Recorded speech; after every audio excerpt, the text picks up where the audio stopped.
This is Artemis Launch Control. We are currently 8 hours and 58 minutes and counting from the opening of today's launch window for the Artemis II mission. That launch window opens at 6:24 p.m. Eastern Time later today. Teams do have a 2-hour launch window in which they can try to launch, so if we don't launch right at 6:24 p.m., that is okay. You're looking at a live view of our Artemis launch team. They are in the process of loading liquid propellant on board the SLS, or the Space Launch System rocket. We're currently in the process of loading liquid hydrogen and liquid oxygen on the core stage of the SLS rocket. Now, the core stage is the first stage of that rocket. You can see there on your screen, it is the orange section in between the two solid rocket boosters. That's actually a great view of our rocket at Launch Pad 39B. I mean, you can see it is a beautiful day. We have some puffy white clouds, blue skies, all in all, very favorable weather. In fact, our launch weather officers, they've been predicting 80% chance of go for our launch window this evening.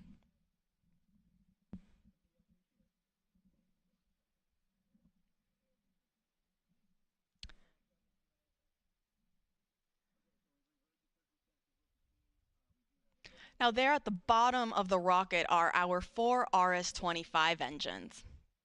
Each engines are roughly the size of a compact car.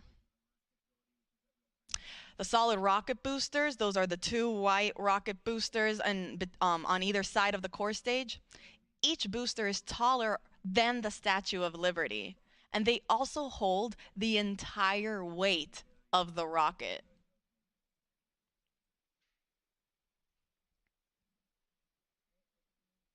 Now, fully fueled, SLS weighs 5.74 million pounds.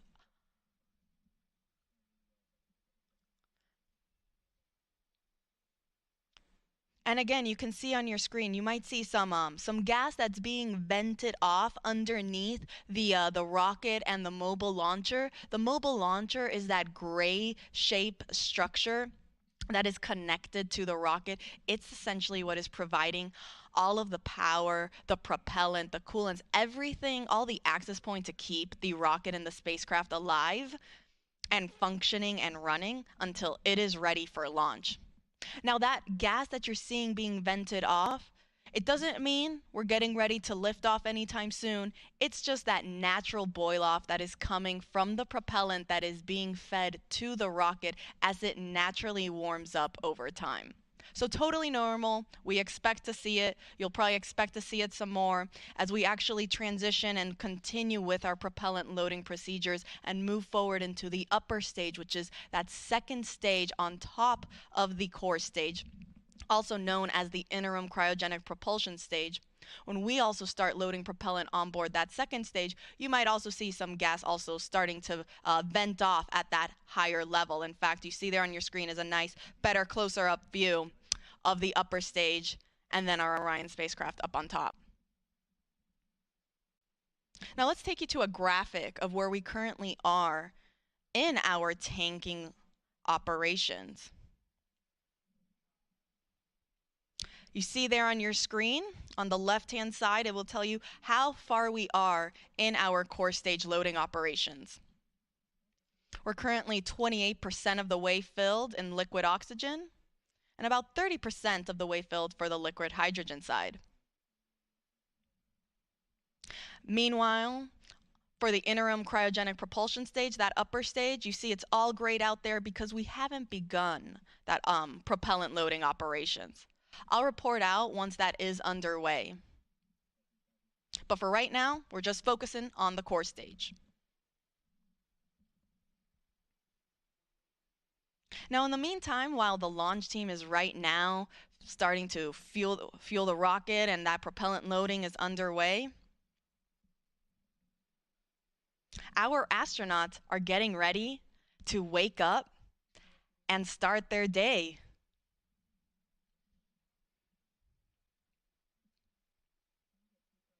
As a reminder, we will be sending 4 astronauts around the moon and back.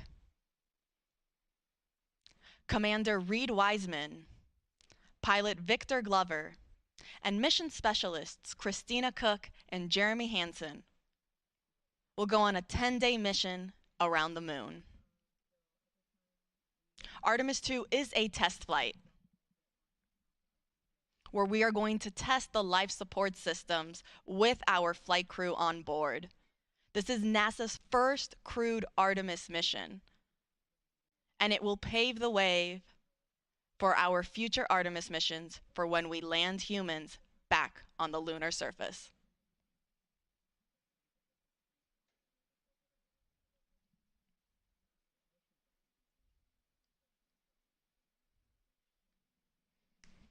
So to quickly recap, we are in fast fill for our core stage liquid hydrogen and liquid oxygen, and I'll report out once our upper stage propellant loading operations are underway.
This is Artemis Launch Control. We are currently 8 hours and 45 minutes and counting from the opening of today's launch window for NASA's Artemis II mission. Now that launch window opens at 6:24 p.m. Eastern Time, and teams do have a 2-hour launch window, which means that they can try launching within those 2 hours if they are unable to hit it right at the start at 6:24. Now, the Artemis launch team is currently loading super cold or cryogenic liquid propellant onto the SLS or Space Launch System rocket. We're currently in our fast fill operations for the core stage liquid hydrogen and liquid oxygen tanks, and the teams just reported that they are also now starting their chill down operations for the liquid hydrogen tank on the upper stage, or that second stage of the SLS rocket. You can see a great view of it there on your screen. It sits right up on top of where you have the nose cone shape structure. That's orange. Up on top there is a portion of that upper stage, also known as the interim cryogenic propulsion stage. And then, if you're curious, the nose cone structure shape, that is called also the launch vehicle stage adapter. It is a part of the rocket, and it is enclosing also a portion of the interim cryogenic propulsion stage. This is done for protection, so you don't see the engine that's underneath that second stage, but it is underneath there, hidden behind the launch vehicle stage adapter.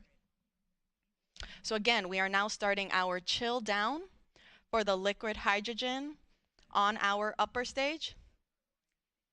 Following that, we will then transition into fast fill for liquid hydrogen on the upper stage. Meanwhile, on the core stage, that is the first stage of the rocket, fast fill is already underway. There's a great profile shot. So right underneath that nose cone shape is then that cylinder orange structure. That is the core stage. It is one of the tallest first stages of a rocket that NASA has ever used for any mission. It's roughly 212 feet tall. In fact, in total, the SLS rocket and Orion spacecraft sit at roughly 322 feet tall.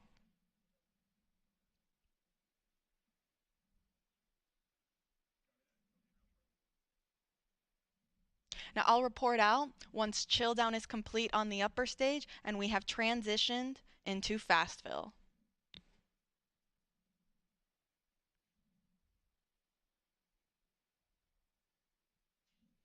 As a quick recap, Artemis II is scheduled to launch no earlier than 6:24 p.m. Eastern Time this evening. Teams do have a 2-hour launch window. And this mission will be sending 4 astronauts around the moon and back. We'll be sending NASA astronauts Reid Wiseman, Victor Glover, Christina Cook, and Canadian Space Agency astronaut Jeremy Hansen on a 10-day mission. They actually just got the go not too long ago to actually start waking up and officially start their launch day. Now that's a great view of our SLS rocket at Launchpad 39B. Oh, we just switched it, but as you saw there, it's a gorgeous day here on the Space Coast. We have some beautiful blue skies, some puffy white clouds. Our launch weather officers are predicting 80% chance of favorable conditions throughout our 2-hour launch window.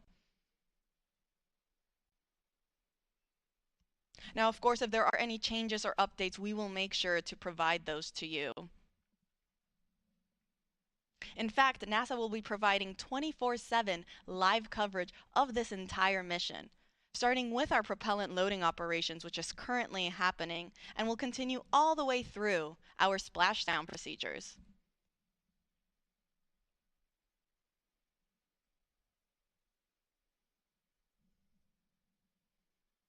You can see there on your screen how to watch.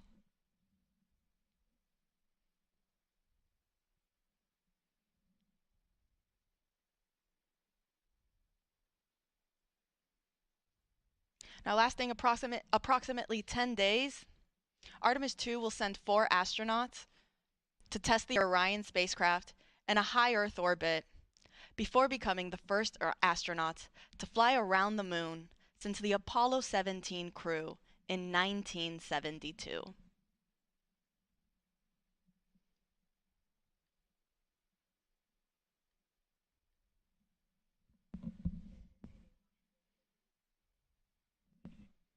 Again, we are in fast fill for core stage liquid hydrogen and liquid oxygen, and we are in chill down for the liquid hydrogen tank on our upper stage or interim cryogenic propulsion stage.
Good morning from Florida Space Coast. This is Artemis Launch Control. We are currently 8 hours and 30 minutes and counting from the opening of today's launch window for NASA's Artemis II mission.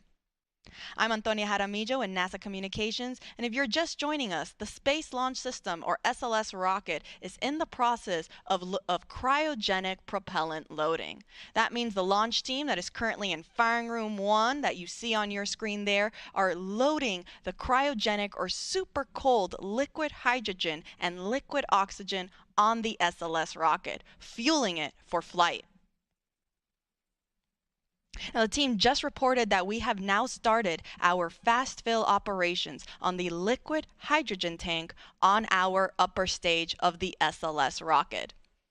That is also called the interim cryogenic propulsion stage. It is the second stage of our SLS rocket. You have a great view of it there on your screen. Up at the top, if you see, you have the Orion spacecraft. Underneath there will be then actually the smallest section of the SLS rocket known as the Orion stage adapter. And then shortly underneath that is our interim cryogenic propulsion stage.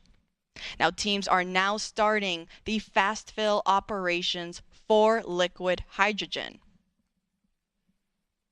Now, fast fill, as the name suggests, means that teams are just loading this propellant at a faster rate. Now, following the liquid hydrogen operations on the upper stage, teams will then also work on their propellant loading operations for the liquid oxygen tank that is also in there. In total, the SLS rocket has 4 tanks, 2 liquid hydrogen and 2 liquid oxygen, 1 of each on each stage. So you have there our upper stage, or the interim cryogenic propulsion stage, and then underneath sits the core stage. That is the first stage and the main stage of the SLS rocket. It is the orange segment that you see there on your screen in between the 2 solid rocket boosters. We are also in our fast fill operations for both liquid hydrogen and liquid oxygen on the core stage. So fueling is well underway, and everything is looking good so far for our 2-hour launch window that opens at 6:24 p.m. Eastern Time this evening. Now, Artemis II is scheduled to lift off from Launch Complex 39B. That's what you see there on your screen. That's where SLS is currently situated. And it is a gorgeous day here on the Space Coast. We have some beautiful white puffy clouds and some clear blue skies. We're looking at 80% chance of favorable weather conditions. And our astronauts that are getting ready to launch on this historic mission are now starting their day. They woke up not too long ago and will pretty soon go through all of the checkouts and steps that are needed before they're ready to get on their rocket. There's a picture of them on your screen there. From left to right, we have the pilot, Victor Glover. Then you have our mission specialist, Jeremy Hansen, and right next to him is our other mission specialist, Christina Cook. Next to her is then our commander, Reed Wiseman. These 4 astronauts will go on a 10-day mission around the moon and back on board the Orion spacecraft.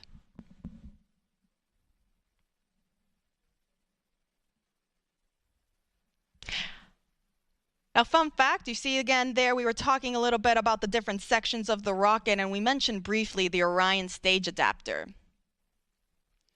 Now, the Orion stage adapter is the last section of the SLS rocket. It's what sits in between the interim cryogenic propulsion stage and the Orion spacecraft. And it's also what houses our secondary payloads, or these shoebox-sized CubeSats, that will be providing and conducting scientific experiments. They'll be deployed shortly after separation from the upper stage and the spacecraft, and they will go to their specific destination in space to conduct scientific data. Now, inside the Orion stage adapter, fun fact, our astronauts, so Reed Wiseman, Victor Glover, Christina Cook, and Jeremy Hansen, They actually got the opportunity to sign the interior of the OSA, or that Orion stage adapter. So their names are on that rocket.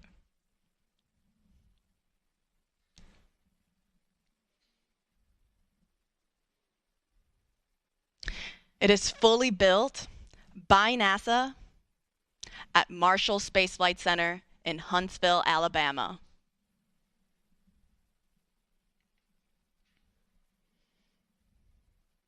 Now going back to the upper stage, that interim cryogenic propulsion stage, it holds roughly 24,000 gallons of liquid propellant. The liquid hydrogen tank is approximately 17,000 gallons, and the liquid oxygen is roughly 6,000 gallons. Much smaller in comparison to the core stage, that holds roughly 733,000 gallons total. You have 537,000 gallons of liquid hydrogen on the core stage tank, and then roughly 197,000 or 196,000 on the liquid oxygen tank. Fully fueled, SLS weighs about 5.74 million pounds of thrust. And now all these four tanks, the one on the upper stage and the one on the core stage, they feed, all those tanks, they feed into the engines at liftoff. So the core stage will feed the four RS-25 engines that you see at the bottom of your screen there. And the upper stage, meanwhile, will feed its one RL-10 engine, actually enclosed by the launch vehicle stage adapter. That is the nose cone shaped orange structure that you see on your screen there. It is actually hiding the RL-10 engine from our view. But this is done on purpose to protect the upper stage. So to quickly recap, we are in fast fill for liquid hydrogen on our upper stage. We have not started our propellant loading operations on the liquid oxygen tank yet. I'll report out once that operation is underway. And on the core stage, meanwhile, we are still in our fast fill operations for both tanks, for both liquid hydrogen and liquid oxygen.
This is Artemis Launch Control. We are currently 8 hours and 6 minutes and counting from the opening of today's launch window for the Artemis II mission. Now that launch window opens at 6:24 p.m. Eastern Time this evening. Teams do have a 2-hour launch window, which means that if we don't launch right at 6:24, they do have an additional 2 hours in which they can try to launch. Now the launch team, which we see here on our screen, they're currently in Firing Room 1 at NASA's Kennedy Space Center in Florida. They're in the process of loading liquid propellant onto the SLS rocket. Now it's not just the launch team that's here in the firing room that is helping and is on console for today's launch, but we also have supporting teams across the country that are tuning into this countdown. One of those teams is actually the Artemis Mission Management Team. They recently just got here on console. They have a separate section and room. If you actually look, it's to the right-hand side of our launch director and assistant launch director, Charlie Blackwell Thompson and Jeremy Graber, respectively. Over there on the right-hand side where you kind of see that glass enclosure structure, in there is where our Artemis Mission Management Team will sit for the duration of today's countdown. Now, they just recently arrived on console. And apart from the mission management team, we also have the mission control team at NASA's Johnson Space Center in Houston and the SLS Engineering and Support Center at NASA's Marshall Space Flight Center. And this doesn't include the other several contractor locations that are also around the country supporting this launch and this mission.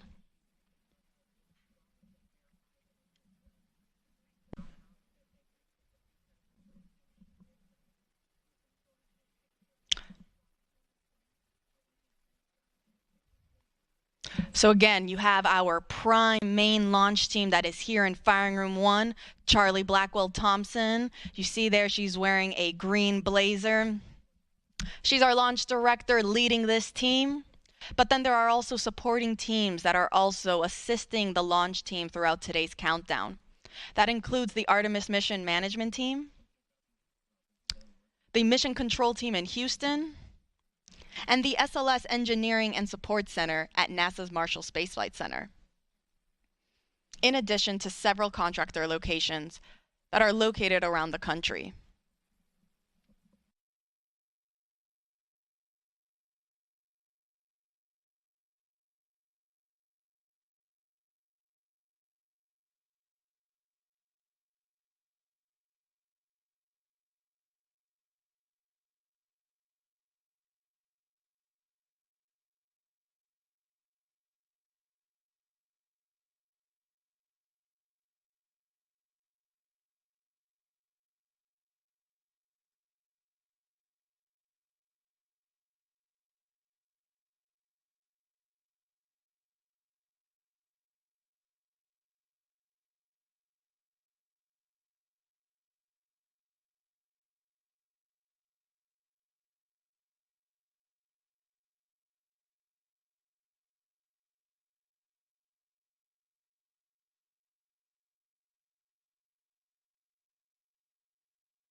taking you through today's countdown.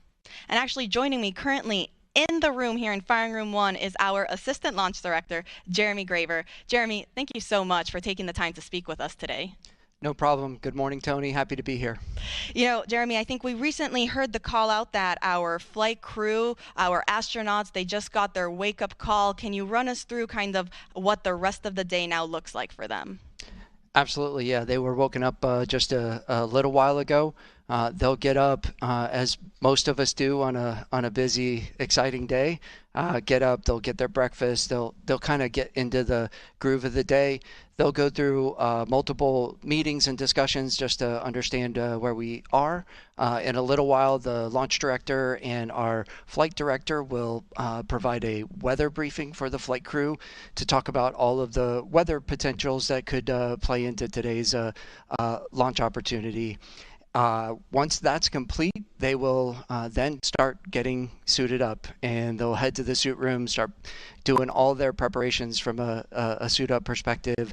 As that's completed, they'll be checking with us to make sure that we're ready for them to come to the pad, and then they'll be on their way headed out to the pad in the Astrovan, ready to get out to launch pad 39B, get up on top of the mobile launcher onto the 274-foot level, go across the crew access arm into the white room and enter the Orion spacecraft. So we're really excited for those events later today.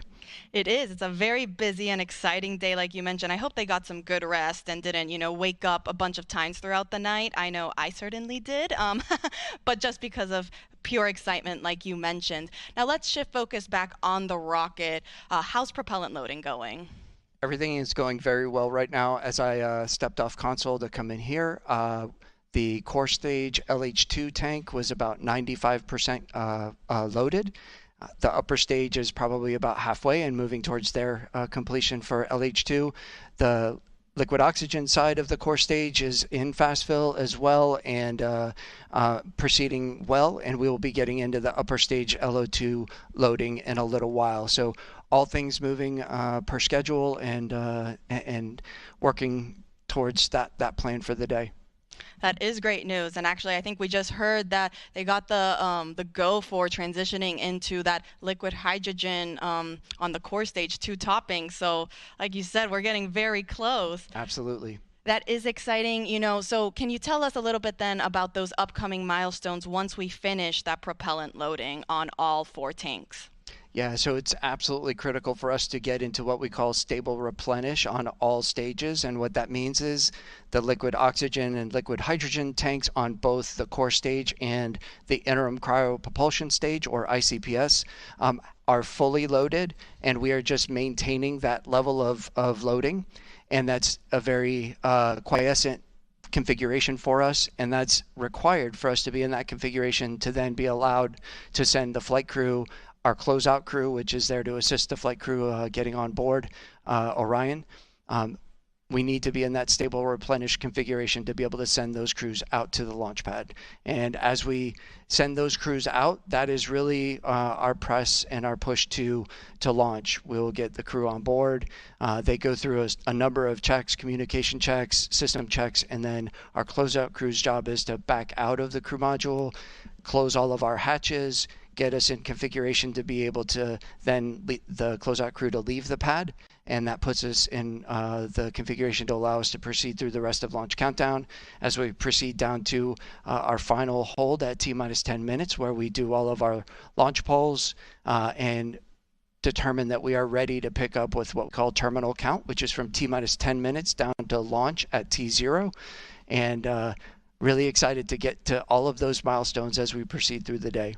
We are all very excited. We're rooting for you guys, watching along. And as you mentioned, the reason to get to all stages replenished first is because that's the point where we're at the safest configuration to send people back to the launch pad, correct? That is absolutely correct. It is a very stable configuration. It's the safe configuration that we require to ensure that we're ready to send those crews out to the pad.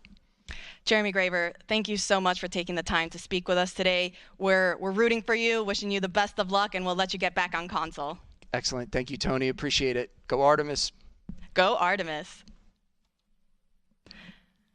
All right, and so just to quickly recap, we are now in our topping phase for liquid hydrogen on the core stage. We are still in fast fill on the liquid oxygen side for the core stage, and also fast fill for the upper stage liquid hydrogen tank.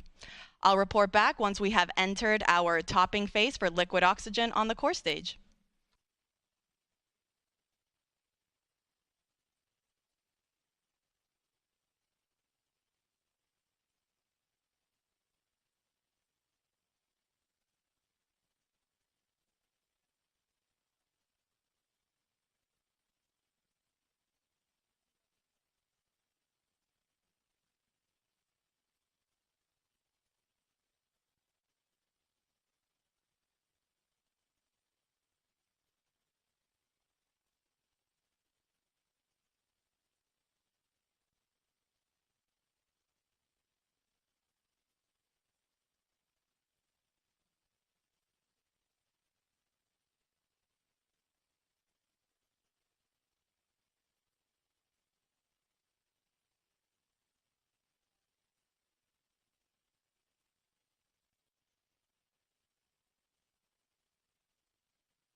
This is Artemis Launch Control. We are currently 7 hours and 47 minutes and counting from the opening of today's launch window for NASA's Artemis II mission.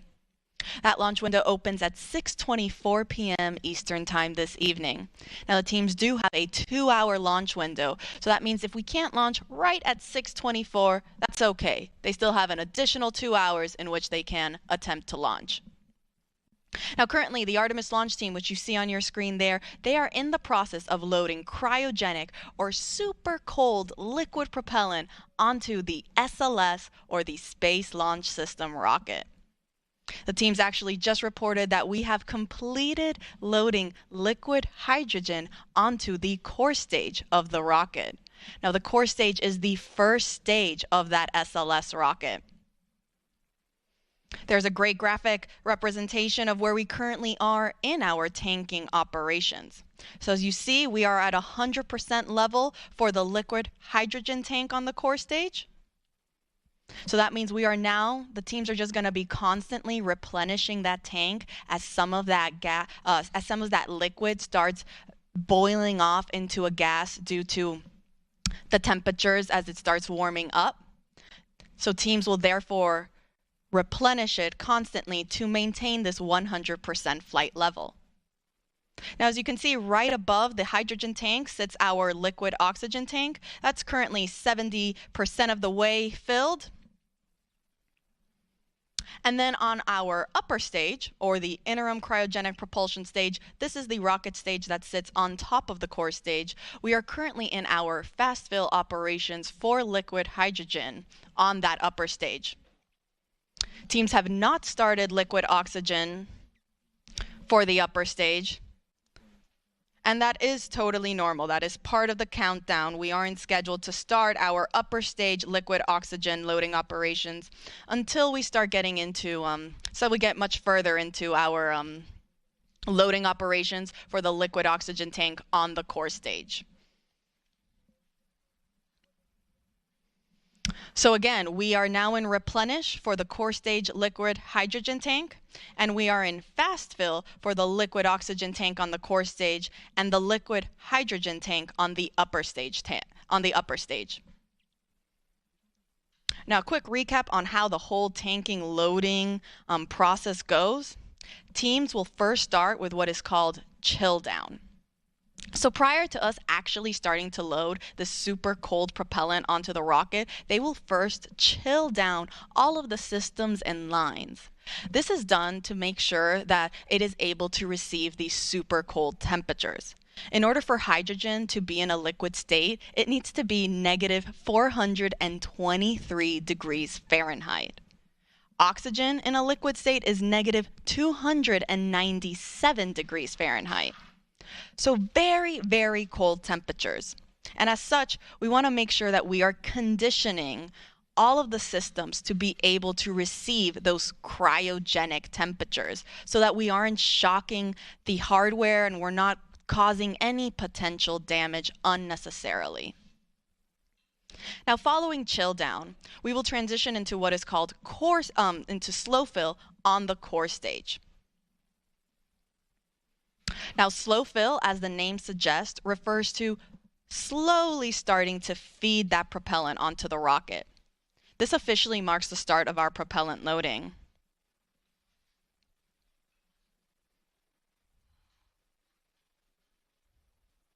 Teams actually got into slow fill for the liquid oxygen and liquid hydrogen tanks on the core stage earlier this morning, a little bit before 9 a.m. Following slow fill is then when we transition into fast fill. This is where we stay for the majority of our tanking loading operations. Similarly to slow fill, fast fill refers to loading propellant at a much faster rate. And that is currently where the liquid oxygen tank state is in. We are in fast fill for liquid oxygen tank on the core stage. Now, after fast fill, we transition into topping. This is the last little bit that is needed to fill the tanks to 100% level. Hence why we're topping it off. Following topping, we are now at 100%. And so now we transition into replenish mode. Replenish just means we're going to be constantly replenishing these tanks so that we make sure we are again at 100% flight level.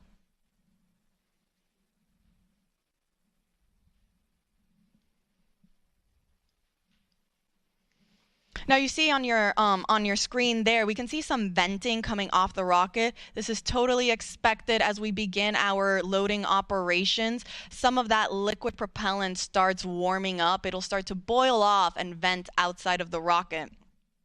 Hence why we see some of that gas getting expended from down underneath where the engines are at the bottom, and also a little bit at the top where the upper stage is located. So again, an expected condition.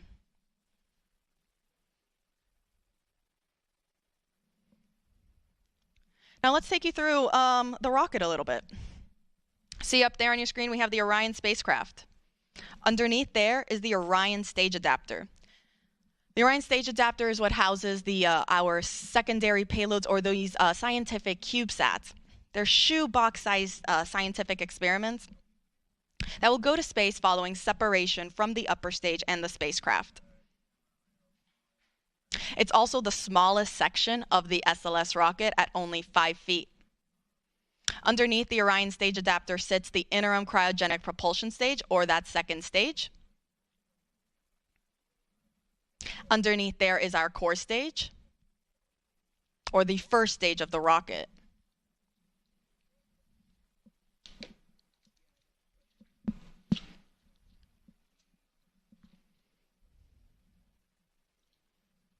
Now the core stage, it consists of the propellant tanks, the ducts, the valves, avionics, and it also houses the 4 RS-25 engines that are down there at the bottom. Next to the core stage, we have our 2 solid rocket boosters. Each is taller than the Statue of Liberty.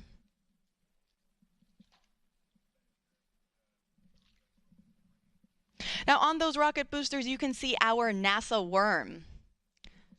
The worm logo spans 25 feet end to end, or roughly the length of 1 booster motor segment. Now we actually have 5 segments each on each booster, so 10 segments total. It's actually 1 segment more than what was used during the space shuttle program. Now you should also be able to see some black and white markings around the rocket. Now these are used for imagery for the SLS engineering and support team that's based out at NASA's Marshall Space Flight Center in Huntsville, Alabama. They use this for imagery to track and guide the rocket after liftoff and during ascent. And it will also be used in their post-flight analysis.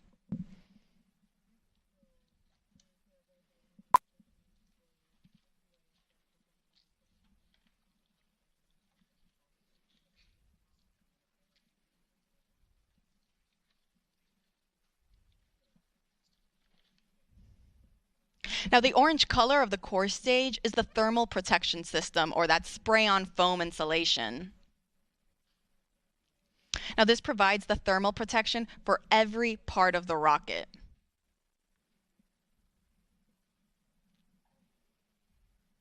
And when the foam is applied, it gives the rocket this light yellow color that the sun's ultraviolet rays eventually tan, giving our SLS rocket its famous butterscotch color.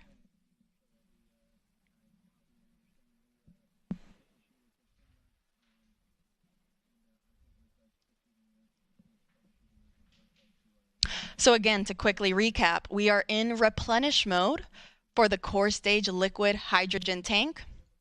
We are about 75% of the way filled on our liquid oxygen tank on the core stage. But we're still in fast fill. I'll let you know when we transition into topping for the core stage liquid oxygen tank.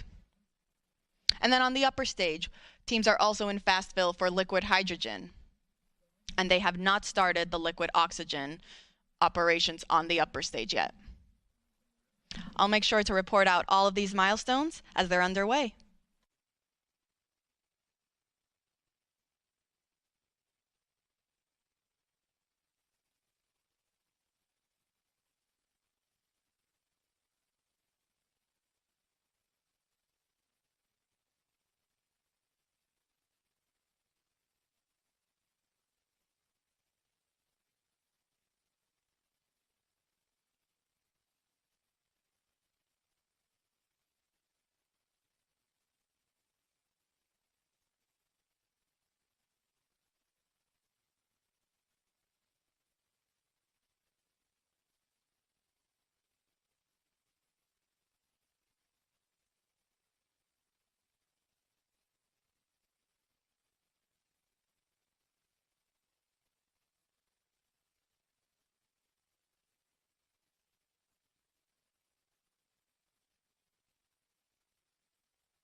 This is Artemis Launch Control. We are currently 7 hours and 30 minutes and counting from the opening of today's launch window for the Artemis II mission. That launch window opens at 6:24 p.m. Eastern Time, and teams do have a 2-hour launch window, which means that if we don't launch right at the beginning at 6:24, they do have an additional 2 hours in which they can attempt to launch. Our launch team is currently in Firing Room 1 at NASA's Kennedy Space Center in Florida and are in the process of loading cryogenic or super cold liquid propellant onto the SLS or the Space Launch System rocket.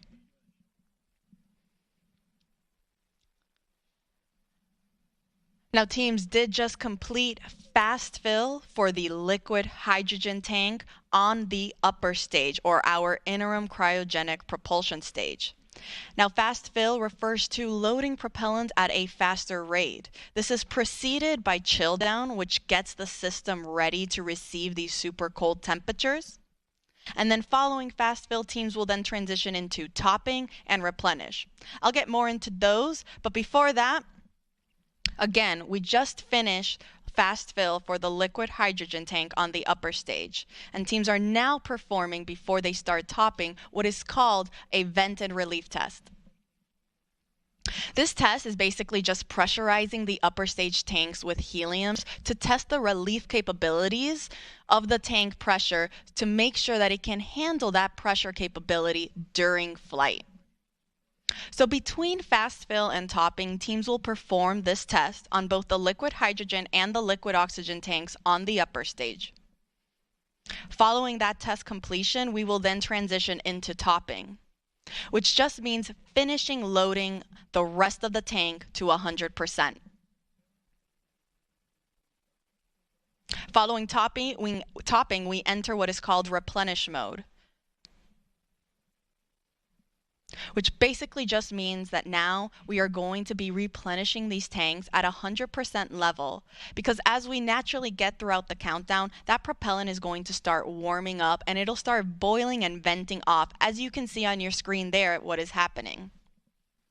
So because of that, and because the teams want to make sure that they still have 100% level in all 4 tanks, the 2 on the upper stage and the 2 on the core stage, or the first stage of the rocket, they continuously replenish the tanks until the final 10 minutes of the launch countdown, or what is known as terminal count. Now, speaking of replenish mode, we are currently in replenish mode for the core stage liquid hydrogen tank. So we were just talking about how we finished fast fill on the upper stage liquid hydrogen tank. We are also then in replenish mode for the core stage liquid hydrogen tank. On the liquid oxygen side, we are still in fast fill for the core stage liquid oxygen. And then on the upper stage, we haven't started those liquid oxygen operations yet. The teams want to wait until we are a little bit further along in the core stage liquid oxygen loading operations before we transition into that upper stage loading operation.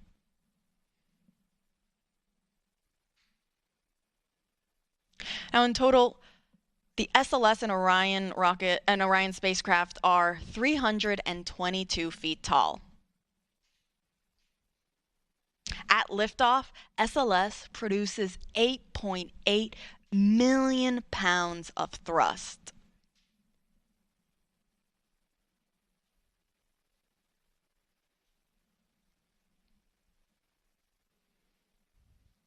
A little bit more than the Saturn V rocket that was used during the Apollo missions, which were roughly 7.5 million pounds of thrust to send those astronauts to the moon.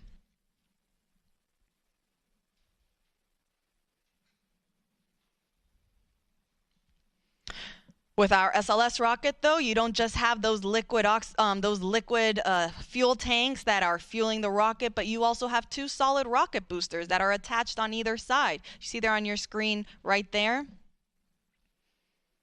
They also help provide that extra push and that thrust right at liftoff.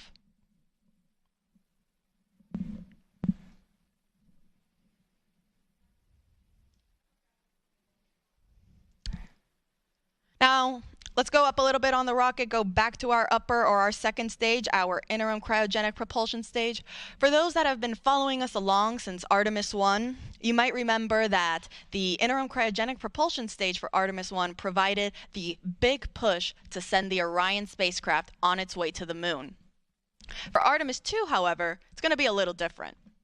And the reason for that is because Artemis II is NASA's first crewed test flight, meaning we are sending astronauts on board this rocket for the first time. And because of that, we are going to have the capability to practice a bunch of different systems and tests and operations that we couldn't do if it were uncrewed. One of these operations is what is called the proximity operation demonstration. This involves the upper stage, or that interim cryogenic propulsion stage, and the Orion spacecraft practicing proximity maneuvers where the Orion spacecraft will practice approaching and getting away from the upper stage in a high Earth orbit. The reason teams want to practice this is in preparation for Artemis III and future Artemis missions for when Orion docks with our lunar landing systems. And so because of this, this means that the interim cryogenic propulsion stage will be separating from Orion much sooner. Meaning that following this demonstration, it will be Orion's European service module that will actually send the spacecraft on its trajectory to the moon. It will perform what is called the translunar injection burn. Now, this proximity operation is scheduled to happen during the first day of flight, so pretty soon. And NASA will be providing you with 24/7 live coverage, starting right now as we have been going through our propellant loading operations, and we will continue throughout the course of the entire mission, including all of the splashdown operations.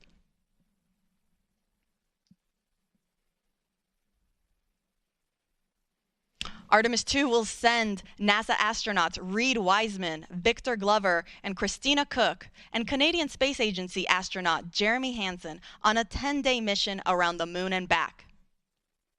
Orion is scheduled to splash down off the coast of San Diego in the Pacific Ocean.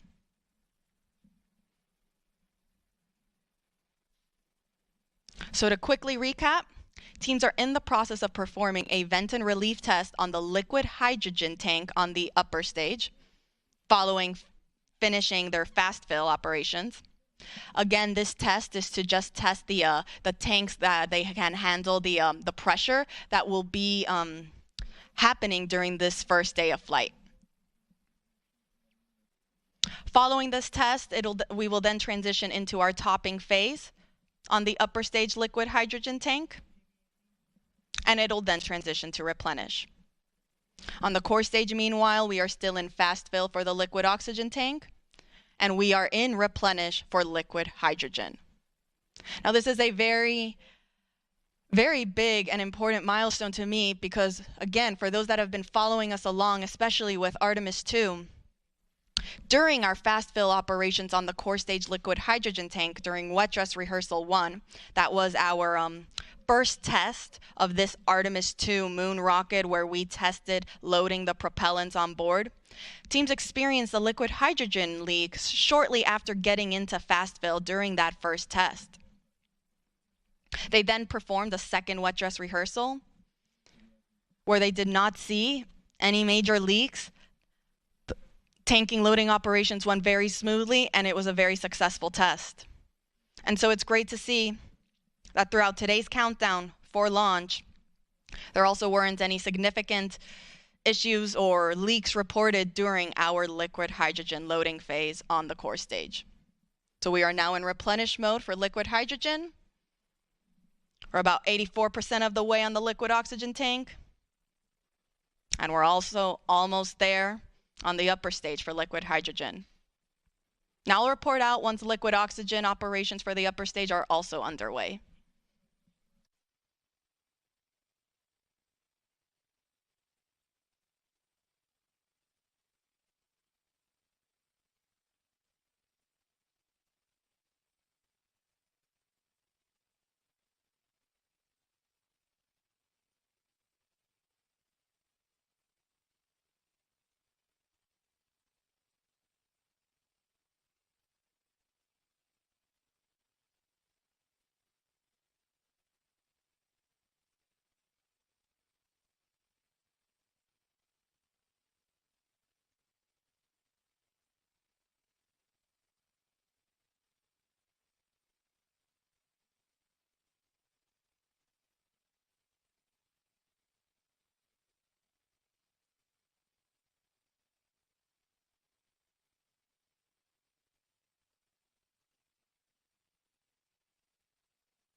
Welcome back. This is Artemis Launch Control. We are currently 7 hours and 9 minutes and counting from the opening of today's launch window for the Artemis II mission.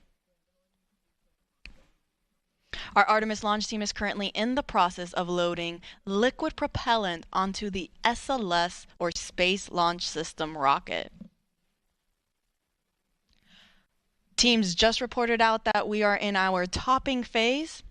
For the upper stage liquid hydrogen tank, this means we are almost at 100%, if not pretty much there, on that upper stage tank. The upper stage is the second stage of the SLS rocket. Here's a graphic representation where we can see where we're currently at in our tanking operations.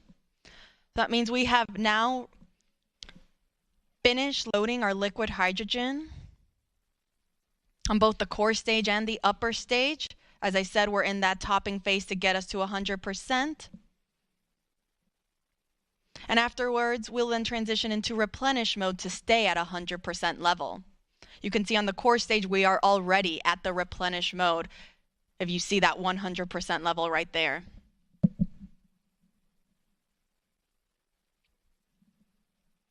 And we also just got confirmation that we are also in replenish for the upper stage liquid hydrogen tank. Now on the liquid oxygen side, we still have a little bit to go.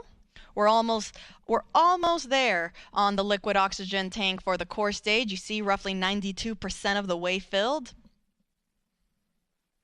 And we haven't started our liquid oxygen propellant loading operations on the upper stage.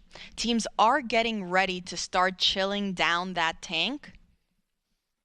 Teams do this to make sure that all of the systems and lines are ready to receive these cryogenic temperatures. As you can see on your screen there, for hydrogen to stay in a liquid state, it must be negative 423 degrees Fahrenheit. Oxygen, meanwhile, is negative 297 degrees Fahrenheit. So these super cold temperatures, we want to make sure that the rocket is able to receive them without damaging any of the hardware on board. So we'll start with chilling down that liquid oxygen tank and lines before we actually start loading it onto the upper stage.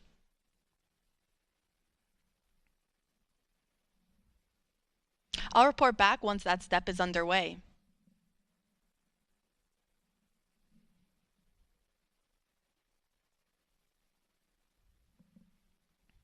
As a reminder, our launch window opens at 6:24 p.m. Eastern Time this evening. Teams do have a 2-hour launch window, so that means if we don't launch right at 6:24, that is okay. They still have additional opportunities throughout that 2-hour launch window. Now, NASA's providing 24/7 live coverage throughout this entire mission, beginning with our propellant loading operations that is currently underway. And as we continue our coverage this morning, we are also, and we continue monitoring all of our loading operations, we thank you for following us along. Part of our live coverage will, of course, include our launch this evening. That live launch coverage for Artemis II will continue right here at the beginning at approximately 12:50 p.m. Eastern Time. You can continue watching on our NASA's YouTube channel, as well as on NASA Plus and the other NASA social media channels. Again, we are providing 24/7 live coverage. So following launch, the show doesn't end there. We have a 10-day mission around the moon. And then following that, we're coming back home. And we will be covering all of those splashdown operations as well.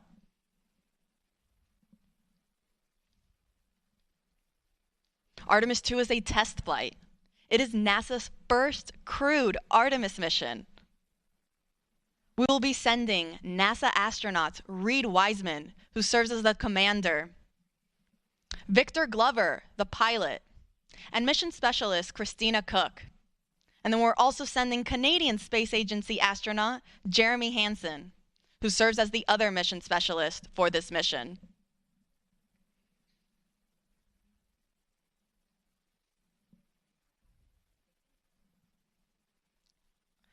So to quickly recap, we are in Replenish for both liquid hydrogen tanks on the core stage and the upper stage of our SLS, or Space Launch System rocket.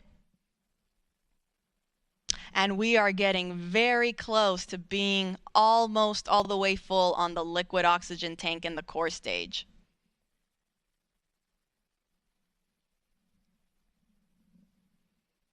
I'll make sure to report out once we start entering topping for the liquid oxygen tank in the core stage. Again, that refers to the last little bit that is needed to get us to 100%. And I'll also make sure to let folks know when our chill down operations are in work on the upper stage liquid oxygen tank. As a reminder, all of this propellant that are on board these 4 tanks of these two rocket stages, they feed the engines that are underneath and then provide the power and the push to send the Orion spacecraft on its voyage to the moon.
This is Artemis Launch Control. We are currently 6 hours and 49 minutes and counting from the opening of today's launch window for NASA's Artemis II mission.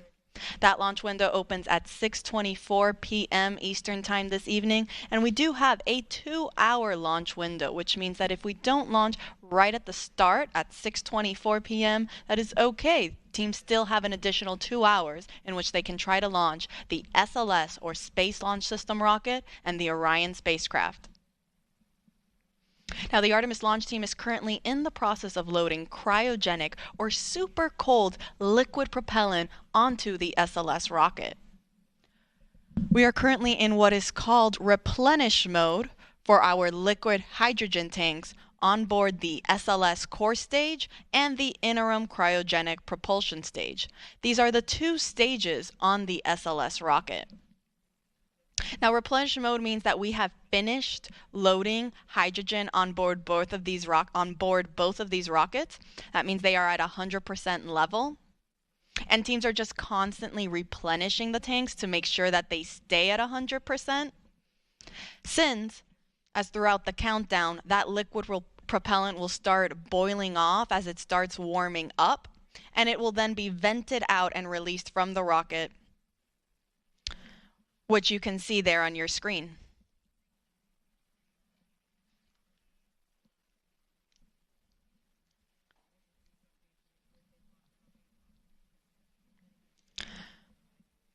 Now, on the liquid oxygen side, teams are now in topping phase for the core stage liquid oxygen tank. Topping is the in-between state of fast fill and replenish mode. Fast fill is where we spend the most of the time loading propellants. We load it at a much faster rate. Then once we reach a certain point, we will transition into topping to finish loading the tank to 100%. That is now where we are currently at in the core stage liquid oxygen tank. And following topping, we then transition into replenish. So we're in core stage liquid oxygen topping. We're in topping for the core stage liquid oxygen tank. And we are in replenish mode for both tanks on the liquid hydrogen, on the core stage and the upper stage. Now, meanwhile, on the liquid oxygen tank on the upper stage, teams just reported that they have now started chill down for that upper stage tank. This is the first step that is needed before we actually start flowing and loading that propellant on board. The reason this is done is to chill down the systems in line so they are ready to receive those super cold temperatures and not cause any potential damage to the hardware. For reference, oxygen needs to be negative 297 degrees Fahrenheit to be in a liquid state, and hydrogen, negative 423 degrees Fahrenheit. So very, very cold temperatures that the rocket is dealing with right now.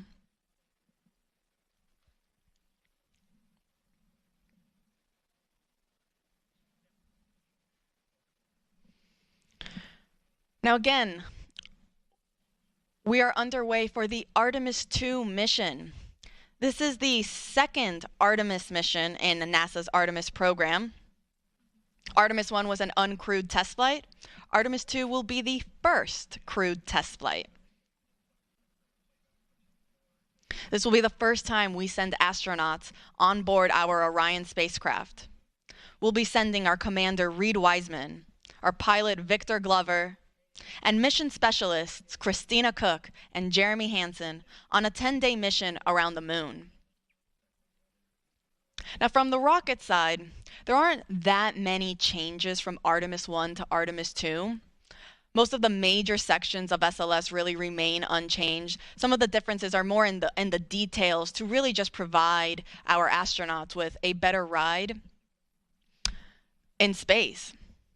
Some of those include some optical targets that are now on the upper stage as visual cues during the proximity operation demonstration.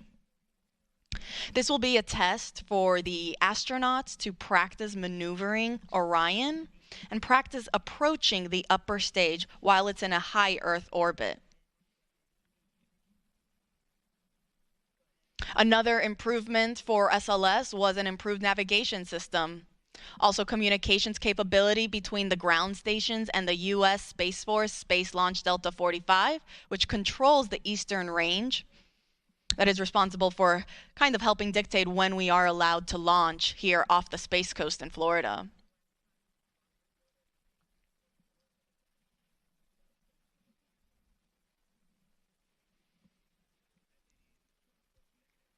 Now, all of the four tanks on the upper stage and the core stage, they feed the engines that are down below. At liftoff, the four RS-25 engines will operate for the first 8 minutes during flight. The two solid rocket boosters that are on either side, those operate for only 2 minutes, and they provide 75% of the power at liftoff.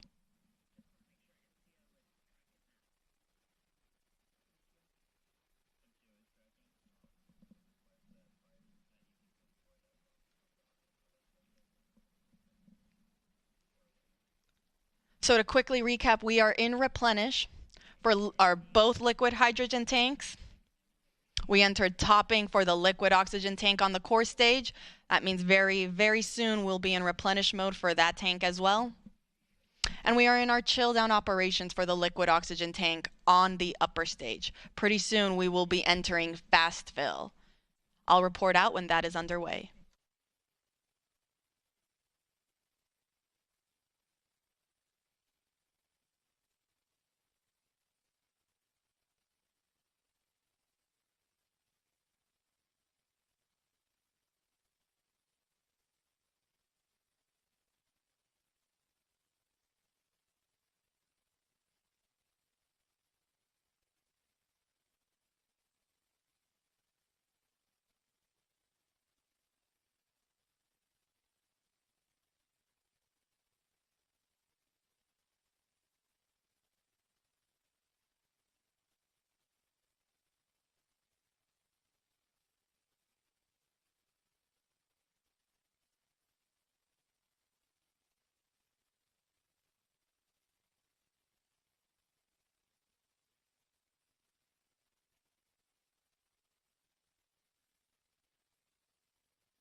This is Artemis Launch Control. We are currently 6 hours and 38 minutes and counting from the opening of today's launch window for the Artemis II mission.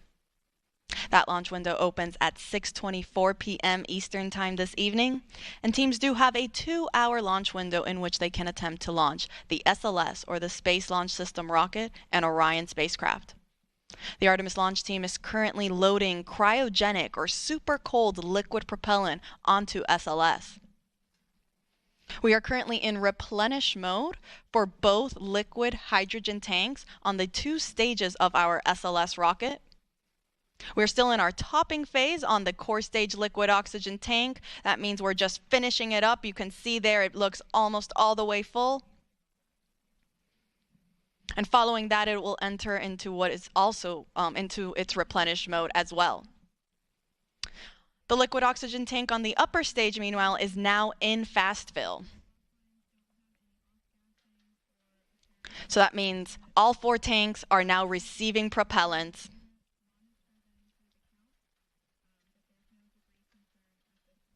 Following fast fill on the liquid oxygen tank for the upper stage, teams will perform that vent and relief test that they also did for the liquid hydrogen side on the upper stage.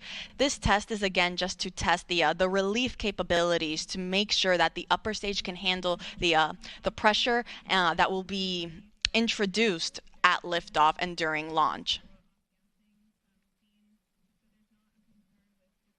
Following that, it will then enter topping and will then go to replenish mode as well. Once we are in replenish mode for all tanks, that'll be the signal to the launch team to tell our astronauts that they are ready to start heading out to the launch pad and get on board their Orion spacecraft. Now, Artemis II is a test flight, and it is NASA's first Artemis crewed mission. That means this will be the first time that our astronauts, our Commander Reed Wiseman, pilot Victor Glover, and mission specialists Christina Cook and Jeremy Hansen, they will be the first to experience launch and flight atop SLS. The rocket hits a maximum speed of 22,670 miles per hour.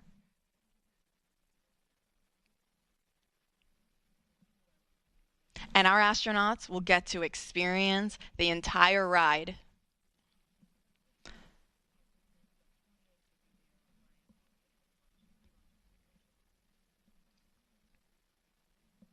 So to quickly recap, we are in replenish mode for both liquid hydrogen tanks. We are in topping, meaning we are finishing up loading liquid oxygen on the core stage. That is the first stage of the rocket.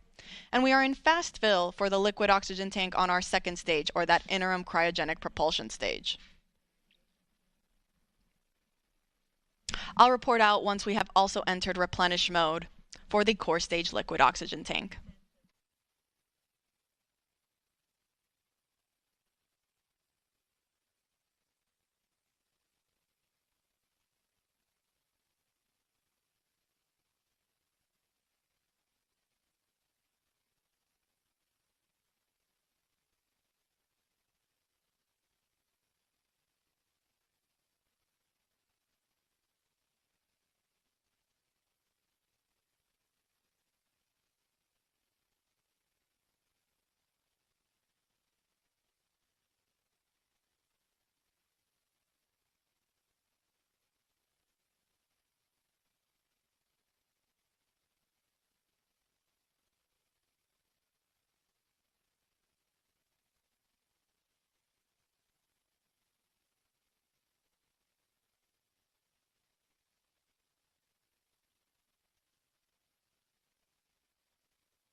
This is Artemis Launch Control.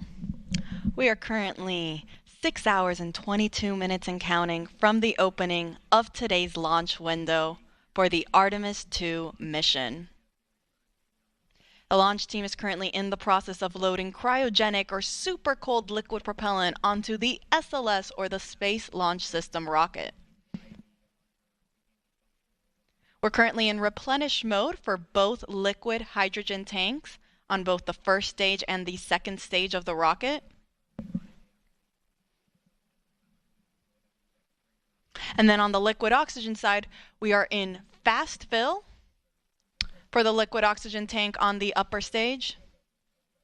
And then we are getting ready to get into our replenish mode for the liquid oxygen tank on the core stage. We are still in that topping phase. Finishing loading the propellant tank to 100%, at which point then teams will transition into replenish mode as well, which just means that we are going to constantly be replenishing these tanks at 100% level. Now today's launch window opens at 6:24 p.m. Teams do have a 2-hour launch window, which means if we don't launch right on time, they do have an additional 2 hours in which they can attempt to launch. For those of you just joining us, NASA will be providing 24/7 live coverage of this entire mission, starting with our propellant loading operations that are currently underway. Thank you so much for everyone that's been following along. Our live launch coverage of Artemis II will continue right here, beginning at approximately 12:50 p.m.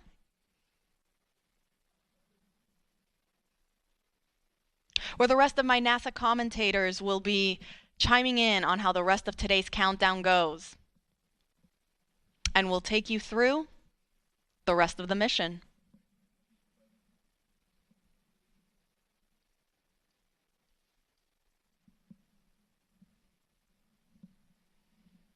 Now, Artemis II is a test flight.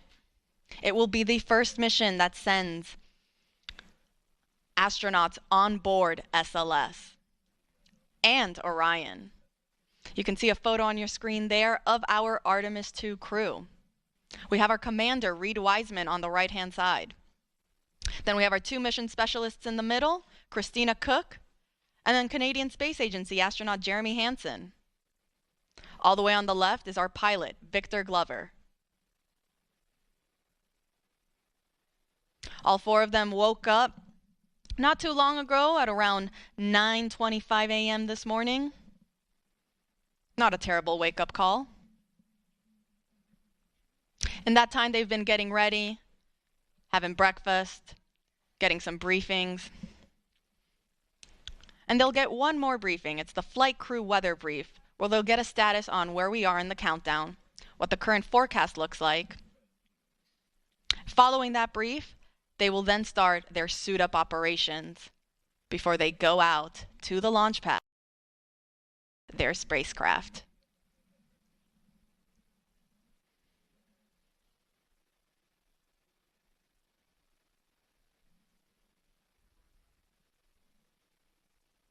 And teams did report that we have now entered replenish mode for the core stage liquid oxygen tank.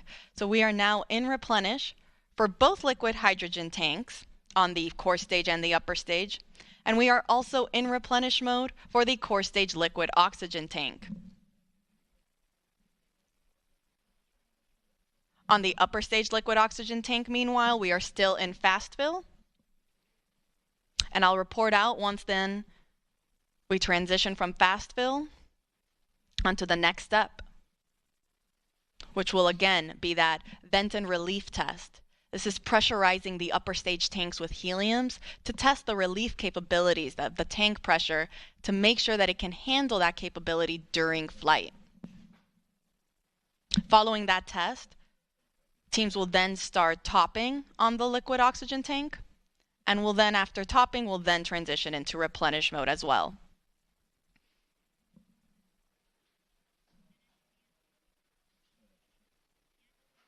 I'll report out when that's underway.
This is Artemis Launch Control. We are currently 6 hours and 8 minutes and counting from the opening of today's launch window for the Artemis II mission. Now, the launch window opens at 6:24 p.m. Eastern Time this evening, and teams do have a 2-hour launch window, which means that they have 2 hours in which they can try to launch the SLS, or the Space Launch System rocket, and Orion spacecraft that will send NASA astronauts Reed Wiseman, Victor Glover, Christina Cook, and Canadian Space Agency astronaut Jeremy Hansen on a 10-day mission around the moon and back.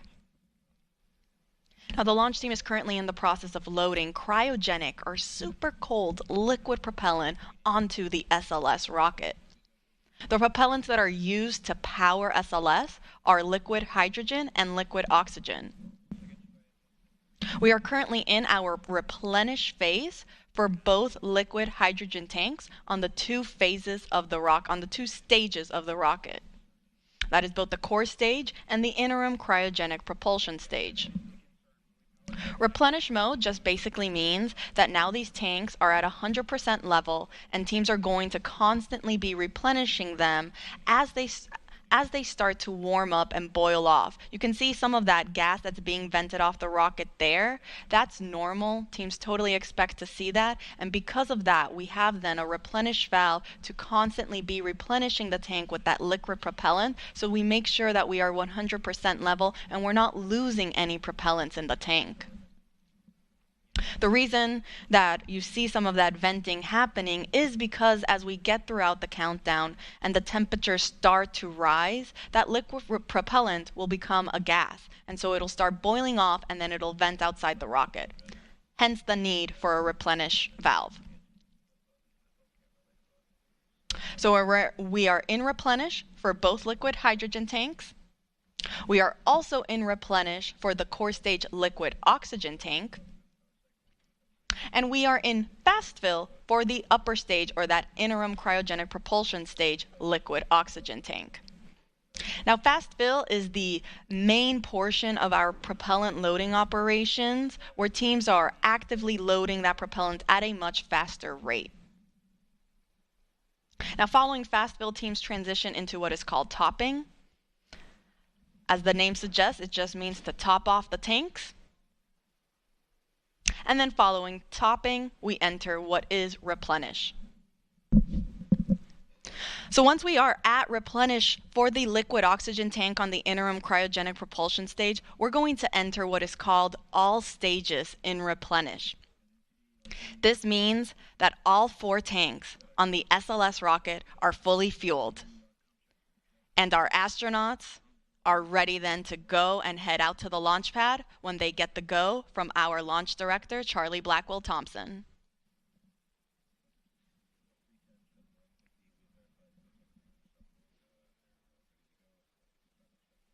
Now, coming up shortly, our astronauts will be joining in on a flight crew weather brief with our launch director, as well as with the flight director in Houston and the launch weather officer. They'll provide a quick status on how the forecast looks for the rest of today's countdown, as well as where we currently are in our countdown operations.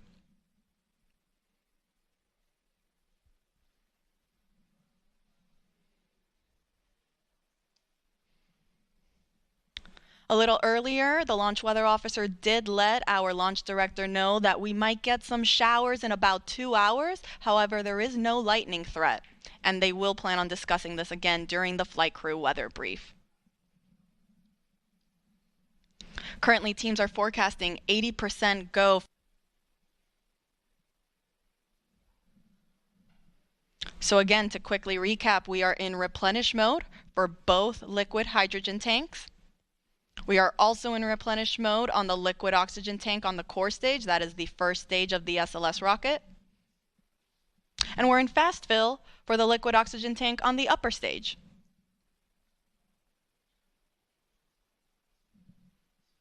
I'll report out when we have transitions from fast fill and onto topping.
This is Artemis Launch Control. We are currently 5 hours and 42 minutes and counting from the opening of today's launch window for the Artemis II mission. That launch window officially opens at 6:24 p.m. Eastern Time, and teams do have a 2-hour launch window, which means that they have additional opportunities if they don't meet the beginning of that window.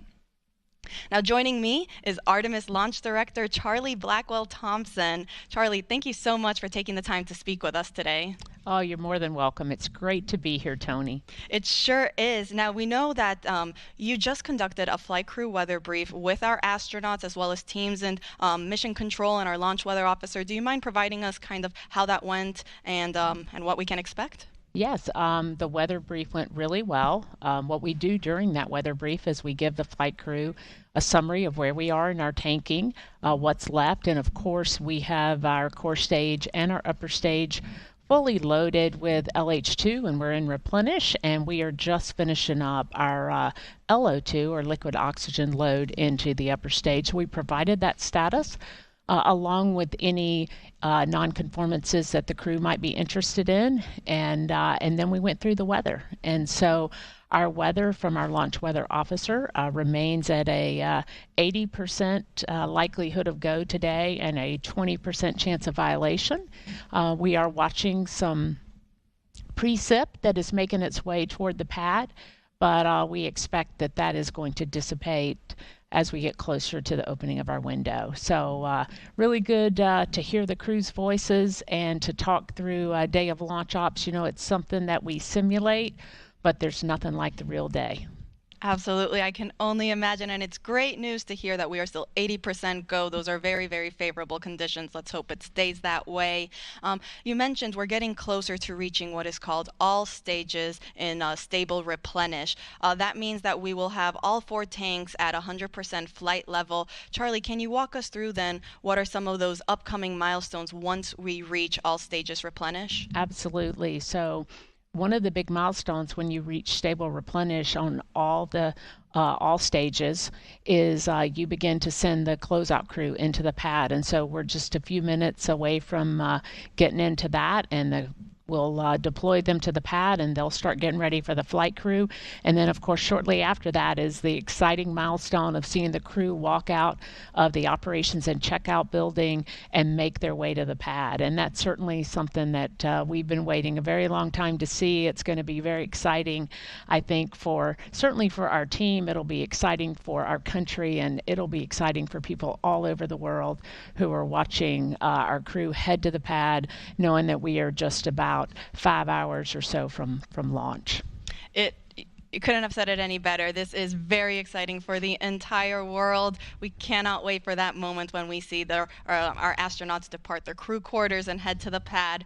Charlie, thank you so much for taking the chance to speak with us today. We are rooting for you. We're wishing you the best of luck in today's countdown, and we'll let you get back on console. All right. Thank you, Tony. Appreciate the opportunity to chat with you, and go Artemis. Go Artemis.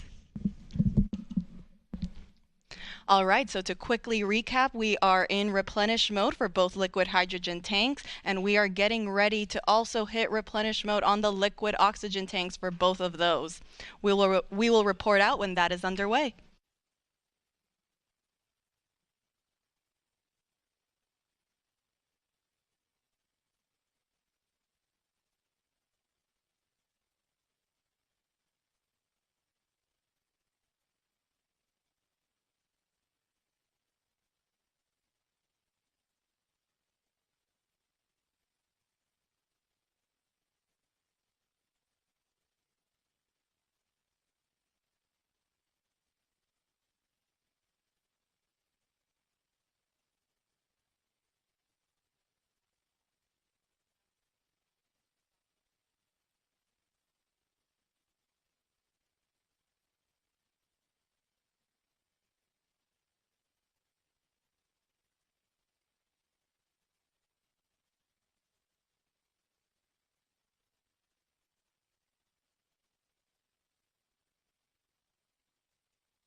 This is Artemis Launch Control. We are currently 5 hours and 37 minutes and counting from the opening of today's launch window for NASA's Artemis II mission. Now, the launch team is currently in the process of loading cryogenic or liquid propellant onto the SLS rocket. You see our launch team there in Firing Room 1, and you actually can see our NASA administrator, Jared Isaacman. He just joined the room to greet our launch director, Charlie Blackwell Thompson, and our assistant launch director, Jeremy Graver.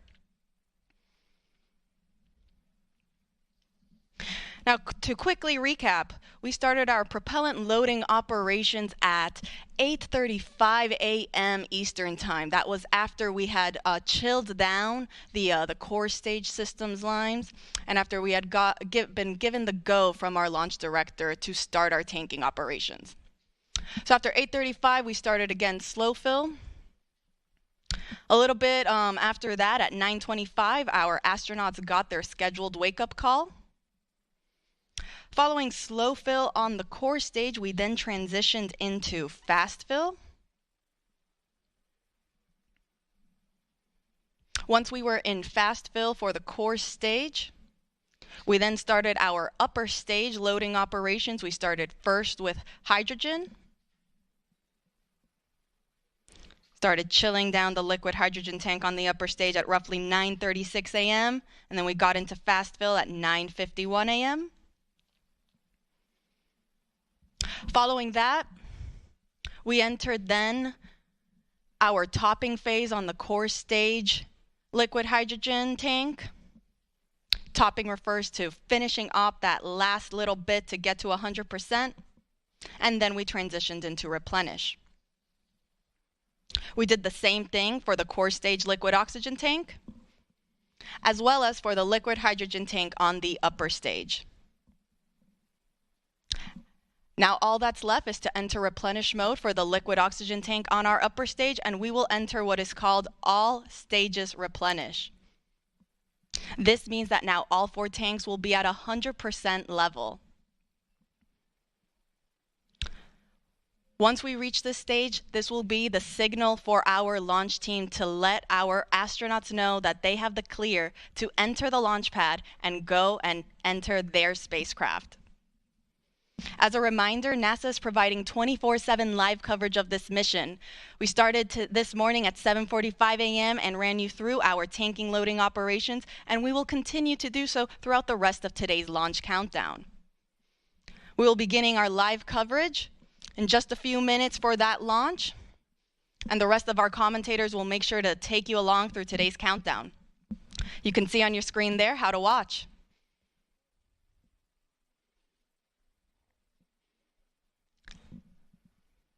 And as our launch director just recently said when she came on air, let's go Artemis II.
out here. It's a great day for us. It's a great day for this team.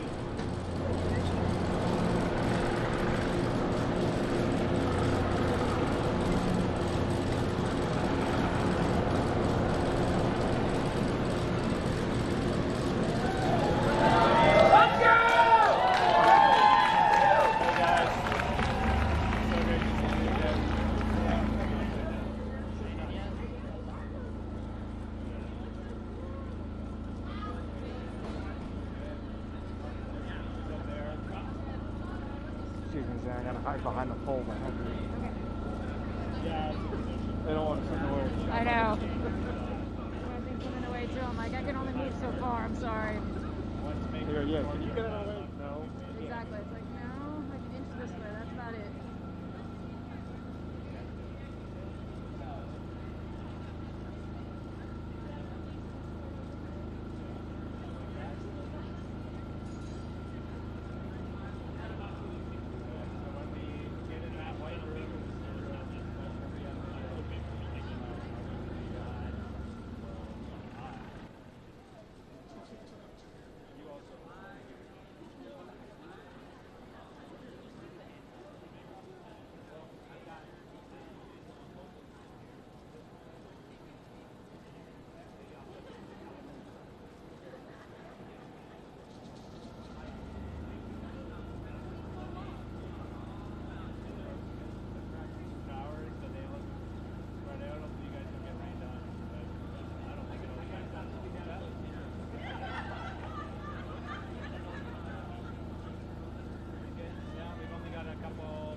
can see space up. One of them put their hand in the glass. It's probably reading. That's all you can see? Get that Titanic scene.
And so when we were watching them get into the elevator, I said, oh, there's a couple more people going in there. And they were, again, those folks in the white suits that we saw. Again, suit technicians. Yep. And there they go. And off they go. Reed, Victor, Christina, and Jeremy now on their way to launch pad 39B, where they will fly to the moon, something no human has done in over 50 years.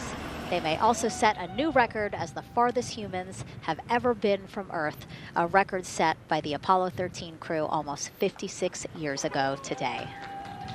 We still hear cheers as they drive away from the operations and checkout building here at Kennedy Space Center. Now, while the crew make their way to the pad, let's get to know each of them even better. First, Commander Reed Wiseman. The moon, to me, it's the thing that connects me together with all the other humans in my life. I remember being a little kid lying in bed at night and just looking out at the moon in whatever phase it was in, and I was thinking, man, my friends that live like 20 miles away, they can probably look out and see that same exact moon. And then when I was in the Navy and I would look out at the moon and I'd be halfway around the planet, I would think, man, my brother can see that moon where he is and he's halfway around the planet from where I am. To me, it's a connection of life on Earth. We can all look up and see that moon, and it's always changing. The moon is never the same 2 days in a row. I love that. My name is Reed Wiseman. I'm the commander of NASA's Artemis II mission around the moon. I grew up in a little town just north of Baltimore, Maryland, about 20 miles north of the city. There was a National Guard base nearby my house, and there were A-10 aircraft that would fly over every now and then. I just would look up at them and be like, man, I want to be up there. I want to go do that. And then my brother went to the Naval Academy, and I would go every year and watch the Blue Angels fly during commencement, and that just started to grow and grow and grow. For a while, I wanted to join the Air Force, and then I realized Navy flies as well, and they fly from ships in the middle of the ocean, and that was it. Like, done deal for me. That is exactly what I wanted to do for my career. Flying is freedom to me, especially when you're in a jet aircraft coming off of an aircraft carrier in the middle of the Pacific Ocean. Nearest land is over 1,500 miles away. So when you come off of that aircraft carrier, you are truly just alone with yourself out there. It is a magical experience to be out there all by yourself in an aircraft over the Pacific. It's free. I think anybody who accomplishes something that they set their mind out to, there's no one thing that does it for them. It's a combination of everything. I mean, the way my parents raised me, the way my brother and I, the way our relationship developed over time, my friends, being in the marching band, going to college, setting my own course, learning how to live on my own, being mentored along the way, being, kept on the path to success, but being given the freedom to, make excursions and fail every now and then and regroup and carry on. I think all those things come together in the end to get you where you are. I've had to overcome, I'm a human being. I've had to overcome a lot of fears. I'm pretty scared of heights. I joked about that on the International Space Station, but it turns out I'm only scared like at the edge of a building. When you're up on the International Space Station, even though you're 250 miles up, I never had that feeling of falling or that I was, at risk up there. I just kind of loved the feeling of floating and looking down at Earth. There have been challenges all throughout my life. By far, the biggest challenge was losing my wife in 2020 to cancer and now raising two daughters who are grown up now, but that's been the biggest challenge by far I've ever had to face. It is not easy. Being an only parent, trying to work a full-time job, and raising two kids is something that I think about every single day. I'm very proud of the work I've done. I haven't always done it well, but I've always shown up and tried as hard as I possibly can. And now Artemis II pilot Victor Glover and his journey to this history-making moment. I do wonder what it's going to be like when we are really far from Earth and can see it. The sensation of being so far away from everything that you know. I had that sensation on the space station the first time I got to sit in the cupola for a really long time. So I can only imagine what that's going to be like from 200,000 plus miles away. My name is Victor Glover, and I'm the pilot for NASA's Artemis II mission around the moon. When I was in 4th grade, I was 10 years old, and that's when the Challenger accident happened. And it helped me understand how the general public felt about the astronaut corps, right? Like, these are the people that we want to be, and that just gave me an easy thing to strive toward. The biggest fear that I've had to overcome in my life is doubting myself. Going to college when no one in my family had gone to college was a huge risk. I had more confidence in my athletic ability than in my academic abilities. I could play football with those college students that I saw on TV, but my classmates that I saw in the lab and around the University Union, I didn't know if I had what they had. I think addressing that self-doubt was a part of, swinging for the fence and trying to go get an engineering degree, not just go to college, but get an engineering degree and then go do something challenging and technical like flying. Apollo is known for sending humans to the moon. Artemis has an opportunity to continue the Apollo story, but I actually think it's important for this story to stand on its own. Artemis is a new program, and we're trying to do new things. And it's great to compare and contrast. When you look at our spaceship, you can see parts that were designed, built, and integrated in another country. When you look at our crew, you see that our crew is international. There are also men and women. And I just think that comparing and contrasting makes the story even richer. The piloting role specifically, I will have an hour and a half or so where I get to fly the spacecraft by hand. We haven't flown that many spaceships. And so the ability to fly one actually in space on a test mission is just a really unique opportunity.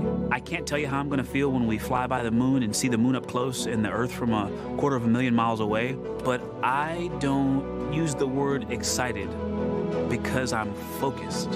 What we do, this is very serious and it's very risky, and we are all intimately familiar with that risk. And so if we go out there and we're successful and we can pass that baton on to Artemis III, that's something to really be excited about.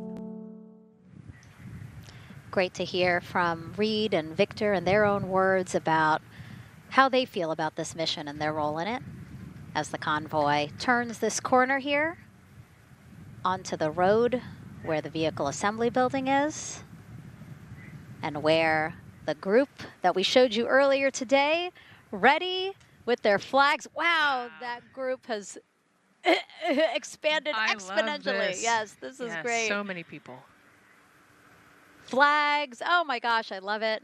Oh, this must feel so special to the crew to see all of these people here to wish them well. Yes, this is heartwarming. Look at how many people there are. Everyone is so excited about this mission. Signs. People have made signs. I feel like the Astrovan has slowed down a little bit, you know, to really take in the moment. Wow.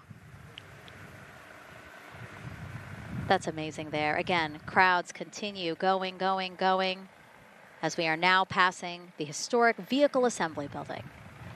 This is where the Space Launch System rocket was assembled and stacked with Orion. Its history, of course, goes back to the Apollo days, but today it is home to the Artemis missions to the moon and beyond. Gosh, still people lining the route. Yep. I love that. I do too. It leaves me kind of speechless, you know, just to see all the support, all of the people who want to know that they're thinking of them, they're with them, and the fact that this crew specifically has always said we are going for all by all, this must be really special to them. Yes, and that's just here on Kennedy Space Center. Imagine the rest of Florida right now. Yep. Mission Specialist Christina Cook, who holds the record for the most consecutive days in space by a woman. Let's take a look at what she has to say about this mission. I tell a story, which is one that my dad told me before the Apollo missions when he was just a very little boy. He was looking up at the moon with his mom, and his mom said to him, "Don't worry, Ronnie, we'll never get there." Fast forward maybe 70 years later, it's his daughter that's actually going there. And I think that long arc is something that we can all learn from. The idea that the seemingly impossible becomes possible if you just believe in it and are willing to work hard and come together to achieve it. My name is Christina Cook, and I'm a mission specialist for NASA's Artemis II mission around the moon. When I look back at my dreams as a kid, I definitely never thought I would actually get here. I was very pragmatic. Even though I'm a dreamer, I knew that the odds were way against me again, so I might as well do something I'm loving in the meantime. I definitely loved science and math in school and, did pretty well in those things, but I also loved being active. I was always outside. I loved things that made me feel small. I loved looking at the night sky, oftentimes between the pine tree branches, or I loved the ocean. North Carolina also has mountains, and when we go there, I just loved the vastness of all of those things. I loved how they made me feel and what they made me think about and the vastness of the universe and how much out there was to learn. I'm drawn to exploring. I'm drawn to challenges that involve both mental and physical, and I'd much rather be solving problems wearing a whole lot of equipment and in a harsh environment, and that's just something I've carried with me ever since I was a kid.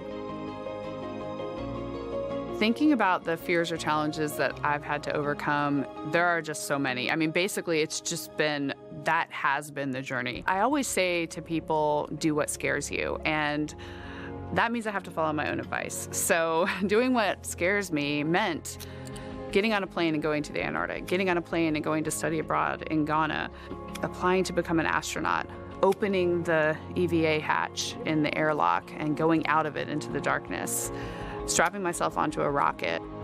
And so for me, I think that no matter what the challenge, recognizing that if people believe in you and you believe they believe in you, challenges seem always a little bit easier.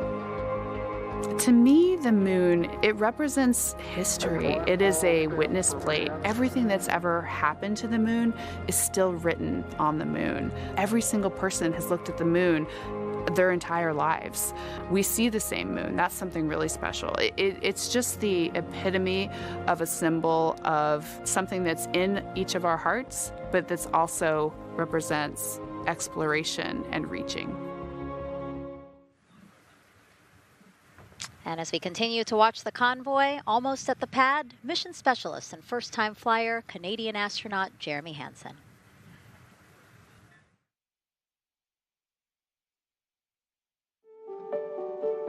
I have this very distinct memory of seeing an image of an astronaut standing on the moon. It's burnt in my brain because I went back to it so many times in my childhood, and I would look at that image, and I know it had a huge impact on me that humans had walked on the moon.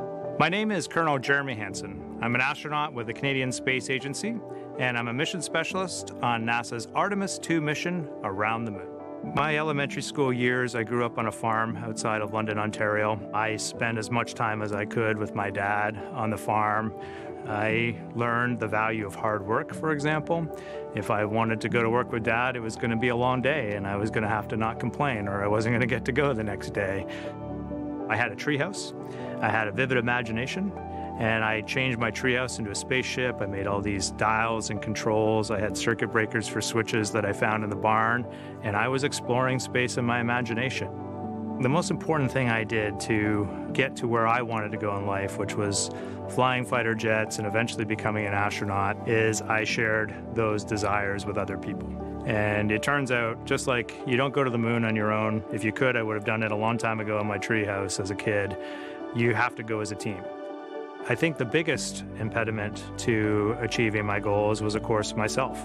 And I think that's a common human experience. There are many times where just little things would get in my way, and my immediate interpretation of that was, well, now that goal is out the window. You know, people must have lifted me back up, and somewhere in the back of my head, that persistence came through. And I think that's a common human experience, to doubt ourselves. I've come to this, I guess, realization that I believe that we all have gifts to contribute, and the goal is to figure out how to use your energy towards adding positively to humanity's existence on this planet. But I love it when humanity sets big goals, like sending humans to the surface of the moon with an eye to eventually going to Mars, because when we do that, we can bring together genius from not just even in one country, but around the world. I've also learned from my indigenous mentors that they refer to the moon as Grandmother Moon. So you've probably heard of Mother Earth. They use Grandmother Moon because Grandmother Moon is responsible for the water in their community, just like the moon moves the water around the planet, affects the tides. And I think that's a really beautiful thing for us as we go back to the moon, to think about all the different cultures around the world and how they view the moon differently. And that's really neat because we all share that same moon in the night sky.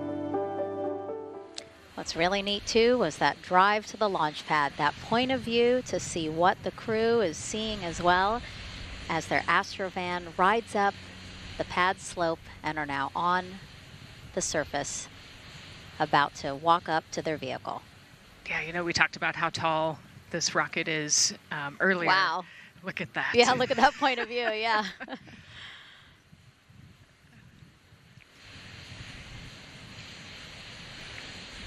Pad 39B, another historic place here at Kennedy Space Center. Construction began in 1964, finished 3 years later. Apollo 10, the full dress rehearsal for the moon landing. That was the first mission to launch from this pad. Yeah, you know, we've used this pad for a lot of missions. You know, we modified the pad in the 70s and 80s, and then the shuttle missions actually launched from here as well. And then, of course, Artemis I took off from this launch pad, November 2022. And now here we are about to see the Artemis II crew get out of the Astrovan and make their way up the mobile launcher to the 274-foot level, where they will embark on their first crewed test flight of the Artemis program. You know, I think that button in the elevator actually says space when it you does? hit it. Yeah. Really? At least on 39 Alpha it does. So I imagine it says something similar here. Again, let's take a look at the clock as we wait for the crew to get out. 4 hours, 10 minutes and counting until the top of our 2-hour launch window today. Let's head back across the street to Daryl, who's following the launch team every step of the way. All right, thank you, Megan and Nicole. And here inside Firing Room 1, we had a nice moment.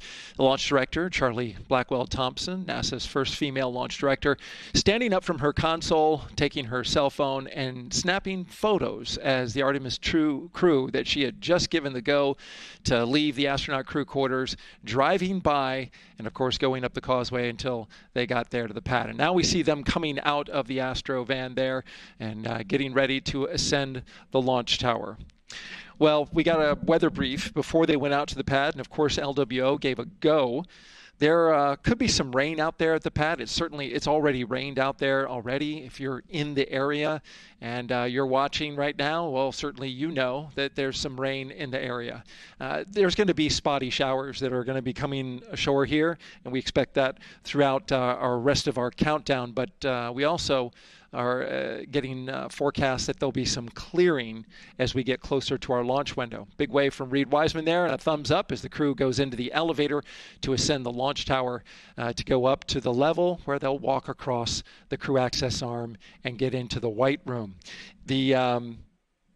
One of the things that you're going to start to hear now is from the crew themselves. We're going to be airing the Orion to Earth loop, which is the communications that's going between that crew and the launch team here as they walk them through configuring their various consoles as well as getting ready.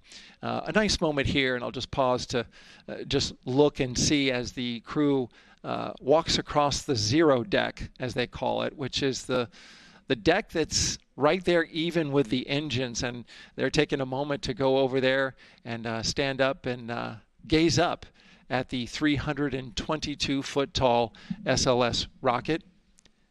This was part of the plan for the Artemis II crew, and potentially a rocket that could help them make history to go farther from Earth than any crew has before. The farthest distance from Earth when they launch will be roughly around 248,000 statute miles. They're expected to go about 4,000 miles farther than the Apollo 13 crew did. And now they've headed to the elevator to go up. Again, I was talking about the loops. You're going to be hearing from the crew as they discuss with the launch team getting various systems ready to go. And then closer to liftoff, we'll hear the operational launch team loop brought forward ahead of the critical pre-launch polls and then the start of terminal count. And that should be right around L-25 minutes, right before the NASA test director gives their poll and the launch director gives her management poll, which happens at L-17 minutes. Right now, a lot of focus is on, of course, the closeout crew. They've made the way for the crew to get inside the spacecraft now and walk across that crew access arm, and there they are. They have been working on a tight timeline, but they are ready to go, and they are ready to receive the crew and start putting them inside their Integrity spacecraft. That's it from the firing room. We'll send it back to Megan and Nicole. And Launch Director Charlie Blackwell-Thompson, again, we mentioned her a second ago. Her team have been training extensively for this moment since Artemis I launched in November 2022. Today, they have a message for Reed, Victor, Christina, and Jeremy.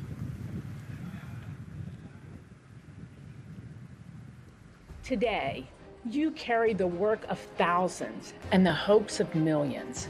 Every test, every simulation, every long day and night have led to this moment. This team is ready. The vehicle is ready, and you are ready. From the ground to the moon, Godspeed, Artemis II! I love that. I just love seeing all of the people who have contributed to this mission and the fact that this is what they've been working for, and now it's culminating today. Yeah, thousands of people have worked on this mission, and we saw there from the launch team, but human spaceflight is like the ultimate team sport, is what I like to say, and that's just a great example of our team wishing our astronauts good luck. That shot there that we were just looking at was aimed at the elevator doors, again, to catch the astronauts as they make their way up to the 274-foot level of the mobile launcher. The mobile launcher is the structure you see there. It is not only a way for the crew to obviously access Orion, but also provides the fuels, communications, all that to the rocket. And now we're watching the crew walk across the crew access arm, getting a beautiful view of Kennedy Space Center. From 274 feet. Woo. Nicole laughs because Nicole is also, like Reed, does not like heights. I do not like how open that crew access arm is. But Reed made it across, so that's good news. It looks like they really enjoyed it. You know, they didn't just walk straight past. Christina and Victor, we definitely saw. Some thumbs up there, looking out, yep. that crew access arm. And then Reed, he knows where that camera is. Taking the opportunity to, again, just tell folks, hey, we're doing good. Ready for it. Yeah. And it looks like they're actually probably signing their patch. Yeah, there's a wall with patches there, and so each crew signs when they get up for their launch. And so this is probably actually the first time a crew is doing this in the White Room of Launch Pad 39B. Don't quote me on that, but I think the signing started with the commercial crew program. So there's a lot of that in the White Room over at 39A. But again, this is 39B. Yep. And so now in this room here, the White Room, again, we will see the crew don or put on their communication caps again, their helmets, their gloves, and remove coverings that they had on their shoes. Yeah, so they want to protect the suits while they're walking out and up to the White Room, and now they'll finish reassembling those suits. Put the boots on, put the gloves on. You can see they're working their comm caps now, and they'll work the helmets eventually as well. And so as we watch this process unfold, why don't we take a couple of questions from you guys? What is the most difficult thing about preparing for a flight? Nicole, that question's obviously for you. Ooh, this is a great question. You know, I think we get such good training. You know, this crew's been training for years. And so they know this rocket and this capsule inside and out. They know all the dangers. They know how to react to anything. So I actually think, you know, preparing your support system and your family, I think launch day is actually tougher for your family than it is for you. And, you know, we've heard the crew talk about the difficult conversations that they've had with their family to prepare for this historic test flight. And so I think, you know, the closer and closer you get to the rocket, the fewer and fewer things from Earth you keep. You know, they left their suitcases at crew quarters this morning. They left their cell phones, their laptops, everything. And so you are just a human in a spacesuit about to get on a rocket with all of your loved ones watching. And I think that can be probably one of the most difficult parts about today. And while you were answering that question, Nicole, we did get a chance to check. Yes, this is the first time crew has signed the wall of the White Room, again here at Pad 39B. Let's take another social question now. All launch windows happen to be in the evening. How come? Obviously referring to the April opportunities specific to Artemis II. Right. You know, this is a complicated answer. I don't know that I would have the exact mechanics behind it, but it has a lot to do with orbital mechanics and where we are in terms of the Earth and the Moon relationship.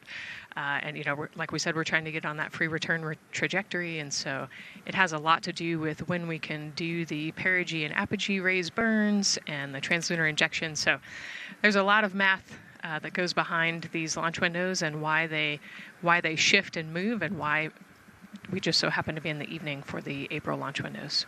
Yep. You did answer it well. All right. And before we asked you guys a question, who would you take to the moon with you? Would that be a bestie, a pet, family member, or seasoned astronaut? Overwhelmingly seasoned astronaut. So, Nicole, you and I are going to the moon. Was that your answer as well? That was totally my answer. Again, like I thought my husband would not like that answer because he'd want to come along too. But I think if asked, he would also say seasoned astronaut. So that's fair. Yeah, like we said, there's a lot of training that goes behind it. These guys can react to anything that comes their way. And so, yeah, if you don't have all that training, maybe you do want someone that's a little bit more experienced. Yep. So correct answer, everyone. And now we have another question for you. What do you want to know about living in Orion? What the crew eats, how the crew sleeps, how to fly the vehicle, or how free time is spent? Another great question. Ooh, yes, I'm excited to see what they say. Yeah, so head to NASA's Instagram or Twitch accounts to vote, and we'll share the results as soon as possible.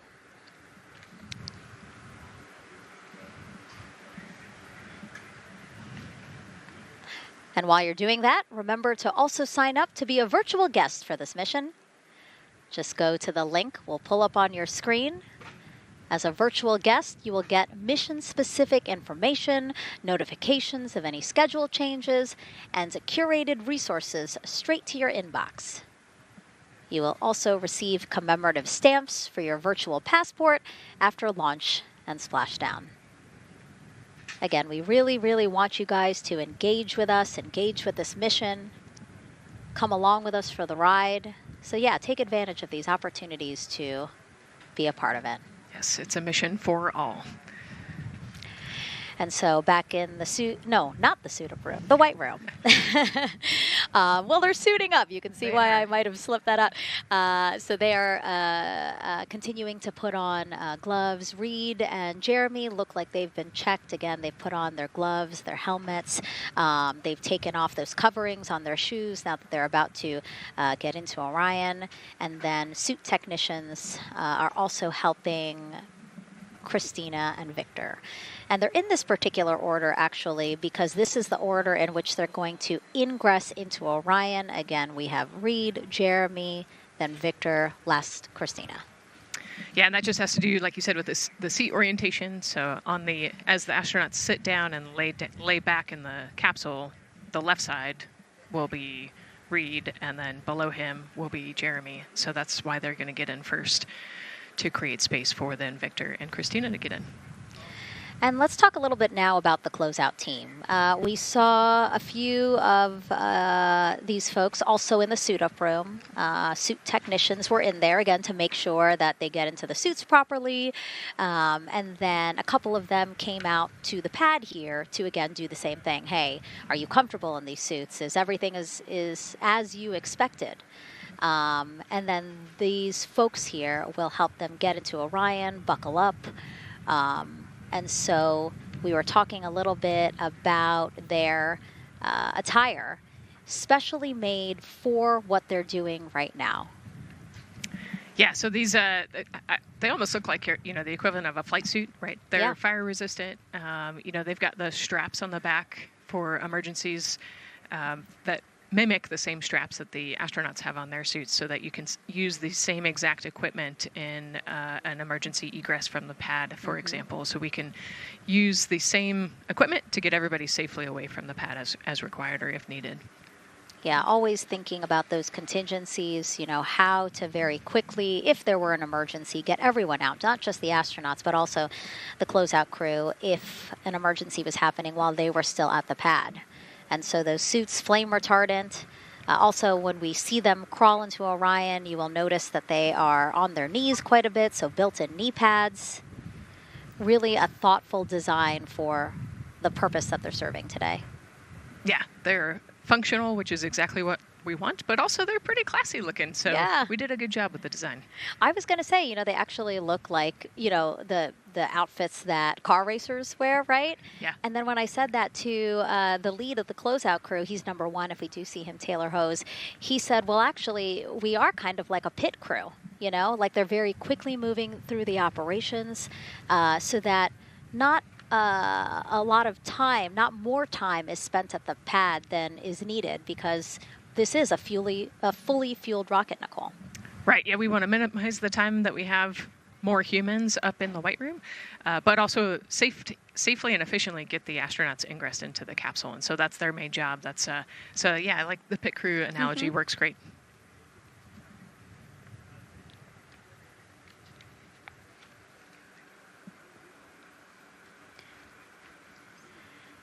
And so, Nicole, as we get ready to see them ingress, I know you'll be, again, an invaluable source as we talk through this part of the launch countdown, because you've been inside a mock-up of the Orion spacecraft. And I know that because you texted me a photo that you took, this selfie in the mock-up, and little did you know I was going to put it in this broadcast. Yeah, this was actually a really wonderful opportunity. Last week, our flight control team at Johnson Space Center hosted an open house of the Orion mock-up there in the Space Vehicle mock-up facility. And so I got to spend some time in the capsule with some of the flight controllers who are actually sitting on console right now and talk to them about everything inside the mock-up. So you can see I've got a bump cap on. It's like a small hard hat. There are a lot of metal corners and things, and we are still squishy humans at the end of the day. And so they want you to be careful while you're moving around in there. But I got to see, how the crew will ingress. I got to look at the umbilical and the seat straps, and I got to see, the emergency equipment and the stowage and the toilet. I got to see it all. Got to talk about everything. It was pretty cool. It was a really great time. Michael and Bruce were great with me. They answered all of my questions.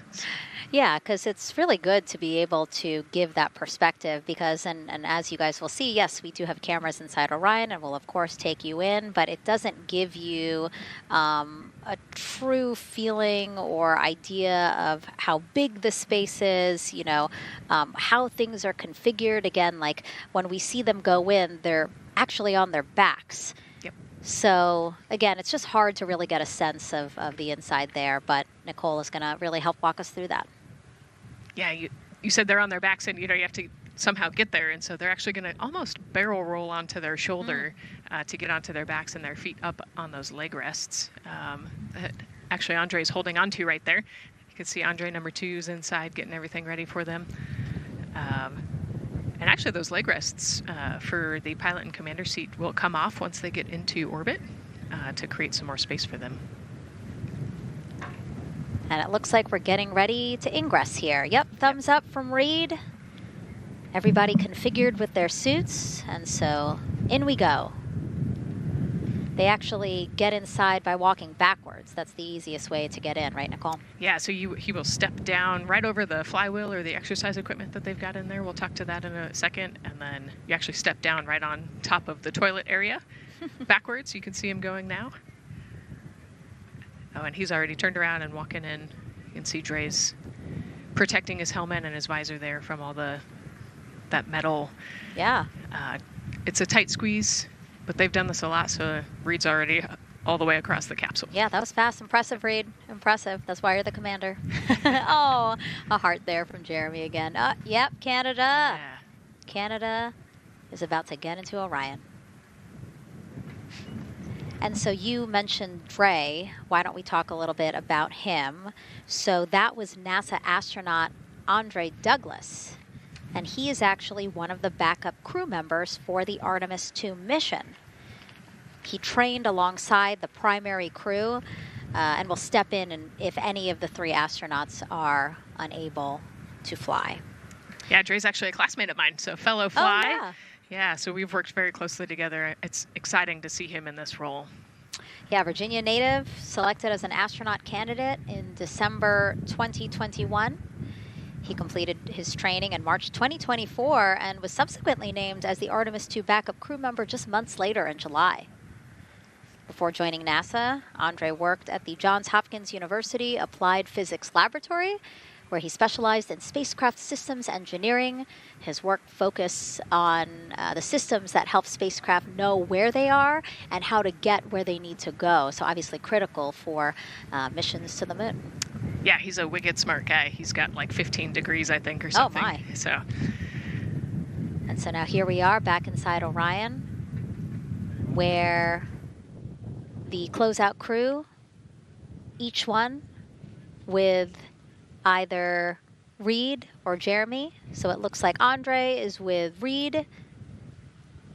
And this is a camera shot of behind Reed's head. So Reed, while Andre is buckling him in, that's a 5-point harness, Reed was configuring his control panel. Yeah, the displays. We're getting the displays ready so that they can monitor all of the systems and monitor the launch as they go. Christina there signing the wall.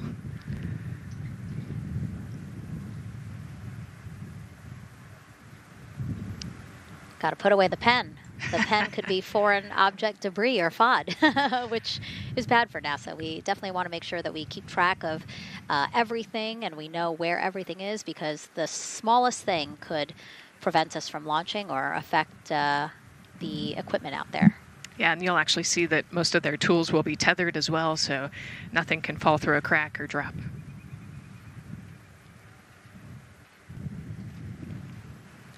And so as soon as Jeremy and Reed are good to go in their seats and connected to their communication umbilicals, as Daryl had said before, we will start hearing the loops, the audio mission loops, specifically Orion to Earth 1, which is the communication loop that the crew communicate on to the different teams supporting launch today.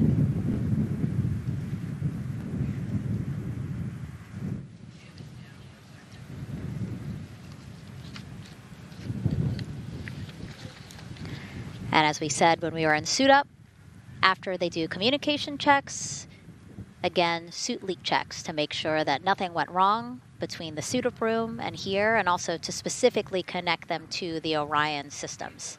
Yes, this will be an integrated test with Orion and the suits to make sure the entire system is working and ready for flight. And so you'll notice Reed and when Victor sits down, Reed and Victor are the only ones with the display panels in front of them. Jeremy and Christina will actually share a personal computer device, and that will be on Jeremy's leg, and that's how they'll continue to follow along with telemetry and data. Yeah, it's actually pretty cool. This is one of the technology demos that we're doing, and so they're going to plug into the system, and it'll be a screen repeater on that, that device for them so that they can see what the pilot and commander are seeing. OTC ask, MS2 is online for sound checks. This is OTC, repeat. MS2 ready for comm checks. The MS2 ready for comm checks. MS2, OTC, Orion to Earth 1, comm check. OTC, it's MS2, have you loud and clear on 1. You're welcome, sir.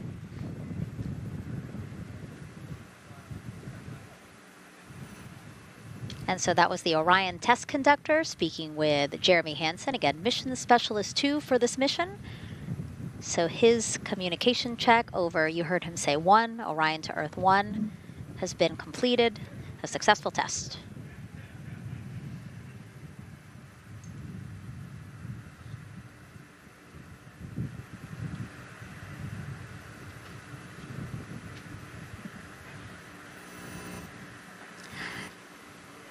The rest of the crew here waiting in the white room. Again, as Nicole was saying, a little tight there for all of those folks. So Christina and Victor will wait until Reed and Jeremy are done getting buckled in. Yeah, I think 4 astronauts and 4 suit techs would be a tight fit in that capsule. Yeah, I mean, take a look at Bill. He's number 3 there, the suit technician there. He is kneeling where Christina will be in order to get Jeremy situated.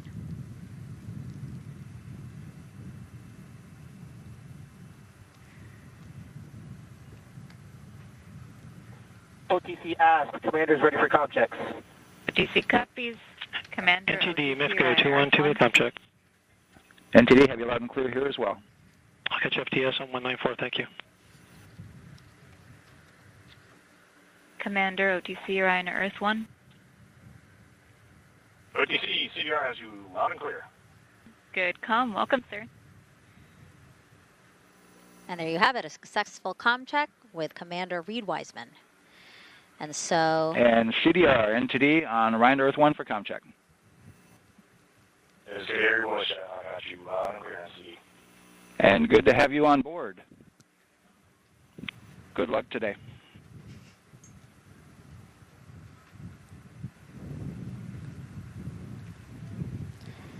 And so now these 2 closeout crew members will finish up what they're doing here.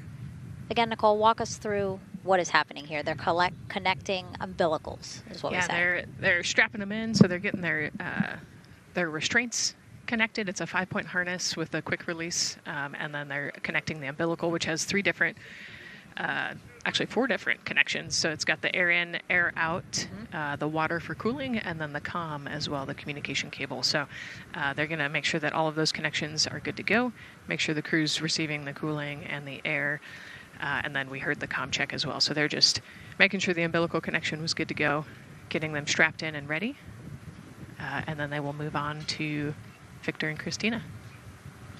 And so while we wait for that to happen, why don't we get another check of the launch countdown milestones with Daryl and the launch team?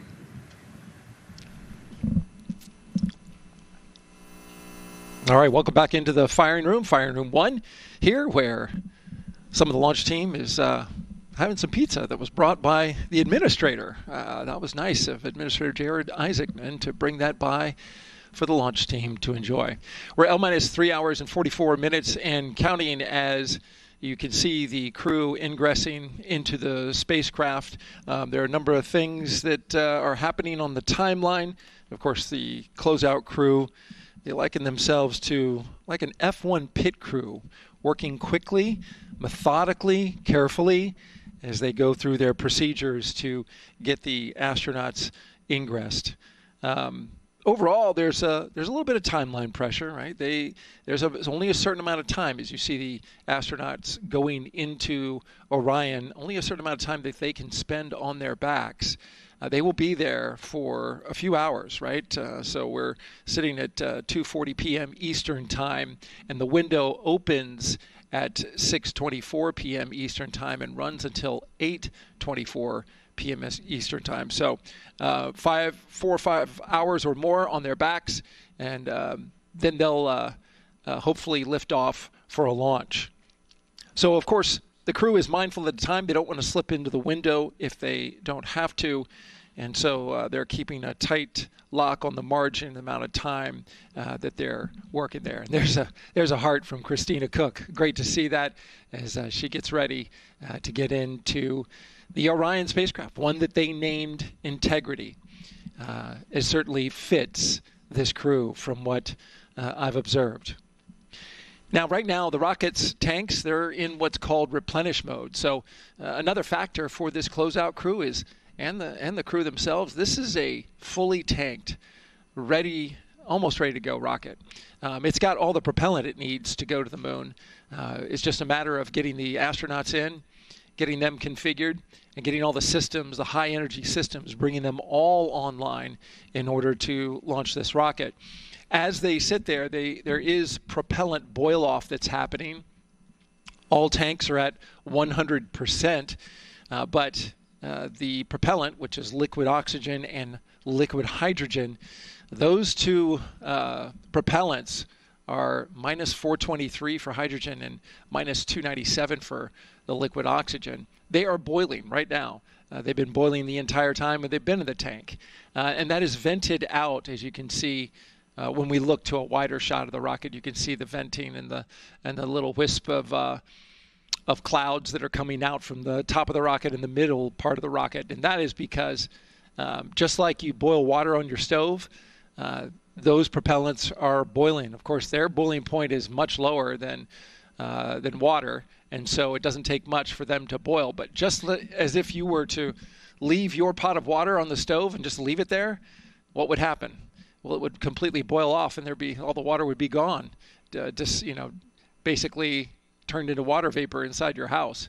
Well, it's the same case here. So we are continually replenishing the rocket with propellant, liquid hydrogen and oxygen, running from those propellant lines that you see there going into the rocket. So that continues to go well. Overall look from the launch team here, this has been a very smooth countdown so far.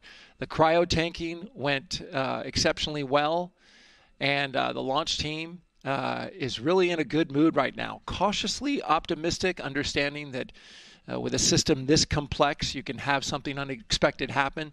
But to this point, the firing room is really encouraged by what they've seen so far, and are especially excited to see these astronauts getting inside the spacecraft. L-minus 3 hours and 40 minutes and counting until we open up that window for launch. For now, we'll send it back to Megan and Nicole. Thank you, Daryl. And, he mentioned that the crew decided to name Orion Integrity, and it was not something they came to easily. They really wanted to put in a lot of thought.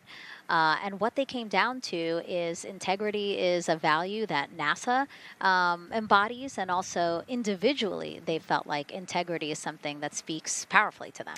Yeah, and I think the other part of integrity, it just represents the humility and the professionalism behind the entire team that built this rocket and got us here today. And so it's a fitting name for this capsule.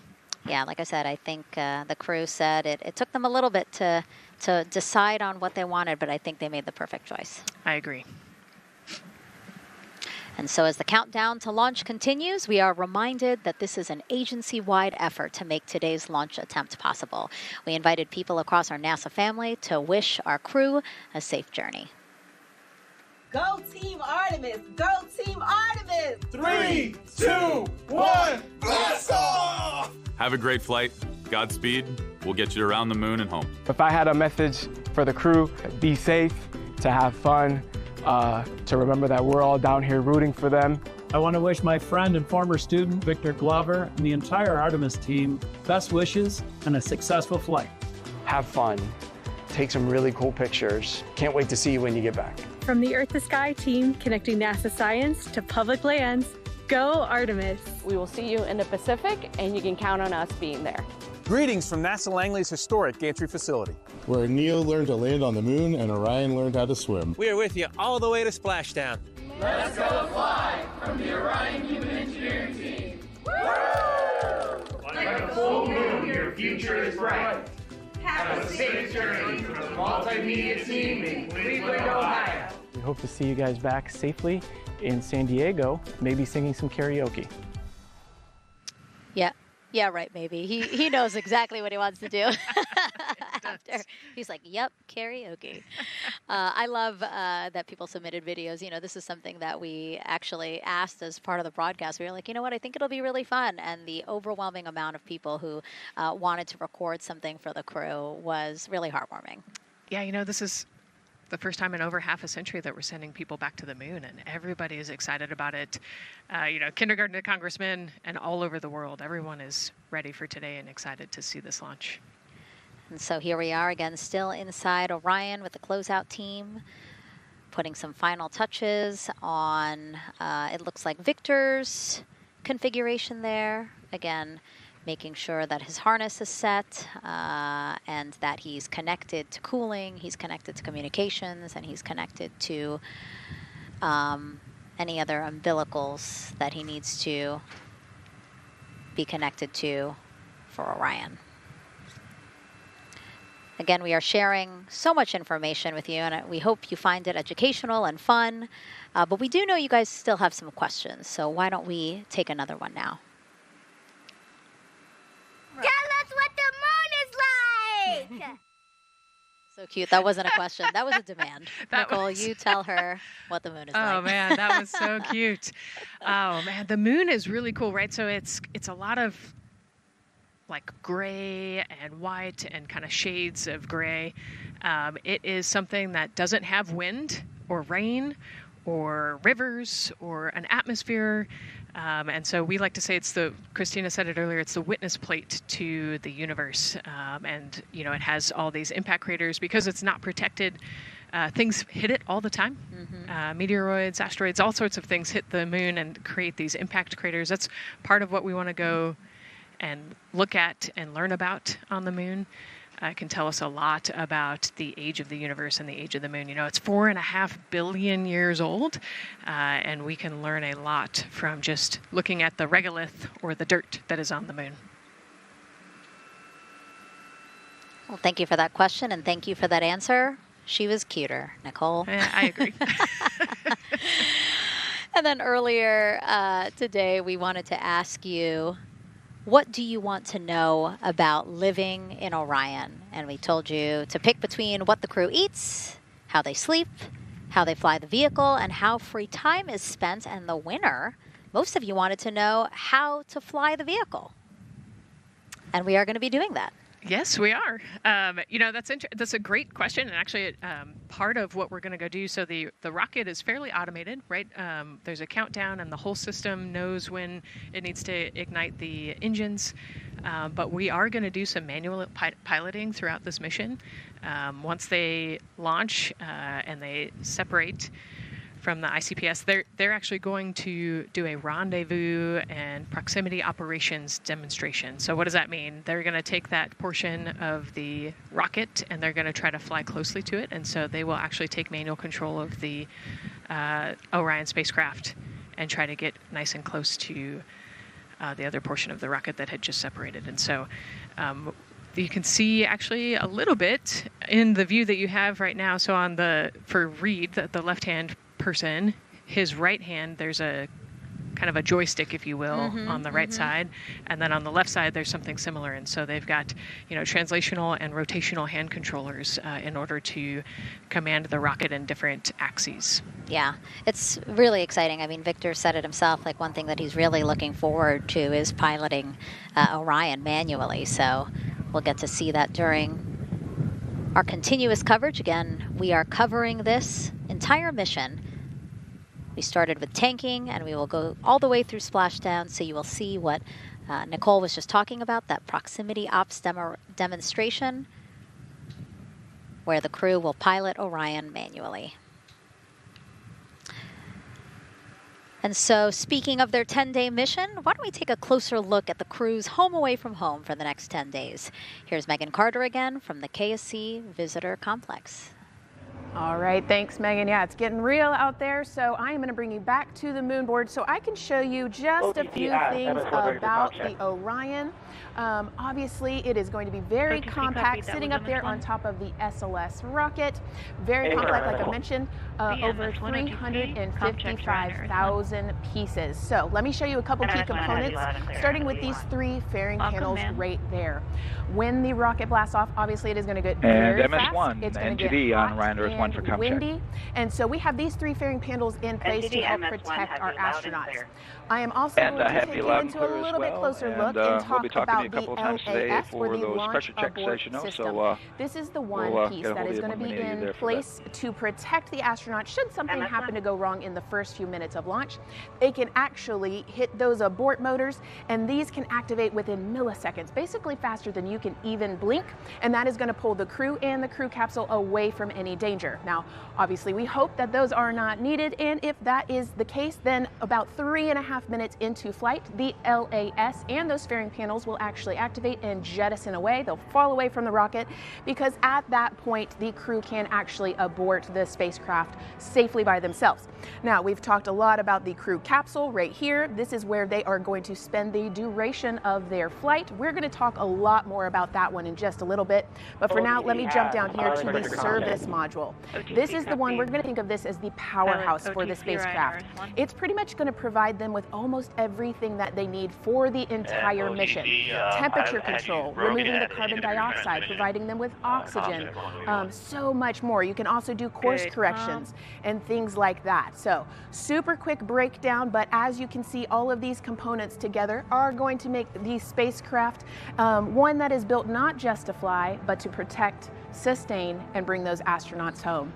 All right, lots more to come, but let's see where we are with the crew. Back over to you, Megan. Hey, thanks so much, Megan. A lot of useful information there. And we did want to point out that you did hear over and PLT, NTD on Ryan Earth 1 for comm check. NTD PLT, I have you loud and clear on OE1. And I have you the same. Welcome aboard. And so, again, we are now hearing mission audio loops, specifically the Orion to Earth 1 loop, the communication channel for the crew.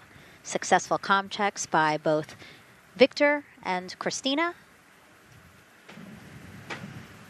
CDR, OTC Orion to Earth 1. CDR. Yes, sir. Configure ARS to shoot mode per EPROC 10.1.1. Crew ingress and vehicle pre-launch config, step 1. 10.1.1 crew ingress and vehicle pre-launch config, step 1. Going in work now. And so see, now we are privy to some of the countdown procedures that the team is asking for the crew to do. Yeah, so they're going to work through some of these procedures and finish the ingress portion, as you heard in that procedure. So this is where the crew is going to start building their nest, if you will, running some procedures, getting the capsule ready for humans to be on board. And now look at the clock, 3 hours, 30 minutes and counting until the opening of our 2-hour launch window, and we are pretty good on time. We are as we are expecting in terms of when ingress will be wrapping up soon. And so now let's bring Gary Jordan, again, our commentator inside of Mission Control at Houston. Gary, let's check in with you about mission preparations. Hey, Megan, thank you. Yes, we're following along here in Mission Control Houston. OTC copies. And we'll stand by for those con checks.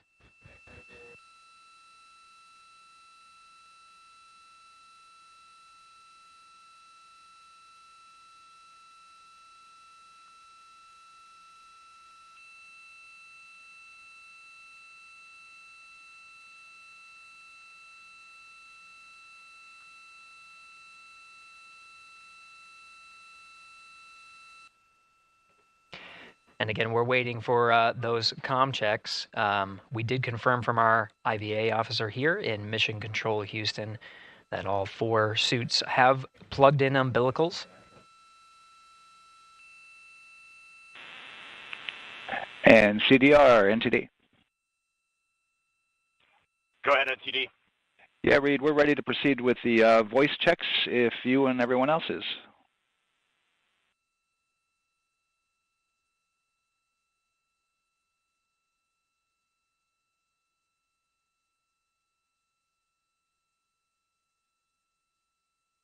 NTD, Integrity Crew is ready for voice checks. I copy that. And Integrity for the entire crew, comm check on Orion to Earth 1. CDR. PLT. MS1. MS2. Good comm check by all. NTD moving to Orion to Earth 2.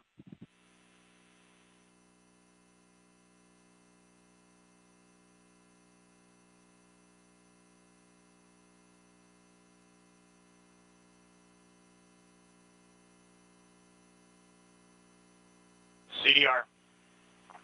PLT. MS1. MS2.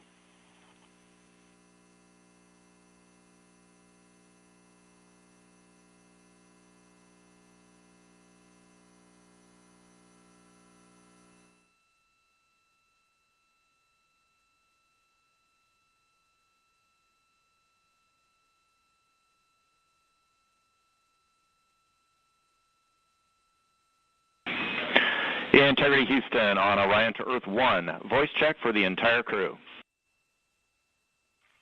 CDR. PLT. MS1. MS2. Houston has all 4 crew loud and clear on OE1. Stand by for 2.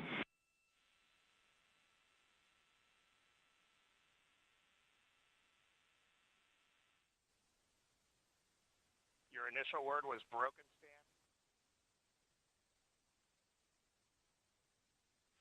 MS1. MS2.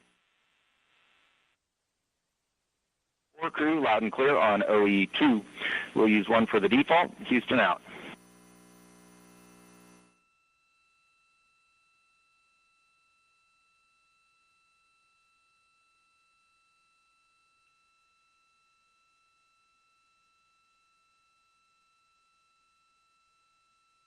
And CDR, NTD? CDR. Yeah, we're going to go ahead and we're going to clear a couple of those messages on your screen here. Just want to give you a heads up that you'll see that. Copy all.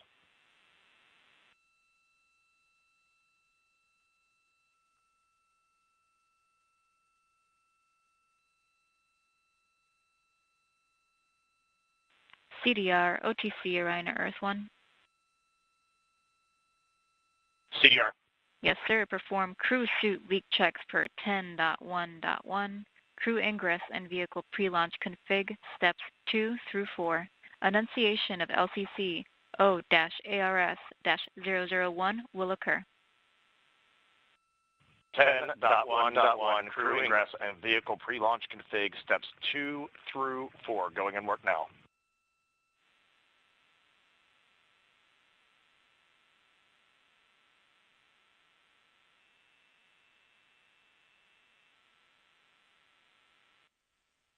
This is Mission Control Houston. We are following along as the 4 crew members of Artemis II work through their voice checks, then the umbilical connections and various pathways to get communications from all of the... refresh on your screen. CDR. Yes, sir. We're going to look to do a quick refresh on your screen if you guys are okay with that.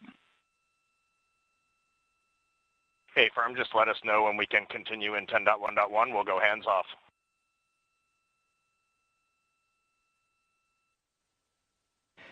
(10.1.1) referring to the procedures that they have through the various phases of ingress and some of the checkouts needed to prepare for today's launch. Here in Mission Control Houston, the IVA, or Intravehicular Activity Officer, will be confirming the leak check status and watching as the suits pressurize to once again confirm that the suits are in a good configuration ahead of launch. Of course, for the teams here in Houston, launch is just the beginning. The first flight day is jam-packed with activities. Shortly after main engine cutoff, Integrity will enter into a coast phase while still attached to the Interim Cryogenic Propulsion Stage, or ICPS, and prepare to deploy the solar arrays. With power being generated, Integrity prepares... Go ahead, NTD. With that refresh, and you got to go to proceed with your 10.1.1. Picking up 10.1.1, step 2.3 through 4.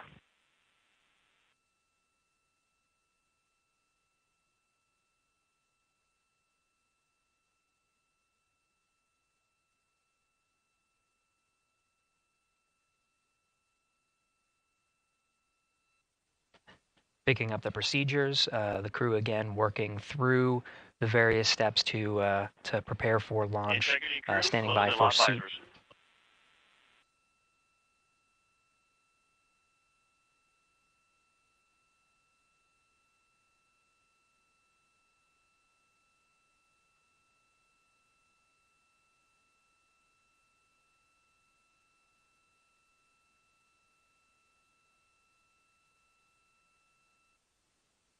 This is Mission Control Houston. With visors closed, the pressurization tests can commence. We'll stand by for word of a good leak check on all 4 of the crew member suits for the Artemis II mission. Again, this is the very beginning of a very busy flight day for our 4 crew members. After launch, they have a series of burns to prepare for. The first major burn being the perigee raise maneuver that allows them to continue in low Earth orbit, and the next being the apogee raise burn that puts them in a high Earth orbit. This is an orbit that takes them around the Earth for nearly a day, 23.5 hours to be precise, and allows the teams, including the astronauts and the flight control teams, to check out critical systems ahead of committing to the next day's translunar injection. But before they even call it a day, Integrity will separate from the ICPS, and the crew will command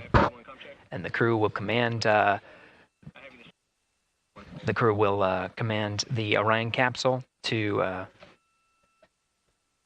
separate from the ICPS and turn around and approach the upper stage, but not dock. This is to test Orion's in-space maneuvering capabilities and provide further confidence in docking to another lunar space vehicle like the Human Landing System that will be part of the Artemis III mission ahead of future moon landings.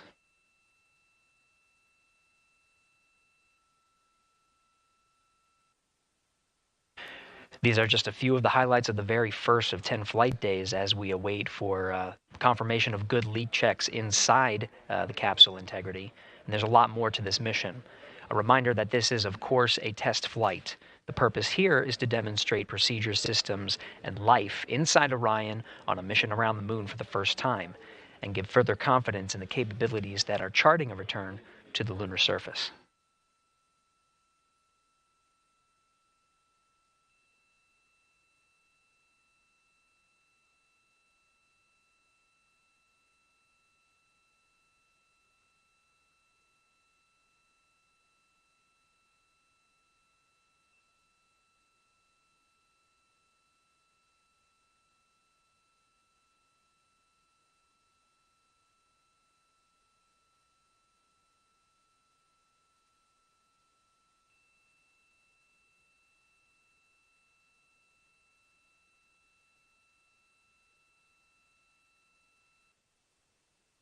You may be able to see from this view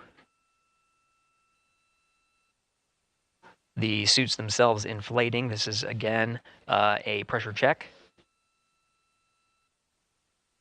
verifying that the suits are leak-free ahead of the Ascent portion of today's flight. How you see the crew now with visors down will be the configuration of their ascent all the way through core stage separation about a little more than 8 minutes after booster ignition.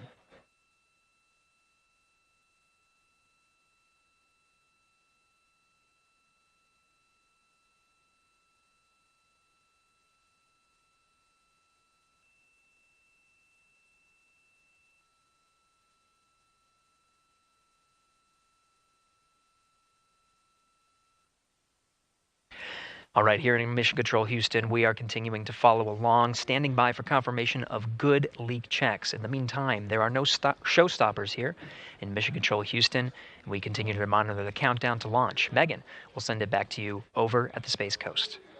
Hey, Gary, thank you so much. Yeah, as we wait for confirmation of a successful leak check for all 4 astronauts, why don't we go back to Daryl, again, who has been following along with the launch countdown as we inch closer to the opening of our 2-hour launch window. All right, thank you, Megan. And yes, getting some good communication. It's great to hear from the crew inside, even though it is as simple as a comm check. It's really good to hear their voices as they move through those various comm checks and then get ready for their suit leak checks. Fantastic views inside Orion that you're looking at now. Give you an update on the weather outside. We're still 80% go for our 2-hour launch window, which starts at 6:24 p.m. Eastern Time and closes at 8:24 p.m. Eastern Time. That's the good news. The bad news is that we've got some rain showers that are starting to head in. Looks like it may miss the pad. Wouldn't matter if it rained on it or not, though. It's received some rain earlier today. Water isn't going to hurt anything out there at this point. But the rest of the area might be getting a little bit wet, which may include the hostess, so keep an eye out for that.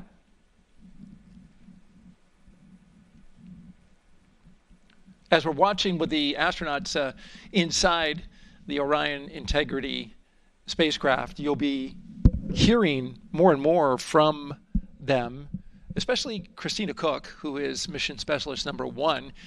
She not only is going to be making history. All crew, visors open, suit loop leak check complete. OTC. Okay, there you heard the suit leak check complete. They check those suits for leaks in astronaut crew quarters. They check them again inside the spacecraft. As you can see, the closeout crew, our astronaut support person moving around, turned off the camera, and so now we're looking from outside the Orion spacecraft looking towards, oh no, let's see, get oriented here. Well, there we go. Back inside, we've got the view. But basically what I was saying about Christina Cook is that she will have the role of reading. CM is ready for closeout, performing video sweep using drag-on camera. OTC.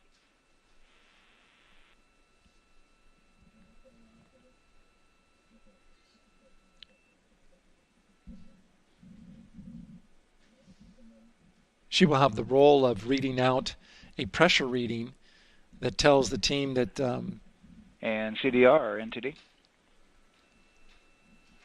Go ahead, NTD. Yeah, we're going to do another cleanup on those suit leak check messages that we got from since we're done with that now. Integrity copies. Yeah.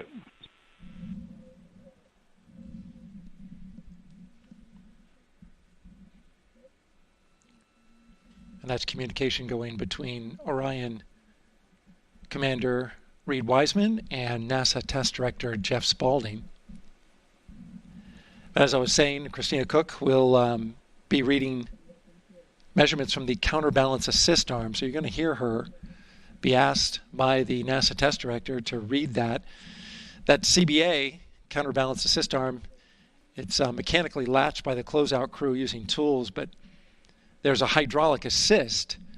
It's pneumatically opened and closed rather with a pressure assist that helps open it up. Not only that hatch, but also the last hatch. There's 2 hatches there that we'll see that will be closed, but this is in case of an emergency out there at the pad. If the crew, for some reason, needed to exit quickly, then they would exit the spacecraft by pulling that lever, which would open both hatches. Those hatches are heavy. The Orion hatch is hundreds of pounds. ATC cameras 1 and 2 both set to record. OTC copies.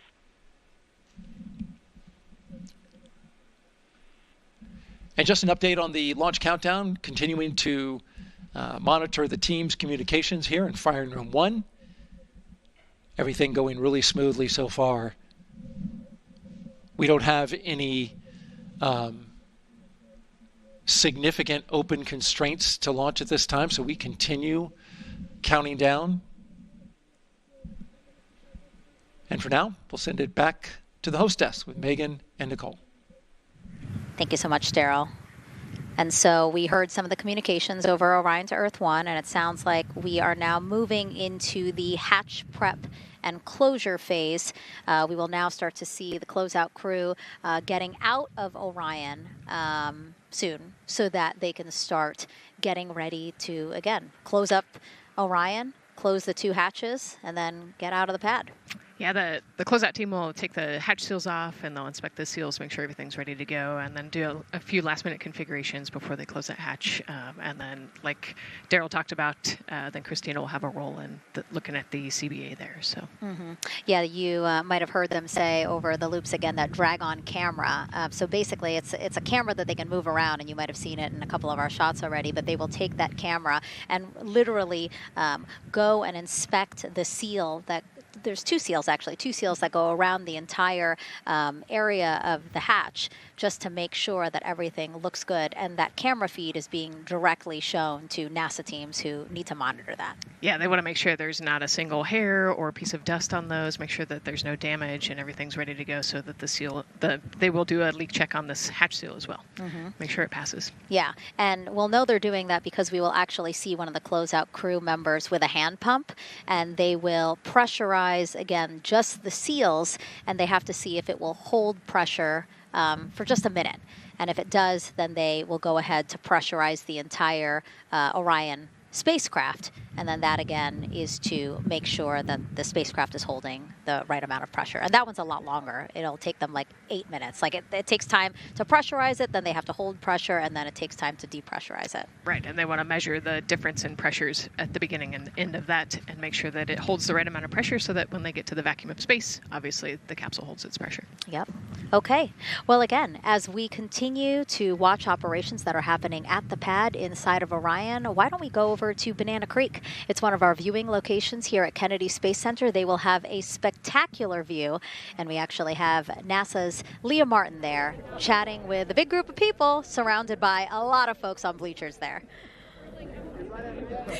Hey, Megan, yeah, tons of people out here today, thousands of people gathering at Banana Creek to enjoy NASA's next big mission and humanity's next great leap today. It's a gorgeous day, and I'm joined here actually by some people who are probably the only people on center who are a little bit more excited than me to see this rocket lift off. Where are you from, and why are you here? So we're from the University of Tennessee, Knoxville. We're a group of 7 aerospace senior engineering students traveling here with Josh Dobbs, former quarterback of the University of Tennessee, with his extraordinary Dobbs Foundation. Now, you were actually telling me a little bit earlier, you're here local, you're from Orlando. What's it like being an aerospace engineer and then having the opportunity to come back here to the Space Coast and see this mission lift off today? It is absolutely amazing. I feel like the little 9-year-old girl inside me is so excited. Like, I'm from around here. I grew up watching launches in my backyard, and so this seems like such a full circle happy moment for me. Now, you are an aerospace engineer looking hopefully to join the workforce in the future. How does it feel to be here and see firsthand what that work does? It's just so cool to see what I've been working for the last 4 years and then 12 years before that just actually be physically happening in front of me. It's something I never dreamed of as a kid. And I'm actually joined here by the Astronaut himself, Mr. Josh Dobbs. Now, you have a history with NASA as well. You did an externship here. And how did that kind of play into your passion for aerospace and then the foundation that actually provided this opportunity for these students today? 100%. So I spent a month here around the Artemis I mission, which was a tremendous opportunity to learn about the space program and also what's next.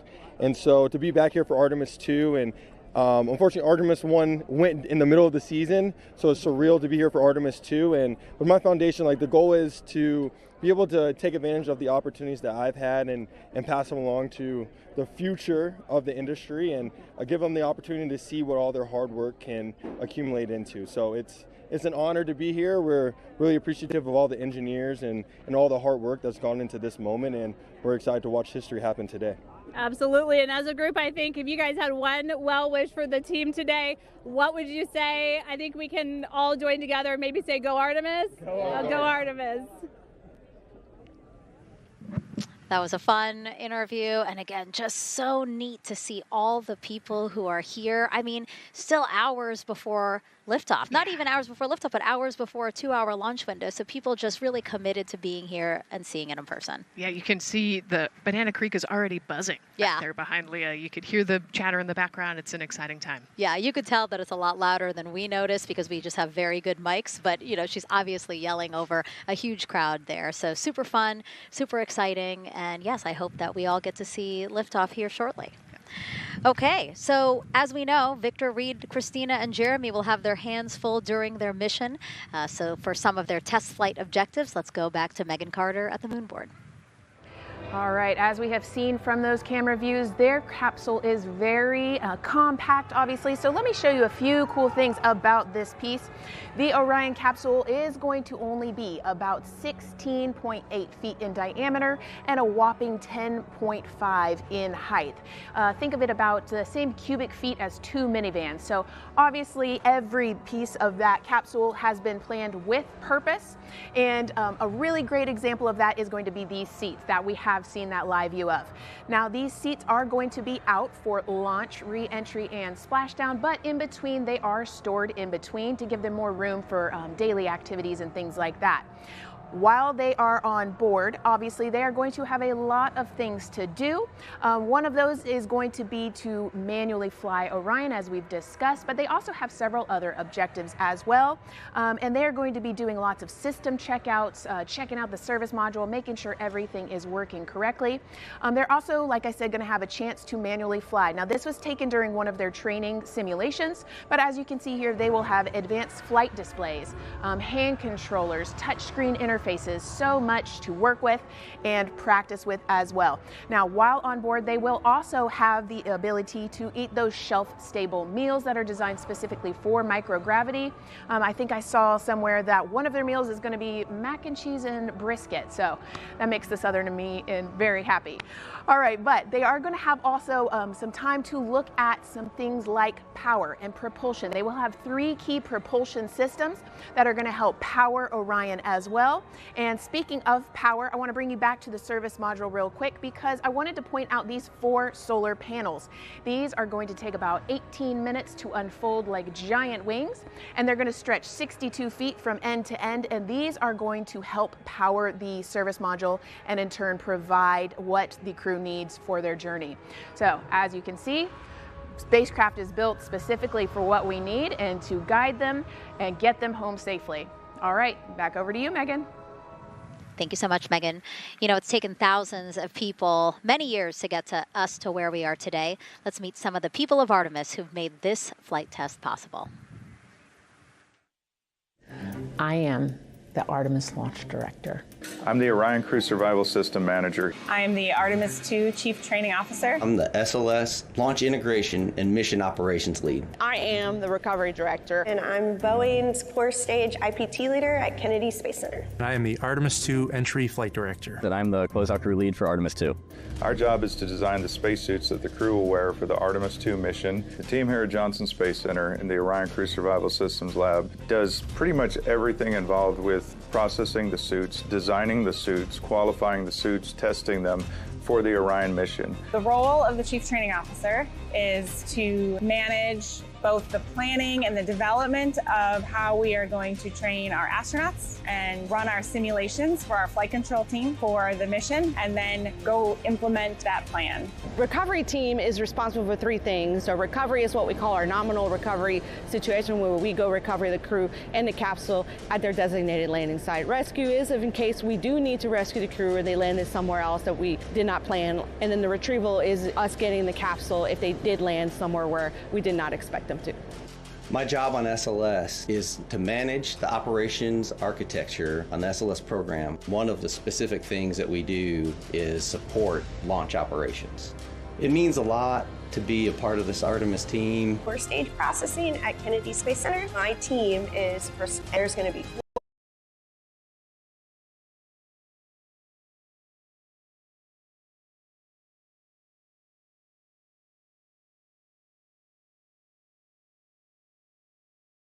our astronauts and is going to get them to their ride around the moon. I've been a flight director for over 10 years now. I worked on the Artemis I mission, and after that mission completed, I was assigned as the entry flight director for Artemis II. I can't wait to see the hatch open after splashdown. That's when we know that our mission will be complete and the crew will have safely returned to the moon and back to Earth. Closeout crew is responsible for getting the astronauts up to the white room, getting their helmets and gloves on, getting them into the vehicle safely, connecting all their umbilicals, making sure they're ready to go for launch, and then closing the crew module hatch. The reason we do this is to expand mankind's knowledge. If I can be a part of that, doing anything, I want to do that. The launch director role really is to step back and kind of take that big picture view of launch. How are we doing on any NCs? How are we doing on our timelines, our procedures? Artemis II is a beginning. It's going to inspire a new generation. It's going to uncover science. It's going to serve as a pathway to places that we have never been before. And to meet more people of Artemis, you can head to the link we're going to put up on your screen there. Just, again, really nice to see all the faces that have put in the work, the time, the hours, the dedication to get us to today. Yeah, so many professionals that worked so hard on this mission. And what was really fun to see is, you know, we interviewed Taylor Hose, closeout crew lead, as he said, and that's who we are now seeing inside of the White Room as they are getting ready to close out Orion and close one of two hatches. We have the side hatch of the crew module as well as the launch abort system hatch, correct? Yeah, the astronauts are in the capsule. They're ready to go, and now the White Room is very busy as they're getting ready to close both of those hatches. That's a great shot right there where you can see them. Almost looks like they're doing that hatch seal inspection that we talked about.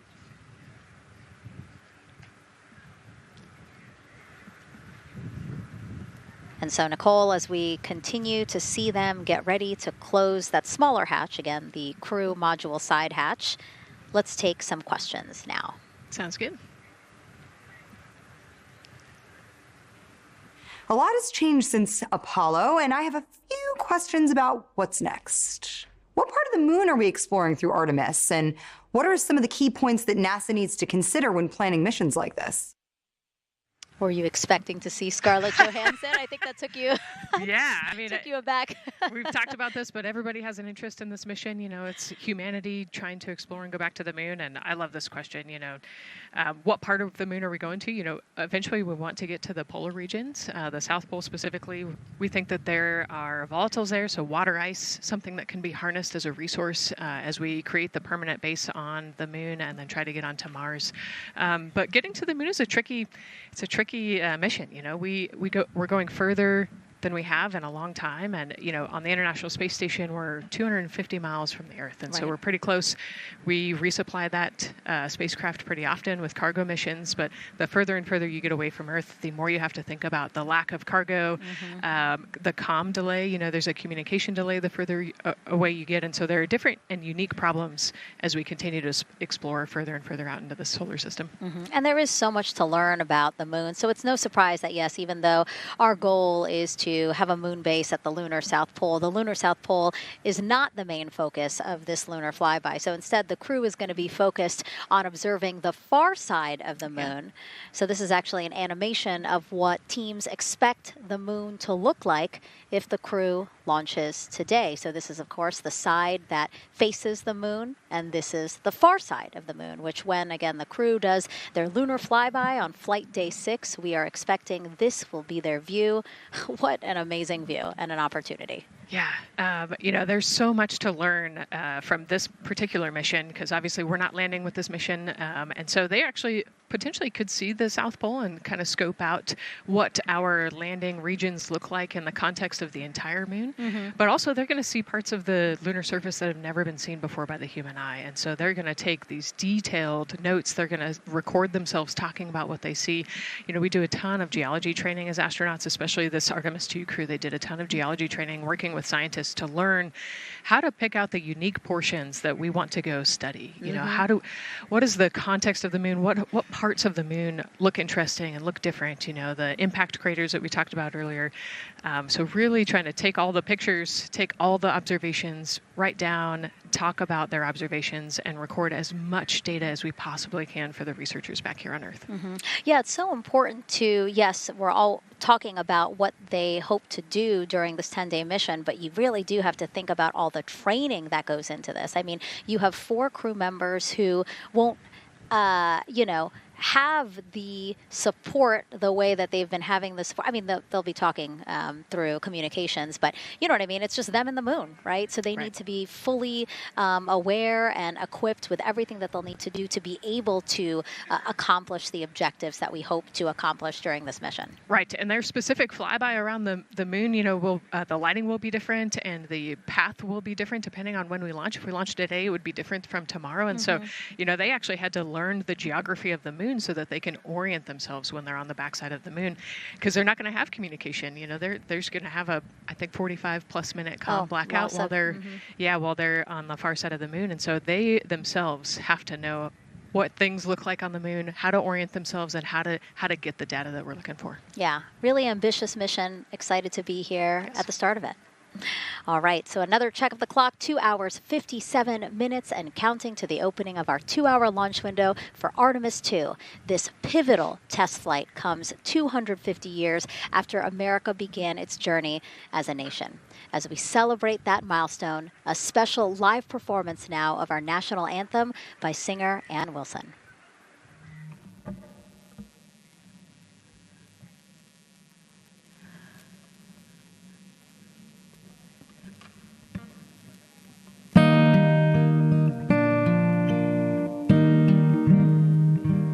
Oh, say, can you see by the dawn's early light what so proudly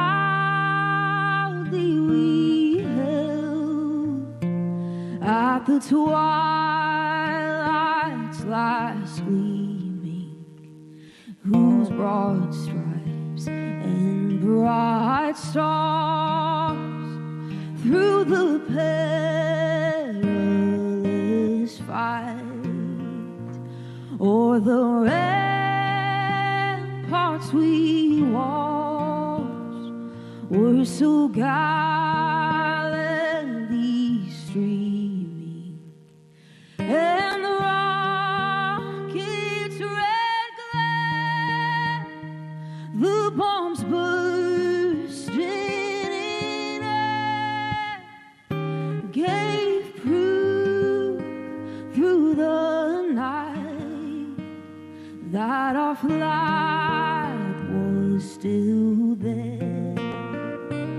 Oh, say does that star-spangled banner yet wave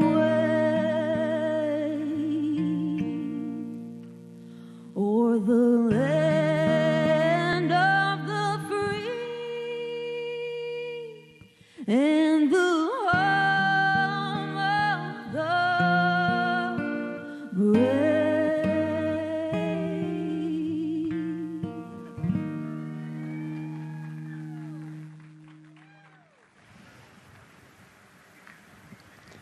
A beautiful rendition. Honestly, I'm a little emotional, a little speechless. Yeah, that was gorgeous.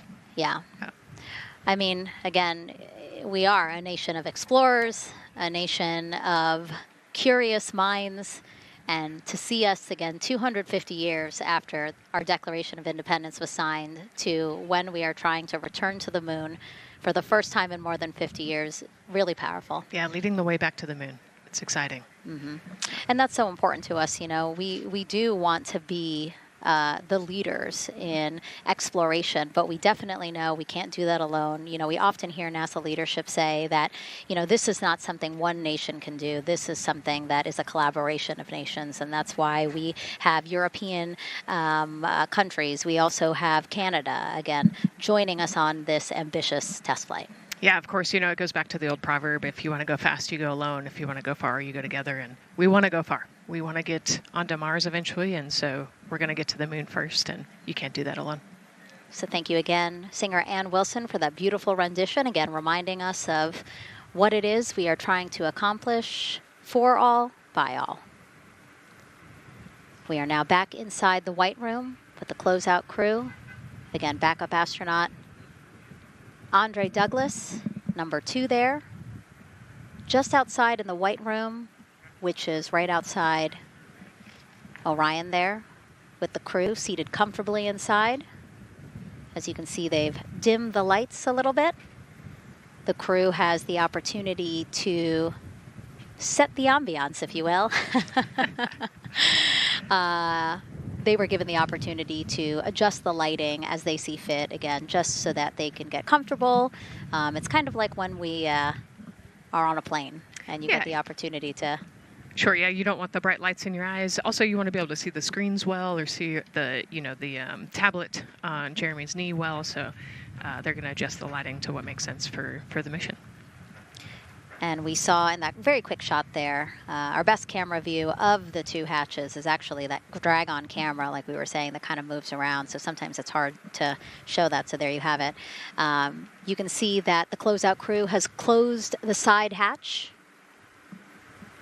And so right now, that's a panel that they have to close out in order to then close the next hatch, which is the launch abort system hatch. And so, Nicole, can you just quickly, again, talk to people about the 2 hatches, again, crew module first, and then the launch abort system hatch? Yeah, so the crew module hatch is the one they're working on right now. They just got closed. You can see he's torquing those bolts down. And that is the hatch that completes the Orion capsule. And then you have the launch abort system, which actually is kind of almost a shell that goes around the capsule and holds onto the capsule during launch. And it has its own separate engines that can pull the capsule away from the rocket safely in the case of an off-nominal data point. So it's actually looking at roll rates and attitude and thrust and all sorts of different data in order to make sure the launch is safe. And if it's not, then the launch abort system will pull the crew module away and get them into a splashdown zone safely.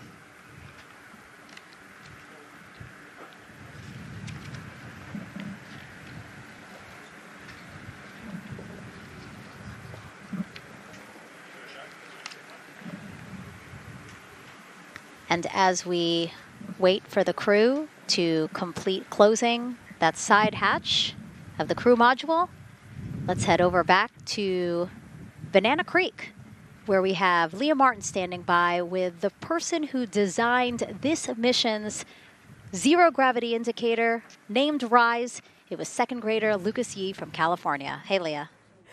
Hey, Megan. Yes, of the many special guests we have with us today, I think one of our most exciting guests is Lucas, who's joining us, like you said, all the way from California. He and his family actually worked this as a group project to design the zero gravity indicator. Lucas, can you tell us a little bit about your design? Yeah. So you named him RISE. Can you tell me why you picked that name? It was very remote, representing the Artemis II launch and Earthrise. And yeah, that's pretty much it.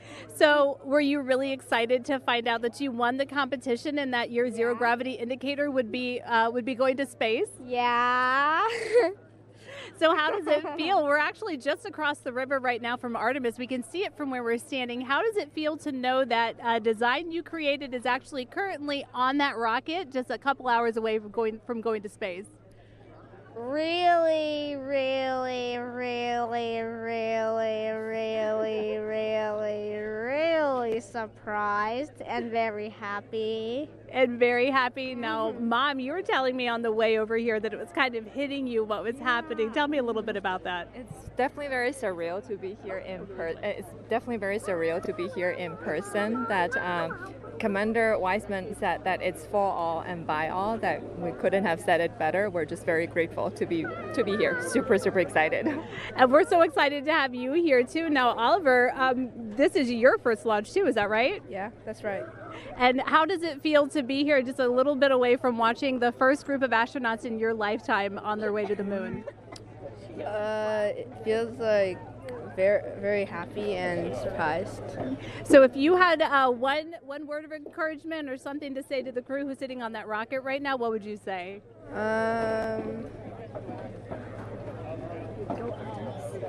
What? Go Artemis.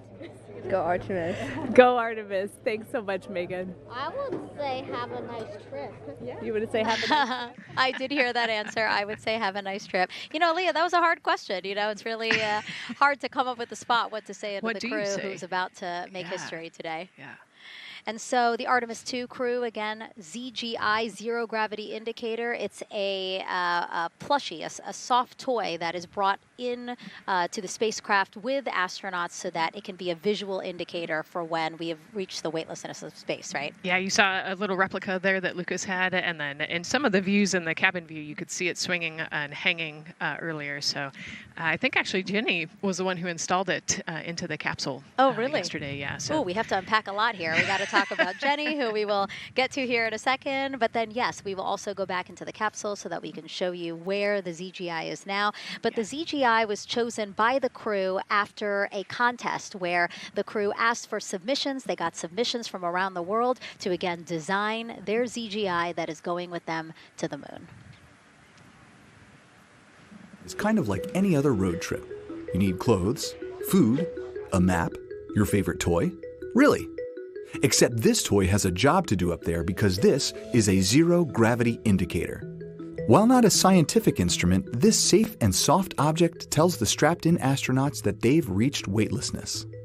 For Artemis II, the crew wanted a one-of-a-kind ZGI, so we asked you to come up with it.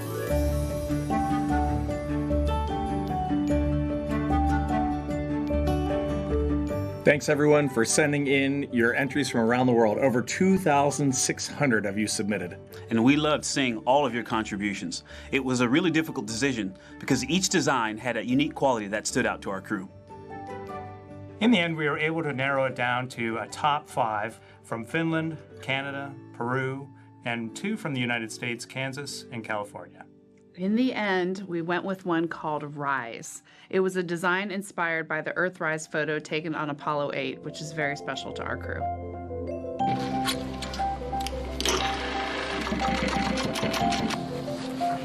With the winner chosen, next came the task of bringing it to life here in the Thermal Blanket Lab at NASA's Goddard Space Flight Center. This lab specializes in custom materials to protect sensitive spacecraft equipment and is perfect for creating a ZGI that meets the rigorous safety standards of NASA. Because you have to be concerned with whether the thread's going to outgas or if it will hold up, if it's flame retardant. This is the Rise ZGI doll. All I have left to do is to close the opening here and hand sew the hat on, make sure its stuffing is stuffed in there. And we have our pocket here for the SD card. And on that tiny SD card will be millions of names submitted to virtually join the crew aboard Orion. Got Rise. Not the real one, obviously, but this is a replica. I mean, so clever for Lucas and his family to design. Yeah, I love that he replicated the famous picture that we all love of Earthrise. And then I love that the bill represents the space in between the moon and Earth. It's just such a cute and wonderful way to represent this mission. Yeah, and again, Earthrise, very important to this crew. It harkens back to the picture that was taken by the Apollo 8 crew where they saw Earthrise. And so very appropriate since, again, now here we are going to see Earthrise again with this mission. Yep. So yeah, so this is little Rise here. And then you heard in that video that there is an SD card that is zipped inside with the real ZGI with the crew. So get this, more than 5 million people submitted their names as part of NASA's Send Your Name to Space campaign. And actually, Christina said that her niece and nephew's names are inside that SD card. How cool is that? Her nieces and nephews are going to go with her. Yeah. Love this. Love that people are engaging in such a cool way. And actually, if we take a look back inside of Orion, we can actually see the actual ZGI inside with the crew. As we said, the purpose of a zero gravity indicator is to show when we've reached the weightlessness of space. Now, I know that it's probably dark in there because, as we said, the crew decided to just dim it a little bit for them. But here again, as we see, Reed on your left, Victor on your right. Below Victor, or next to Victor, again, because they're on their back, it's a little weird. It's a little hard to explain their orientation. But between basically Victor and Christina is where Jenny Gibbons has placed the zero gravity indicator. And Jenny, who, again, Nicole just brought up, Jenny is one of the backup crew members. So we mentioned how Andre is the backup crew member for the NASA astronauts. Jenny is the backup crew member for Jeremy. Yeah, Jenny's one of our Canadian astronauts. And yeah, so she's been also helping with preparations for today and helping get the White Room ready, get the capsule ready. And she's actually going to be a Capcom for Artemis II as well. Yeah, she's from Calgary, Alberta, completed astronaut training in 2020. Mechanical engineer, combustion scientist, and actually before becoming an astronaut, she was an assistant professor. So again, another very well-accomplished person on the team. And I know the Artemis II crew has really enjoyed working alongside both Andre and Jenny. Yeah, actually, Jenny was our EBQ mentor when I went through our ASCANner initial training. So she helped us with all of our spacewalk training, which was kind of cool as well. Okay, and there we have Andre again, number 2, with the rest of the closeout crew team there. Why don't we get another check with Daryl and see how the launch countdown is going.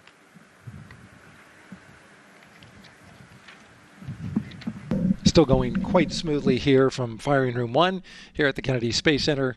Launch team working no major constraints to launch, which is great news. We did get an update on a weather balloon that the launch weather officer and his team released. This is an important right around the 3-hour mark, and what it told us is that winds are around 10 to 11 knots in the upper parts of the atmosphere. That's important information for the launch abort system should the astronauts need the LAS. This would, of course, pull the Orion spacecraft off the top of the rocket in case there were an emergency, and then take them offshore to a water landing in the Atlantic Ocean. And so the winds are pushing onshore. And because they're pushing onshore, the launch weather officer is keeping a close eye on the strength of those winds, because if the Orion were to come off the top, and it's powered by 3 rocket motors which can propel it or pull it especially fast off the top of the rocket, it would go up into the air thousands of feet and then splash down in the water. And if you've got wind pushing against it, you don't want that spacecraft to come back and land on land. So they're watching that very closely because of the onshore flow. That onshore flow is also what's giving us a little weather action down to the south of us along what's called the beach line, 528. We got a whole lot of people out there getting ready to watch the Artemis II historic launch. Well, they just got a good soaking. Line of rain showers, I should say, passed through that area and soaked the place. Certainly rain is a possibility, spotty showers from time to time, but overall the launch weather officer tells us that we are trending towards getting that stuff to all push to the west the closer we get to our launch window. A reminder, that window is from 6:24 p.m. to 8:24 p.m. Eastern Time. We don't have a specific T0 at this moment. There's a lot that needs to be calculated before we get there. We also need to get through the rest of the countdown on time. As of right now, we are right on time. The launch countdown is going exactly as planned. That's not something that we saw certainly in Artemis I. There was a lot of flexing in the timeline during those 3 launch attempts back in 2022. But so far today, on our first launch attempt, we're really enjoying some really solid countdown work, some solid operations by the launch team so far. And to quote our friend Lucas, who created Earthrise, we all really like that. We'll send it back to the host desk. Thanks so much, Daryl. Yes, we really like that, and we really like Rise and Lucas. So thank you for that. That was really cute. Okay, so again, here we are in the big box here. We have our full view of the rocket, looking glorious on there with, again, some clouds, but still weather is good for launch today. And then we have the closeout team continuing to do work in the White Room. We got confirmation that they have successfully completed pressurizing the counterbalance pressurization. Basically, as Daryl explained it before, the side hatch for the crew module is very heavy. So in order to open it, there needs to be pressure applied to it, and that's what we just completed, right? Right, that's exactly it. So the CB8, that counterbalance assembly that we're talking about, has to be pressurized. It's a pneumatic system to help. So in the case of an egress, Christina's the one that has to open that hatch. So once she gets it unlatched and unlocked, then that pneumatic system will help move the hatch. It weighs a lot, and so the average human cannot open that hatch by themselves. And so that's why we want to make sure that the system is pressurized, that it's not going to leak, and that it is ready to go in case they need to open the hatch. So that is complete, and now what is happening are the seal leak checks. So that is in progress. Again, 2 seals go through the entirety of the hatch, and we will take the seals to pressure, hold it for about a minute, and just make sure that it is holding pressure. Again, we want to make sure that the crew has a safe, pressurized environment in any sort of situation while they're in Orion. Yep, that's right. So we're going to take a look at it. We're going to take a look at the starting pressure, and then after a certain amount of time, we'll take a look at the ending pressure, and then there are certain tolerances that we will accept for flight. 2 hours, 37 minutes and counting from the opening of our 2-hour launch window today at 6:24 p.m. Eastern Time. After liftoff, it takes less than 10 minutes to reach Earth's orbit. Let's learn more about today's Ascent profile with Gary in Mission Control. Hey, Megan. We are monitoring here in Mission Control Houston. Flight controllers are looking at data from integrity in the Space Launch System during the countdown. We're looking at some of the events happening in the White Room now and just making sure that all criteria is met to commit to launch and Ascent today. It's the team you see in this room that will be looking after Ascent, which is a very dynamic phase of flight. And after solid rocket booster ignition of the Space Launch System, it's this team that takes over control of the mission. There are voices you'll hear upon ascent, calls being relayed between Stan Love, the Capcom you see here in this shot in Mission Control Houston, that's the voice from this room, and the Artemis II crew on a communications channel aptly named Orion to Earth. Here are the calls you may hear during this part of the mission. Capcom Stan Love, his first call after responding to the crew's successful roll pitch maneuver at 30 seconds is AMT high. This notes that should we lose just one of the main engines, an alternate mission in low Earth orbit can still be achieved.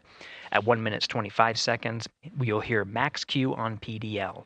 This notes that reaching the moment of maximum dynamic pressure on the spacecraft. This event happens to be in line with a communication switch to another ground station, the Ponce de Leon Inlet Tracking Annex, located about 35 miles north of Kennedy. At 2 minutes 45 seconds, you'll hear SM primed, upper stage RCS ready. This means that the European Service Module propulsion system that's prepared for the next phase of aborts after the launch abort system jettisons, and the reaction control thrusters on the inner rim cryogenic propulsion stage that enable pointing and maneuvering are ready. At 3 minutes 50 seconds, you'll hear voice check on TDRS at the Kármán line. At this point, the launch abort system has jettisoned and revealed the Orion capsule underneath. This check verifies that the now exposed Orion antennas have a good signal over the tracking and data relay relay satellites, which is part of a geosynchronous satellite network and the same assets that are used aboard the International Space Station. This communication switch happens to be at the Kármán line, a widely recognized boundary about 62 miles, statute miles, or 100 kilometers above the Earth's surface, where the air is too thin for conventional aircraft to fly and marks the point where our astronauts leave Earth and enter space. At 5 minutes 16 seconds, you'll hear the call 3-engine press. This notes that if one of the 4 main engines on the SLS core stage were to fail, 3 engines can carry the crew to a nominal main engine cutoff and proceed with the expected mission timeline. This is an important call that gives more assurance of continuing today's moon mission. At 7 minutes, you'll hear expect nominal shutdown. You'll hear this call should the main engine performance be as expected up to this point. Shutdown plans can vary and may impact G-forces experienced by the crew or future burn plans, but a nominal shutdown is more indicative of continuing the mission on the expected timeline.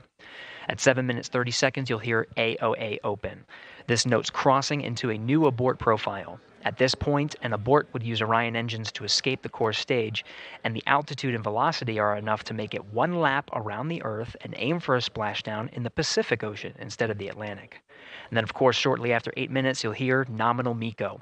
You won't hear MECO right away. Teams here wait until the core stage has separated and the trajectory is confirmed as expected before that call to the crew.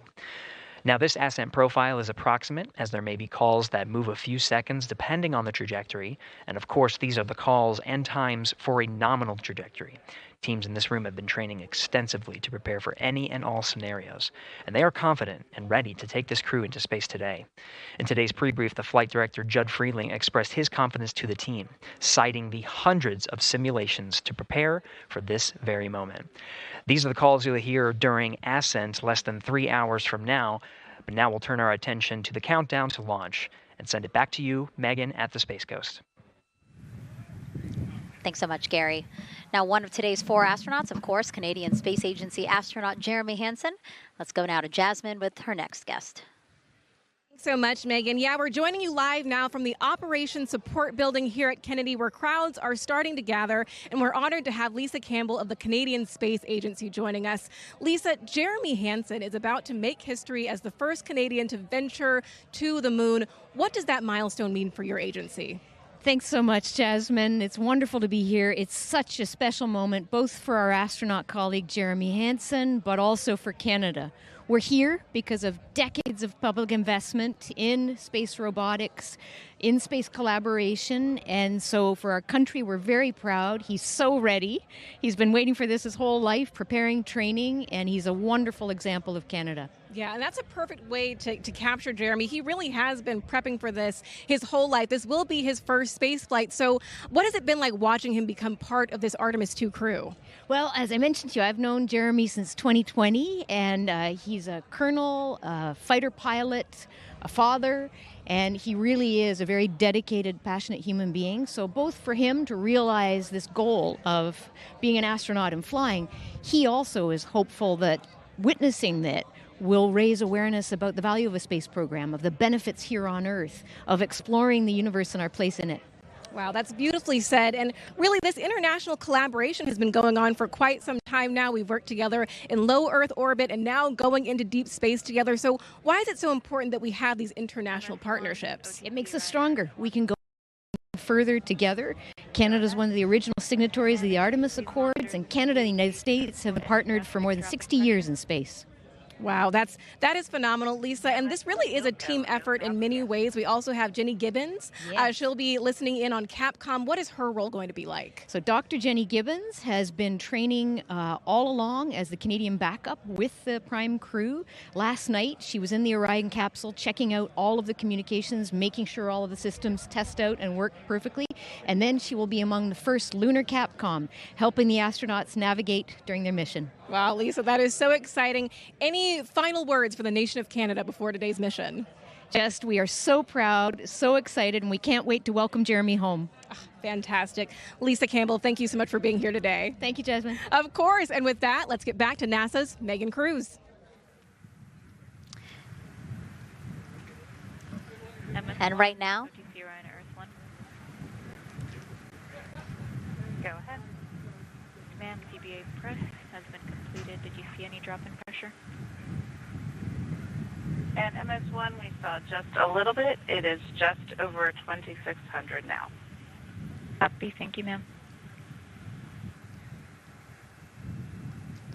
again, a call out to mission specialist Christina Cook. Again, it was her responsibility to monitor the pressure on the counterbalance system that will help open the side hatch. And she did report a drop in pressure, but it seems like it's within nominal limits. Right. They might have had a small drop, but you know, we have a starting pressure and an ending pressure, and as long as the difference isn't too high, then we will take that, and the engineers know exactly what they're looking for in terms of that delta pressure. And so again, that milestone on the checklist of things that have to happen before they launch today, that is complete. The crew, again, still inside comfortably as the closeout crew team work to close the side hatch. Again, a separate seal leak check, followed by a full cabin leak check, and then they will close the last abort system hatch. Lots to do still in the White Room and marching down the countdown timeline well. And so Bill, again, number 3 there, he is holding a silver flex hose. That hose is what will be connected to Orion in order to do that cabin leak check. So again, it does seem like we continue to march down through the milestones in this countdown.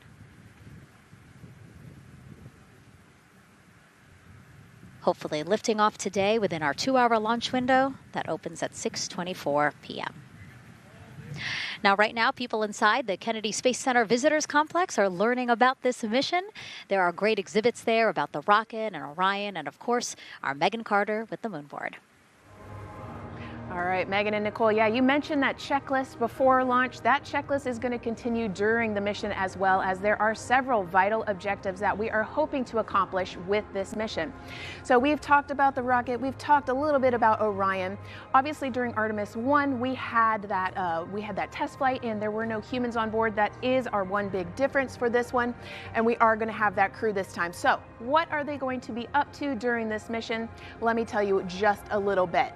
Now, for Artemis I, like I mentioned, we were really focused on the SLS, making sure it had the power and capabilities that we needed. We were also checking out the Orion spacecraft in deep space environments, making sure that it was good to go.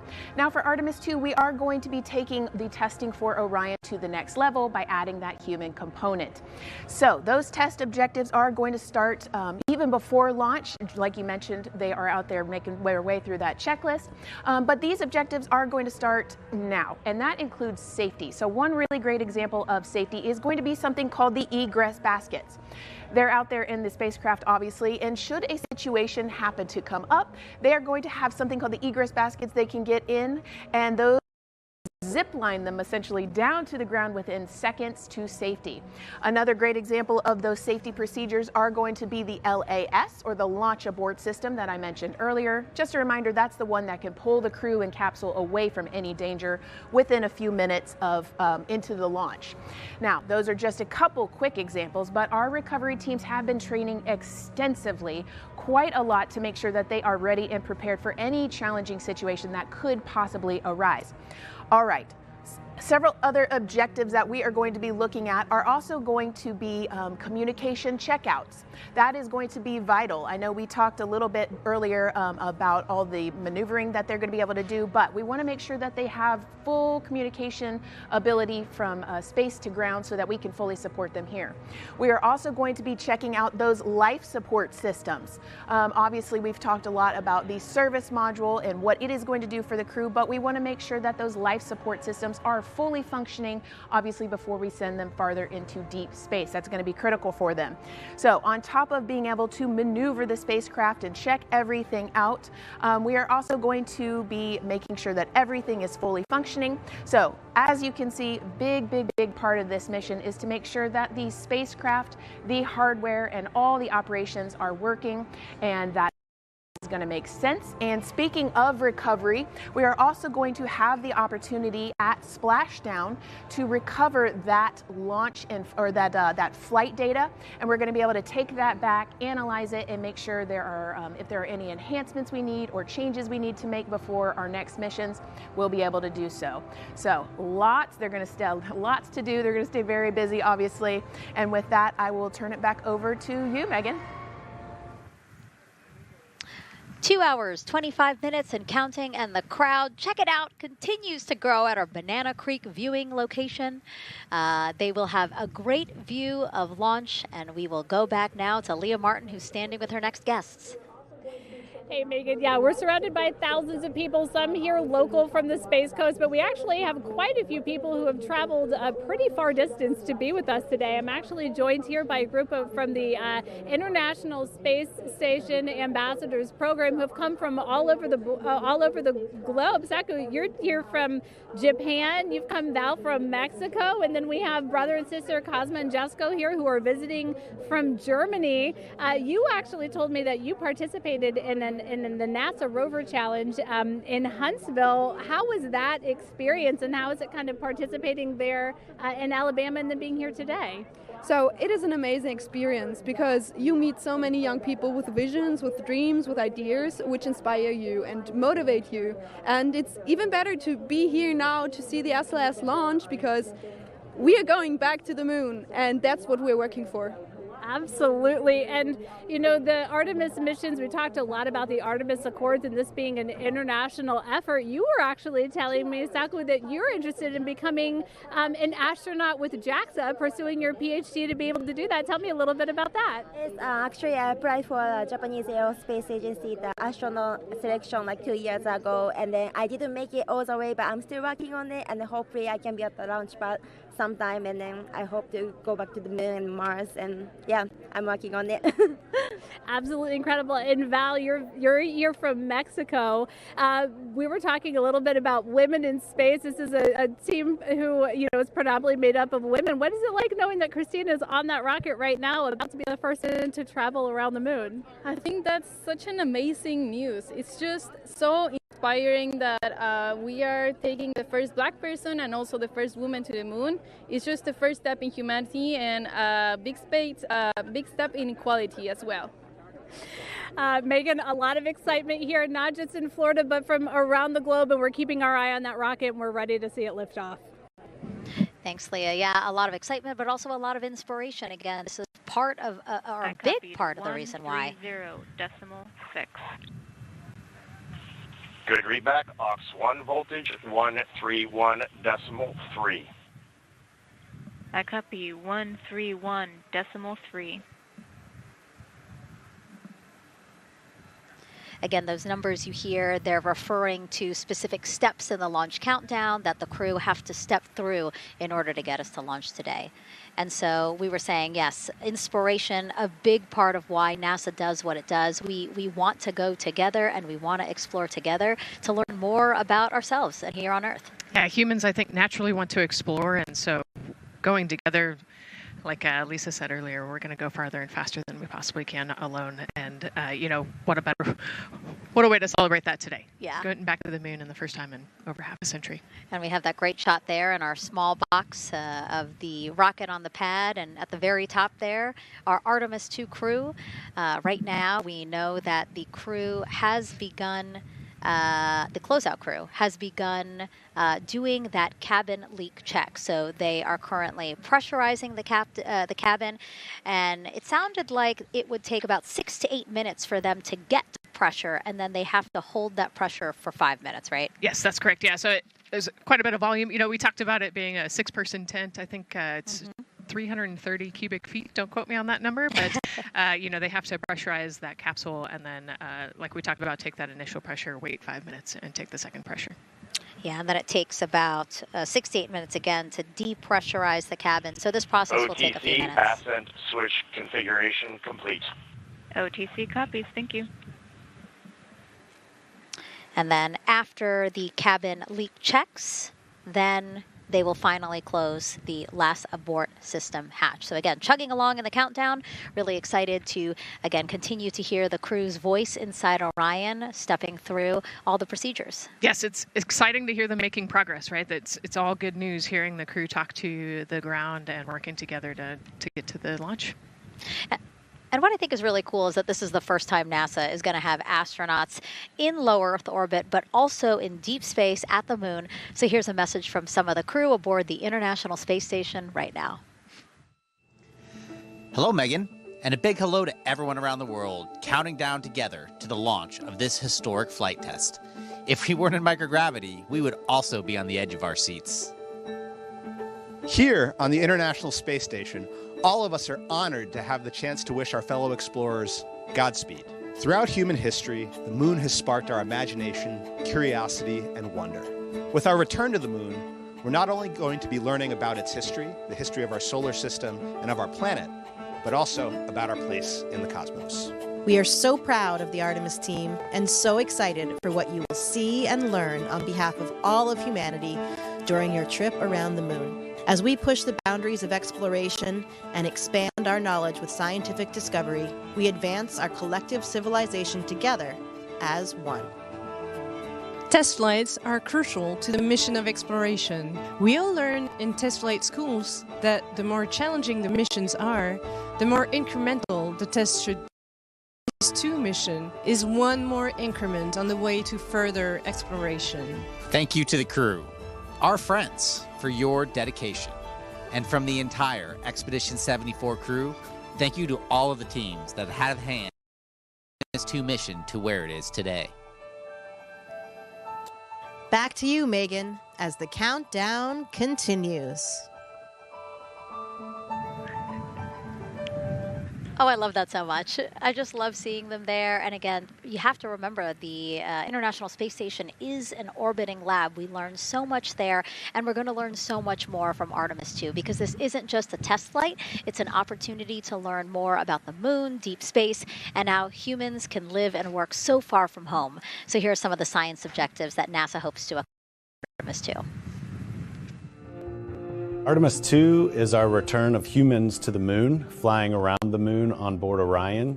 But along with that, we're doing a lot of great science. One of the exciting things about the Artemis missions to the moon is that science pillar of why we explore, why we're going, what we're doing in Artemis. I think it's incredibly exciting that not only are we testing the vehicle, but we're testing science on board. Science where the astronauts are conducting experiments, science riding along with the astronauts.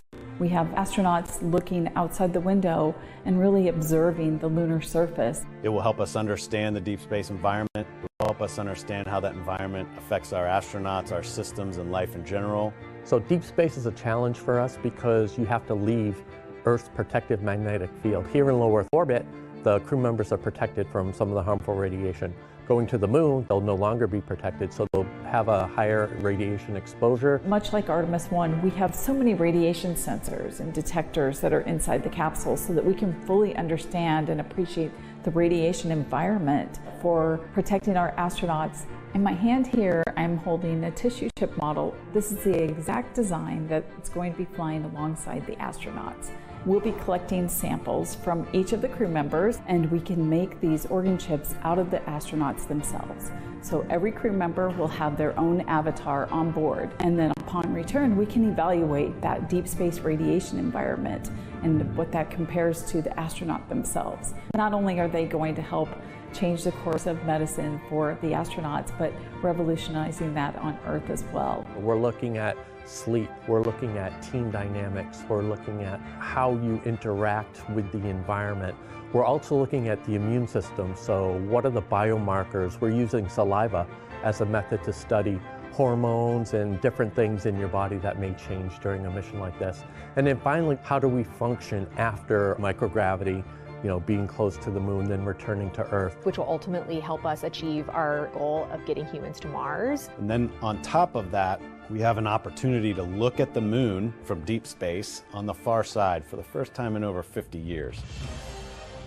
Having human eyeballs and brains back around the moon is going to unlock a new generation of lunar science discovery. The human eyeball is capable of taking in so much data in just a split second. They'll be able to tackle impact history, volcanic history. They'll be able to look at how the albedo, or kind of the shade and hue of the moon and the color of the moon, can tell us something about how that terrain evolved over time.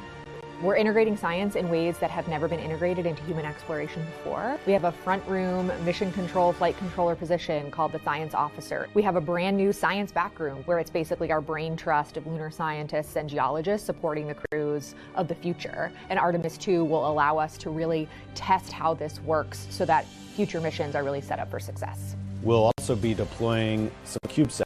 They're small shoebox-sized spacecraft of their own. They're each provided by another country, one of our partners. As they conduct their research, they'll complement what we are doing at the moon with Orion. It is so incredibly exciting to be a part of this mission. It has been, really one of the privileges of a lifetime. I can see the work I'm doing benefit the crew members in the future. So it's incredibly exciting and it's very rewarding. As this rocket launches humanity off of the Earth, we'll be setting the stage through our science to prepare humanity to leave Earth and explore the solar system.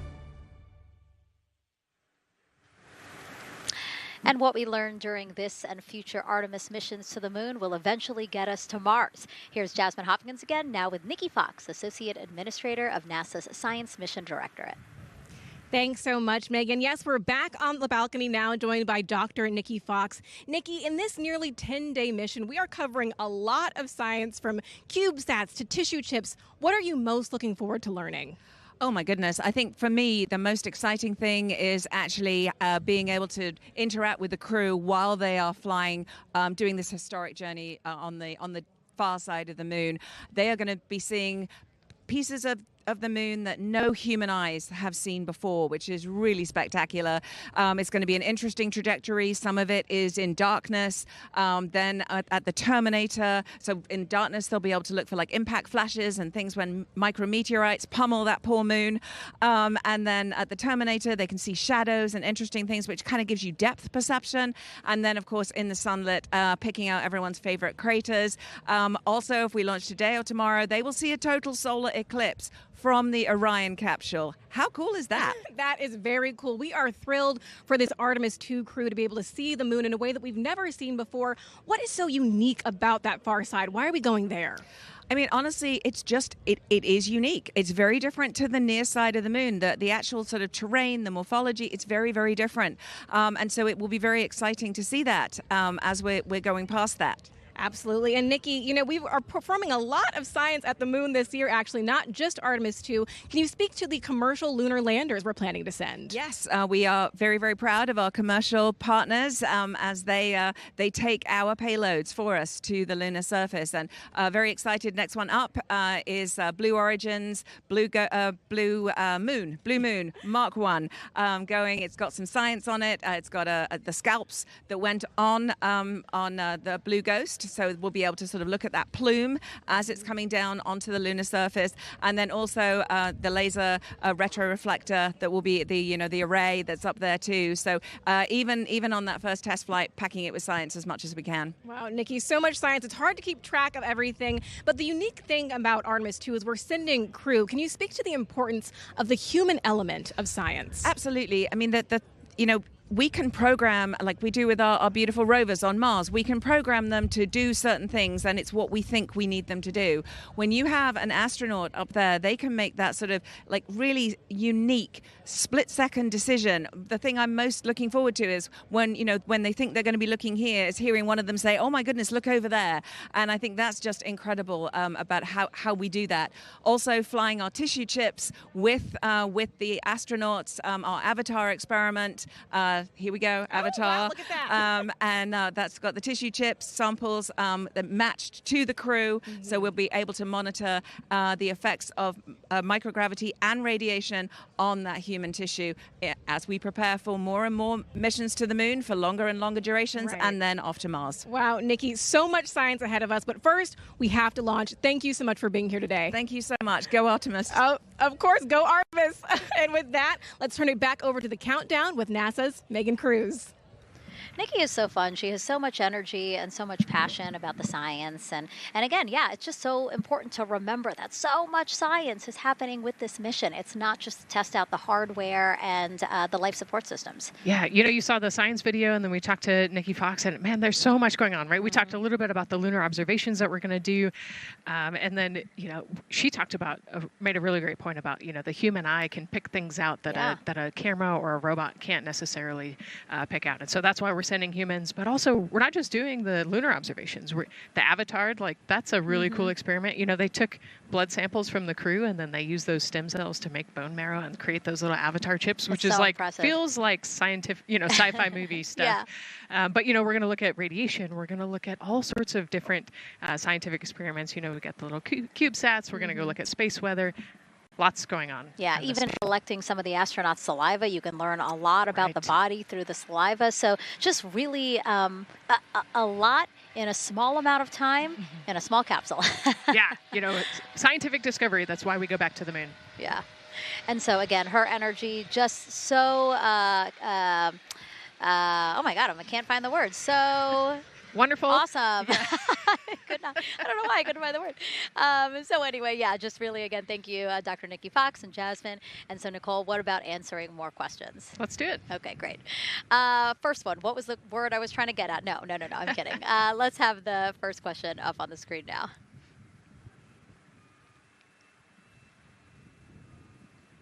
I know we got him. I see him being asked. And CDR OTC Orion Earth 1. Go. For your awareness, scrubber cycling is about to be restarted. Integrity copies.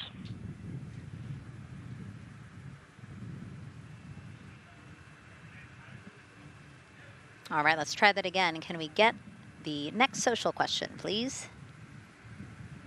What are the G-forces experienced by the Artemis astronauts during launch and reentry? Ooh, these are actually pretty similar to, a Dragon launch or a shuttle launch. We have to accelerate to get out of the Earth's atmosphere, and then, we talked about the secondary burns that they will do to get away from Earth. But, for me personally, it kind of felt like we got slingshotted off the Earth is how I like to describe it. So, you get set back in your seat and the G forces are into your chest. CDR OTC Orion Earth 1. Go ahead. Moon leak check complete. The cabin is going to be vented to flight pressure momentarily. Integrity copies. That's fantastic news. Yeah. Again, so the spacecraft is holding pressure as expected, and so now they will depressurize it, which will take about 6 to 8 minutes. Exciting. Yes. Yeah. Go ahead, Nicole. Like we talked about, continuing to march towards the launch. So the G-forces are into your chest, and it's kind of a slow build, and you can get all the way up to 4.5 Gs into the chest during the launch. And often they have to back off on the thrust a little bit so that you don't get too high in the G-forces. And especially as we go through kind of max Q or that max aerodynamic force, so as they get through the thicker parts of the atmosphere. And then very similar G-forces on the way home. So slow, steady build up to about 4.5 Gs as the rocket actually decelerates. You heard in one of the packages, when they come back, they're going to be going 7 miles a second. Gosh, that's incredible. So you have to slow down somehow. And to do that, you have to actually, when you brake in a car, you feel those G-forces. And so for the astronauts, it'll just be, again, into the chest based on the orientation. Great. Thank you so much for that answer, Nicole, and for that question. We're going to continue to try to take as many as possible. Again, you know how to send them to us at NASA Artemis. But now we again have another question for you, for our audience. We want to know, what part of Artemis II are you most excited for? Liftoff, Earth views from Orion, lunar flyby, or splashdown? Tell us again on NASA's Instagram or Twitch accounts, and we'll share your answers a little later in the broadcast.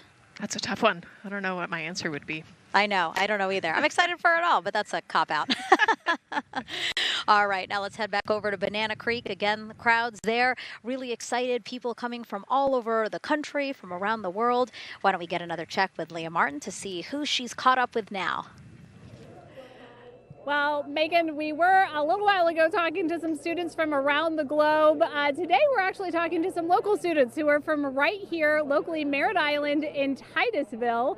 We talk a lot about the Artemis generation and about the students who are going to become the next generation of dreamers, of engineers, of scientists and technologists. And I'm actually standing with a group of those students here today. Our local high school has actually implemented a really neat new program in the spirit of being able to create these pipelines for employment and engagement. Can you tell me a little bit about what Merritt Island High School is doing? Sure. Well, this is a new program, first of its kind here at Florida.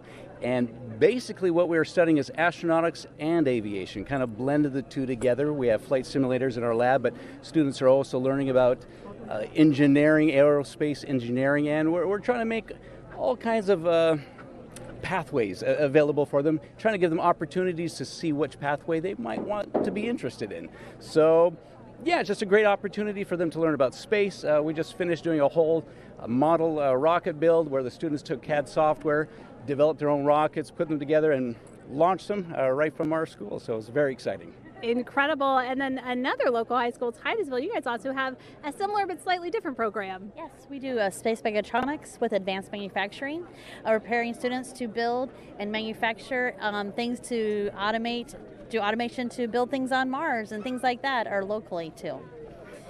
Now, you told me that you're actually trying to figure out a little bit what you want to do when you're done your freshman in high school. What things are you learning in your class here that are really kind of tweaking your interest in the aeronautics field? So we're building a lot of things with like metal and how we're supposed to do it on the rockets. We're also doing computer programming, which would help with NASA and like programming and coding. Absolutely. And you were actually telling me that I think were telling me that you're interested in becoming a pilot. We talked a little bit about the pilot who is on board the rocket right now. How is this program preparing you for your future? I mean, it's teaching me everything that I know about aviation, and it's really inspiring that I get to learn it in a classroom, like locally as well. It's amazing. I love it. And then you were also telling me you're taking this class. What's the most interesting thing you've learned? I really like the whole design part of it, like actually like engineering, like because I want to be an engineer. Engineering the products we use when we build stuff. That's definitely my favorite part, learning how to use those kind of softwares. Absolutely. Well, Megan, when they're seasoned NASA employees, you'll be able to say that you saw them here first when they were still in high school. Back to you at the desk. I can also say that they have fans. Nicole Ayers here. As soon as that girl said that she wants to be a pilot, Nicole went, yeah, why is that something that's so thrilling for you to hear? I mean, I love when kids in high school have goals and they set their goals high and they want to go do something. You know, the kid who wanted to be an engineer or a pilot, like, I love that. You know, find something that you're passionate about, go work hard at it, and go get good at it. Yeah, and speaking of passion, I mean, we definitely have a whole bunch of people here passionate about what NASA is doing here. Again, the lawn behind us just filled with media from around the world, making sure that they can help tell our story to everyone who is interested in hearing it. So back here in Florida, of course, we have NASA leadership also keeping a close eye on launch operations. Let's go now to Jasmine Hopkins, who is standing by with Lori Glaze, Acting Associate Administrator of NASA's Exploration Systems Development. Thanks so much, Megan. Yeah, we're honored to welcome Dr. Lori Glaze to the balcony now. Lori, this is our very first time having crew on an Artemis mission. How does that feel, and how does that change our overall approach to the mission? It's a really good question, and it really came home today when we were watching the crew walk out, and then we saw them get into their van and go out to the pad, and we've been watching them getting into the crew module. And so we've really put an enormous amount of rigor into assuring the safety of our crew. One of the most important things on this mission, different from Artemis I, is we now have environmental controls and life support systems. One of the most important things we're going to do on this mission is test those out and make sure that we can keep our crew healthy and safe throughout their mission. We also on this mission have an activated launch abort system, which we had the system for Artemis I, but it wasn't active. But we definitely have that active on this mission. We want the ability, again, if something goes wrong, to be able to have that ability to abort and get them back to the ground again safe. Absolutely, Lori. I mean, as you're driving home, safety is paramount here at NASA, and your program is responsible for all of these Artemis elements. We have the Space Launch System, Orion, ground system. So how do you get everybody cohesively on the same page for a day like launch? And that's a great question, and it's really been wonderful to watch our teams working together. We have the ground systems, which are kind of the bookends of our mission. The ground systems help prepare us to get the rocket ready to take off. They're doing all of the loading of the tanks right now and getting the crew into Orion. And then at the back end, they'll be there to recover the crew when they land in the ocean. But they know that their job is to make sure that that rocket is ready to go and that the crew module is ready to go. And then the rocket itself, the space launch systems, they know that their job is to deliver the crew module to the right point in space so that they can conduct their mission. And then again, they have to make sure that everything is ready, that they set them on the trajectory that is going to bring them around the moon and set them up to land in the right place in the Pacific Ocean. And that's their job, and they know how important that is. And they have to work closely with Orion, which again, they also have to work with all the other teams to make sure that everything's working together. And then on top of that, our flight operations teams, all the people on the ground, they're all working together. They know this mission doesn't work unless every single part of the mission works. Right. Lori, there are so many things that have to work together today. We can't wait to see what happens next. Thank you so much for being here. It's my pleasure. Thank you. Of course. And with that, let's take it back to the countdown with NASA's Megan Cruz. Yeah, and speaking of the countdown, 1 hour, 59 minutes and counting until the opening of our 2-hour launch window at 6:24 p.m. Eastern Time. This is a shot of Jetty Park. It's a nearby popular viewing location of rocket launches, and it is so great to see how many people are here. I mean, this is a Wednesday. Like, people had to take time off of school and off of work, but it's something that they felt like they wanted to do, to be here. Yeah, you know, I think just based on the chatter on the airplane ride yesterday, half of my airplane ride oh, no here way, was, really? They were coming to see the launch. You know, everybody's excited and traveling from all over the world to come see this launch. And it really is a great day. We had some sprinkles here in the crowd, but for the most part, I mean, it's just a beautiful day to witness history. It is, yeah, you know, a little bit of sprinkles, but for the most part, the clouds are staying away, and you can see the blue sky behind us, so hoping for good weather in a couple hours. Absolutely. And so Dr. Lori Glaze mentioned what we learned from the Artemis II mission helps pave the way to sustained human presence on the lunar surface. So what are the objectives of this mission to eventually accomplish that? Let's check in with Gary in Mission Control for more. Thank you, Megan. Yes, the Ascent teams are here in Mission Control Houston, working through their steps to prepare for a go for launch. Right up here on the front board, we're watching the teams in the White Room work through their checklist and closing the hatch as we verify ours, working as one NASA team. What Dr. Glaze said about working across the teams throughout the nation is true. It takes one NASA team to bring everything together and accomplish the mission objectives. The Artemis II is designed as the first crewed test flight of NASA's Artemis campaign, sending astronauts into lunar space to validate systems, operations, and human performance ahead of a more complex lunar landing missions. NASA has identified an extensive list of mission and flight test objectives that serve as a checklist to verify the capabilities needed to land humans on the moon.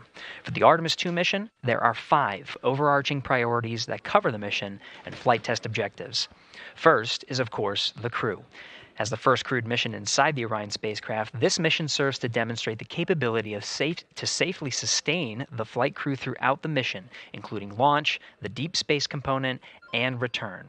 Number 2 is systems. This mission brings it all together to validate the performance of all ground and flight systems needed for a long-term lunar campaign, from launch infrastructure to spacecraft operations in deep space. Third is hardware and data. We'll be gathering performance data as much as possible over the Deep Space Network, but we also aim to retrieve onboard data and hardware after splashdown to gather additional insight and improve future Artemis missions. Fourth is emergency operations. The crew and flight control team will be testing emergency systems such as abort procedures, rescue operations, and contingency responses. During the flight, astronauts will rehearse a number of these procedures to ensure that in the event of a real emergency, the planned procedures and operations are sound. And finally, there's subsystem validation. Engineers will be verifying subsystems across the board to ensure reliability across life support, propulsion, avionics, and navigation systems aboard the Orion spacecraft. Human spaceflight is a complicated endeavor that requires precision and confidence across all disciplines. You may hear the phrase, human spaceflight is the greatest team sport, a few times in today's coverage, and it's absolutely true. Not only does it need mastery of specific components, but the integration extends across thousands of people and facilities around the world to come together and make it all work. A lot of the work from many people has led to this moment, a rocket at the pad with humans on board, ready to put everything we worked for to the test. I'm certainly excited about it. The teams here in this room are looking forward to supporting the mission, and I hope those watching are as excited as we are. We are following the countdown here in Mission Control Houston. Everything continues to look good, now inside 2 hours from the beginning of the launch window. With that, I will send it back over to you, Megan and Nicole. Hey, Gary, thank you so much. We are getting word that the launch team is working something that we would like to give you an update on, so let's get on over to Daryl.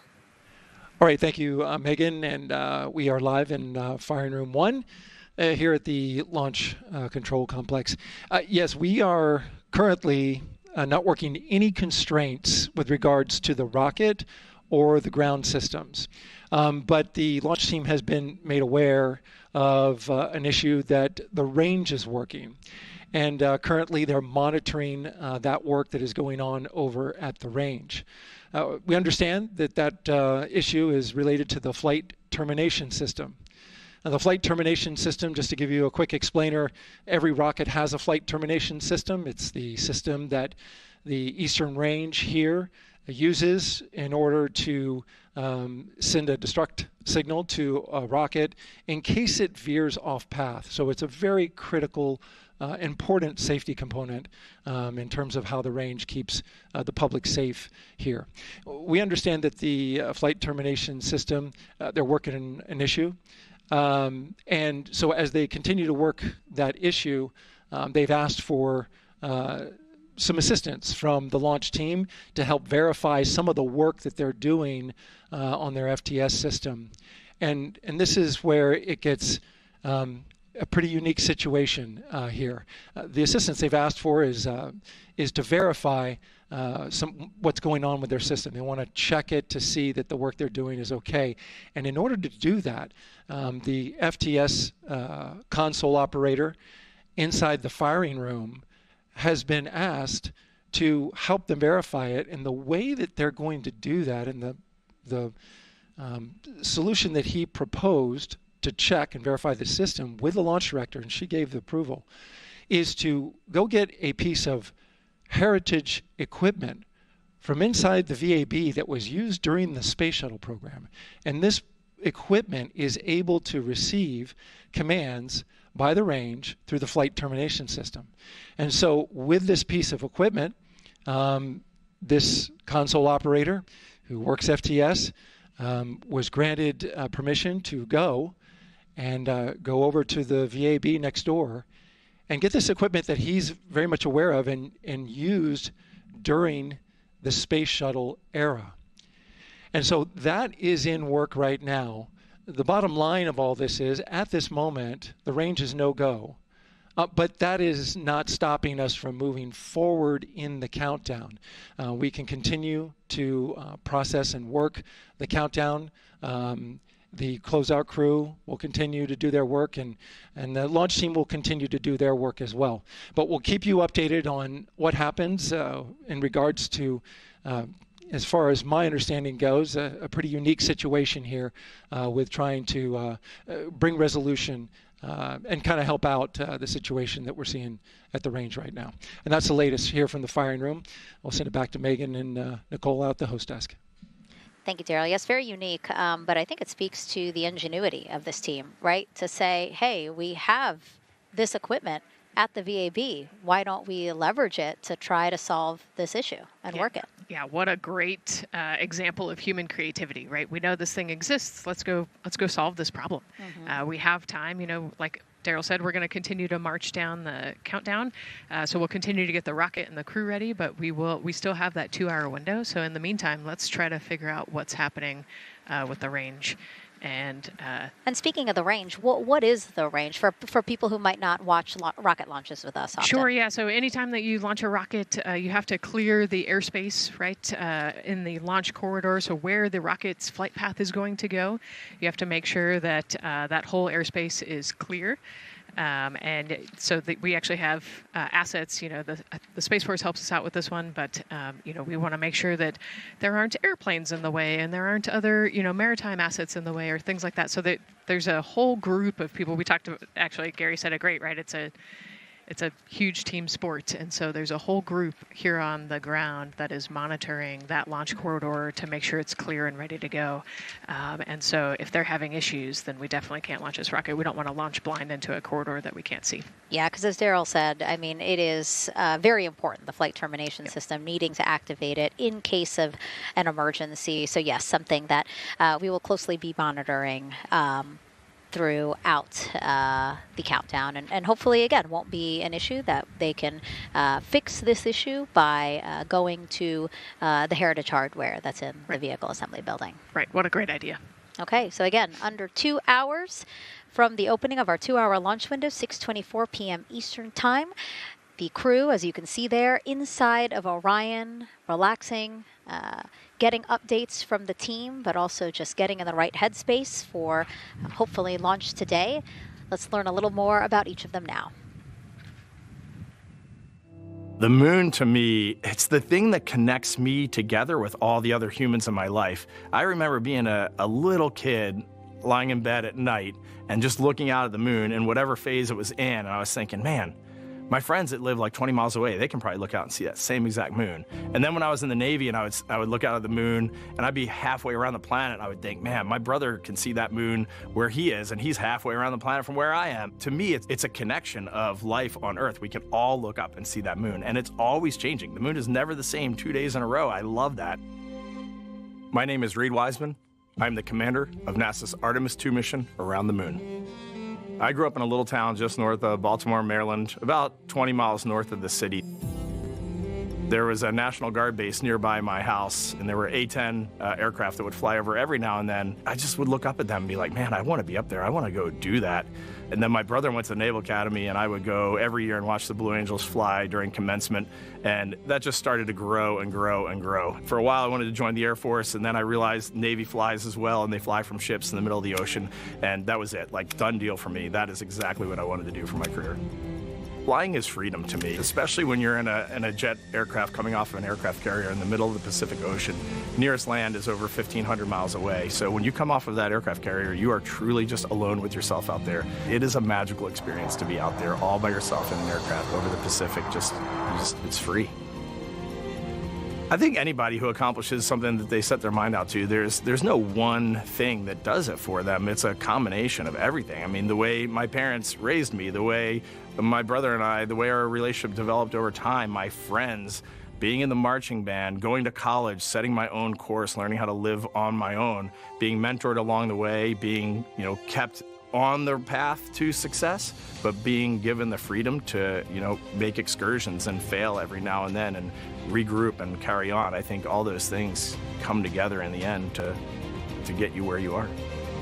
I've had to overcome I mean, I'm a human being. I've had to overcome a lot of fears. I'm pretty scared of heights. I joked about that on the International Space Station, but it turns out I'm only scared like at the edge of a building. When you're up on the International Space Station, even though you're 250 miles up, I never had that feeling of falling or that I was, at risk up there. I just kind of loved the feeling of floating and looking down at Earth. There have been challenges all throughout my life. By far, the biggest challenge was losing my wife in 2020 to cancer and now raising two daughters who are grown up now, but that's been the biggest challenge by far I've ever had to face. It is not easy. Being an only parent, trying to work a full-time job, and raising two kids is something that I think about every single day. I'm very proud of the work I've done. I haven't always done it well, but I've always shown up and tried as hard as I possibly can. I do wonder what it's going to be like when we are really far from Earth and can see it.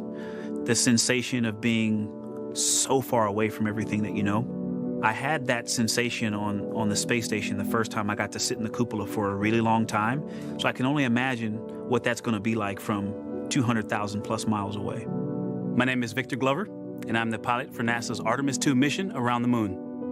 When I was in 4th grade, I was 10 years old, and that's when the Challenger accident happened. And it helped me understand how the general public felt about the astronaut corps, right? Like, these are the people that we want to be, and that just gave me an easy thing to strive toward. The biggest fear that I've had to overcome in my life is doubting myself. Going to college when no one in my family had gone to college was a huge risk. I had more confidence in my athletic ability than in my academic abilities. I could play football with those college students that I saw on TV, but my classmates that I saw in the lab and around the University Union, I didn't know if I had what they had.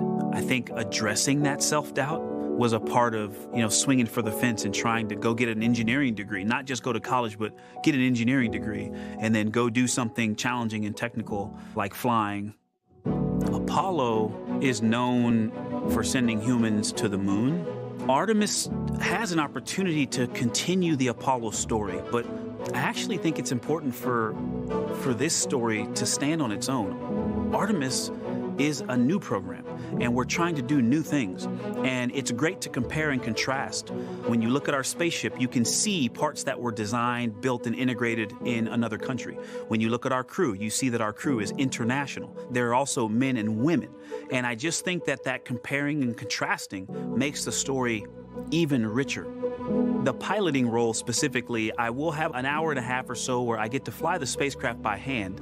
We haven't flown that many spaceships. And so the ability to fly one actually in space on a test mission is just a really unique opportunity. I can't tell you how I'm going to feel when we fly by the moon and see the moon up close and the Earth from 250,000 miles away, but I don't use the word excited because I'm focused. What we do, this is very serious and it's very risky, and we are all intimately familiar with that risk. And so if we go out there and we're successful and we can pass that baton on to Artemis III, that's something to really be excited about. I tell a story, which is one that my dad told me before the Apollo missions when he was just a very little boy. He was looking up at the moon with his mom, and his mom said to him, "Don't worry, Ronnie, we'll never get there." Fast forward maybe 70 years later, it's his daughter that's actually going there. And I think that long arc is something that we can all learn from. The idea that the seemingly impossible becomes possible if you just believe in it and are willing to work hard and come together to achieve it. My name is Christina Cook, and I'm a mission specialist for NASA's Artemis II mission around the moon. When I look back at my dreams as a kid, I definitely never thought I would actually get here. I was very pragmatic. Even though I'm a dreamer, I knew that the odds were way against me again, so I might as well do something I'm loving in the meantime. I definitely loved science and math in school and, did pretty well in those things, but I also loved being active. I was always outside. I loved things that made me feel small. I loved looking at the night sky, oftentimes between the pine tree branches, or I loved the ocean. North Carolina also has mountains, and when we would go there, I just loved the vastness of all of those things. I loved how they made me feel and what they made me think about, and the vastness of the universe and how much out there was to learn. I'm drawn to exploring. I'm drawn to challenges that involve both mental and physical, and I'd much rather be solving problems wearing a whole lot of equipment and in a harsh environment, and that's just something I've carried with me ever since I was a kid.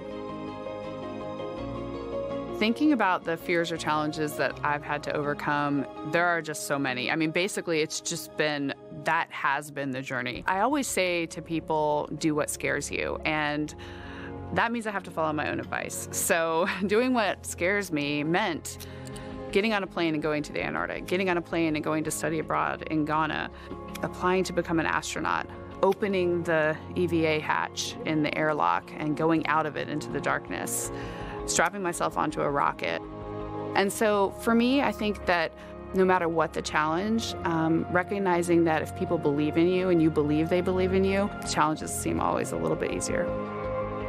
To me, the moon, it represents history. It is a witness plate. Everything that's ever happened to the moon is still written on the moon. Every single person has looked at the moon their entire lives. We see the same moon. That's something really special. It's just the epitome of a symbol of something that's in each of our hearts, but that's also represents exploration and reaching. I have this very distinct memory of seeing an image of an astronaut standing on the moon. It's burnt in my brain because I went back to it so many times in my childhood, and I would look at that image, and I know it had a huge impact on me that humans had walked on the moon. My name is Colonel Jeremy Hansen. I'm an astronaut with the Canadian Space Agency, and I'm a mission specialist on NASA's Artemis II mission around the moon. My elementary school years, I grew up on a farm outside of London, Ontario. I spent as much time as I could with my dad on the farm. I learned the value of hard work, for example. If I wanted to go to work with Dad, it was going to be a long day, and I was going to have to not complain, or I wasn't going to get to go the next day. I had a treehouse. I had a vivid imagination. And I changed my treehouse into a spaceship. I made all these dials and controls. I had circuit breakers for switches that I found in the barn. And I was exploring space in my imagination. The most important thing I did to get to where I wanted to go in life, which was flying fighter jets and eventually becoming an astronaut, is I shared those desires with other people. And it turns out, just like you don't go to the moon on your own, if you could, I would have done it a long time ago in my treehouse as a kid. You have to go as a team. I think the biggest impediment to achieving my goals was, of course, myself. And I think that's a common human experience. There are many times where just little things would get in my way, and my immediate interpretation of that was, well, now that goal's out the window. You know, people must have lifted me back up, and somewhere in the back of my head, that persistence came through. And I think that's a common human experience, to doubt ourselves. I've come to this, I guess, realization that I believe that we all have gifts to contribute, and the goal is to figure out how to use your energy towards adding positively to humanity's existence on this planet. But I love it when humanity sets big goals, like sending humans to the surface of the moon with an eye to eventually going to Mars, because when we do that, we can bring together genius from not just even in one country, but around the world. I've also learned from my indigenous mentors that they refer to the moon as Grandmother Moon. So you've probably heard of Mother Earth. They use Grandmother Moon because Grandmother Moon is responsible for the water in their community, just like the moon moves the water around the planet, affects the tides. And I think that's a really beautiful thing for us as we go back to the moon, to think about all the different cultures around the world and how they view the moon differently. And that's really neat because we all share that same moon in the night sky.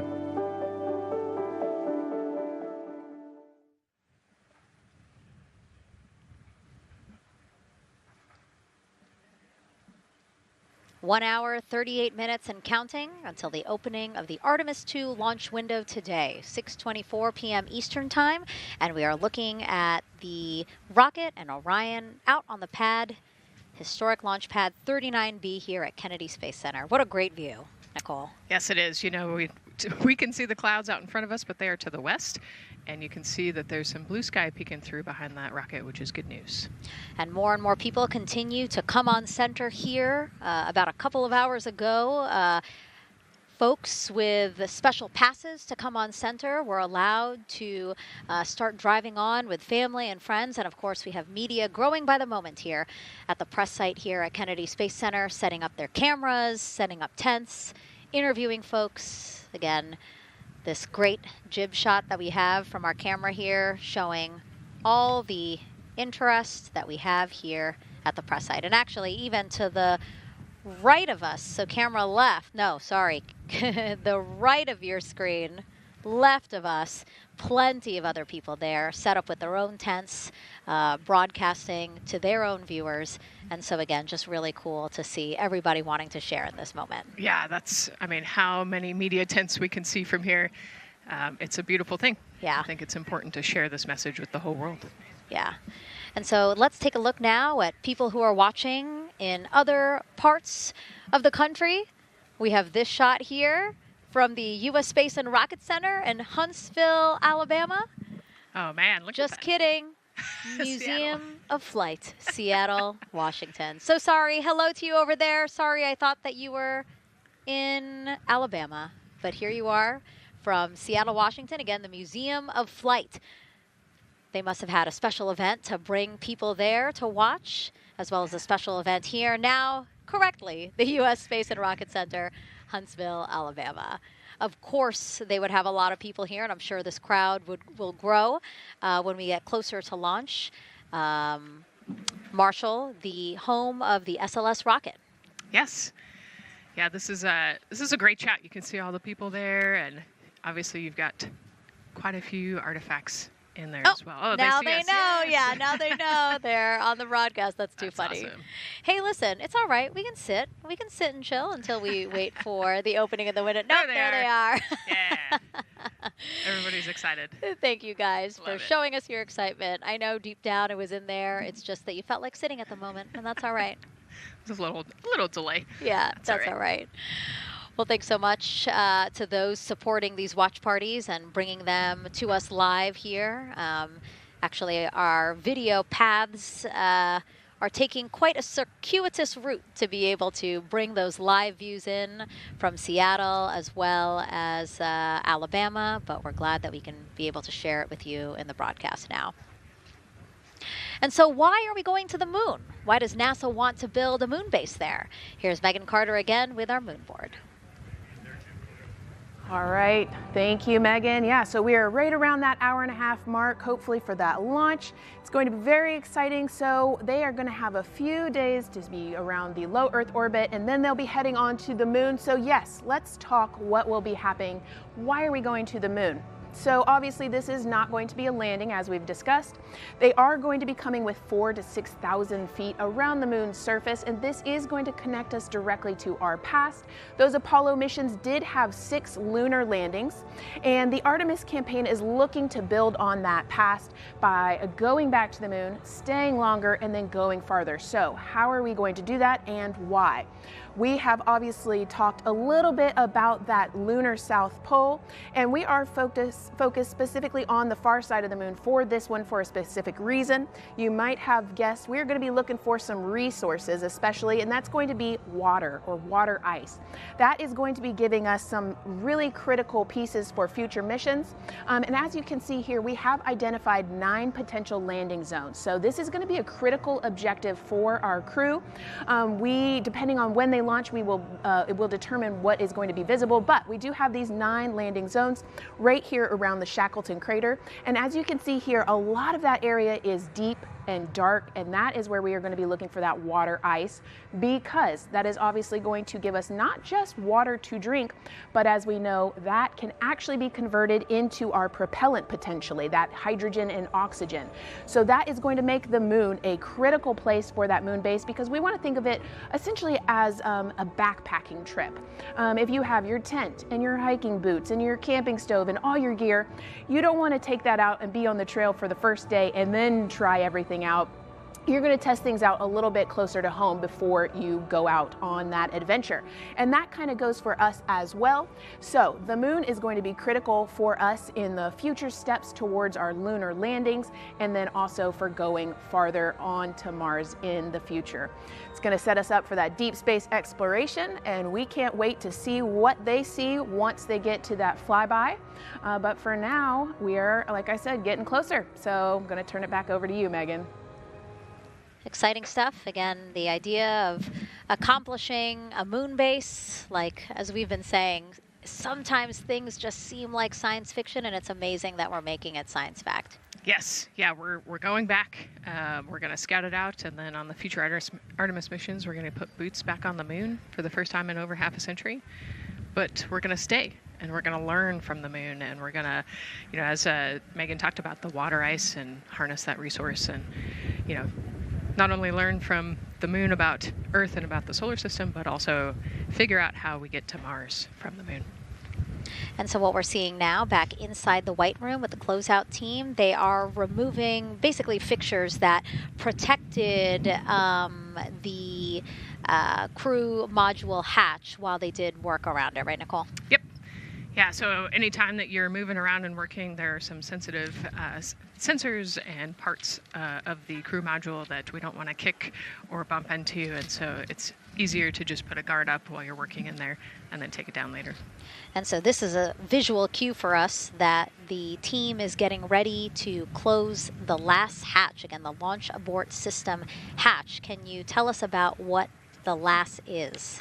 Yeah, so launch abort system, this is, you know, we have the crew module, and then what sits out on basically on top of the crew module is the launch abort system, and it has its own motors, so that we'll arm it about 5 minutes prior to launch, and then it stays with the crew module until about the Kármán line, so that 100-kilometer point in space.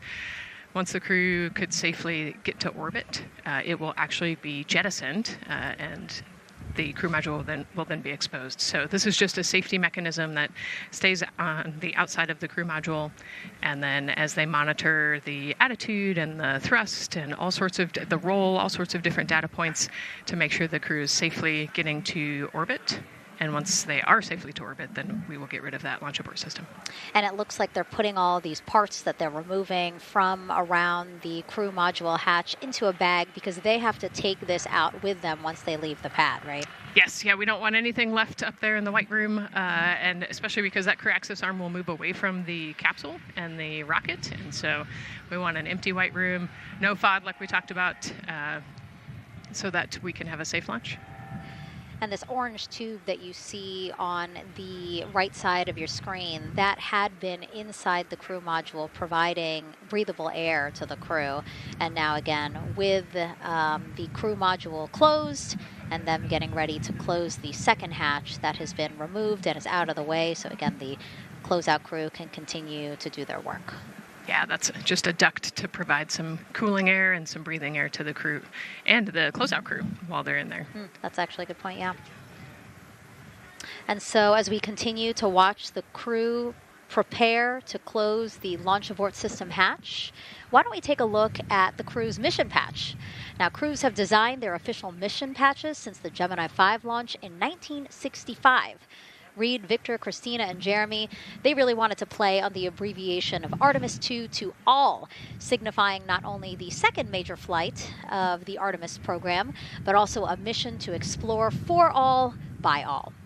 The crew chose the iconic Earthrise photo for a reason. It was taken by the Apollo 8 crew in 1968, the first crew to ever fly around the moon. The mission was to prove teams then were ready to land on the moon the same way Artemis II hopes to fly around the moon ahead of a lunar landing with Artemis IV. This time, as we've been saying throughout the broadcast, to stay on the moon and pave the way to Mars. Yeah, we talk about incremental steps, right? And so Artemis II is very similar to Apollo 8 in terms of that increment. They're going to fly around the moon and set up the rest of the Artemis program for landing on the moon, but also with a nod towards the fact that we do this for all humanity. And I love the thoughtfulness and how much importance they put on their patch design. Another camera angle of inside the Orion spacecraft. was going to say, we might be able to see Rise, but I think it's right behind Reed's foot there. And so to orient people again, so basically we have Christina in your upper right hand, nope, sorry, Christina in your upper left hand corner. Then you have Jeremy below her. And then the feet you're seeing, those are Reed's feet. And then next to him, the upper right hand corner, that is Victor, who's unfortunately hidden by Reed's feet. But again, that is the orientation of the crew inside Orion right now. Now, earlier this week, the crew got to stick their patch on a wall just outside the suit-up room. We can play that video there now. You can see that crews have been doing this as part of a pre-flight tradition again. Wow, Reed just making sure that thing won't come up. And so now Victor is signing there, followed by Christina, and then Jeremy. That's a fun tradition, and your patch is up there too. It is, yeah, ours is on the left-hand side there. Yeah, it's a fun tradition. This is a really fun day too. You know, they did this a couple days ago, but it's just another step that makes it a little bit more real that you're going to be launching soon.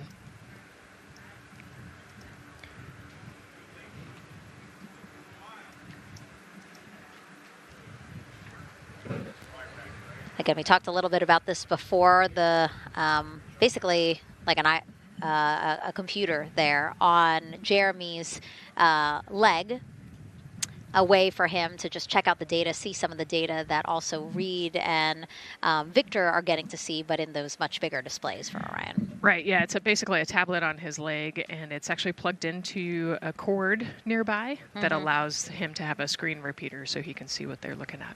And it looks like he's taking notes. Can you talk a little bit about what that is? It's part of, all of them have like a little procedural book, right? Right, yeah, so they have what we call a knee board, and they'll have blank pages to take notes on. They might have a cue card or procedures, or they can be kind of custom built to what each crew member wants for their knee board. This mission, of course, built by people and companies in all 50 states, as we've been saying throughout the broadcast, and with our international partners as well. Let's take a look at some of the people playing such a big role in today's test flight. What we're doing here is a collaborative effort of hundreds of thousands of people. This is about the parts, the hard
that hatch door close, and then they felt around the perimeter of the door to make sure that everything was sitting just right.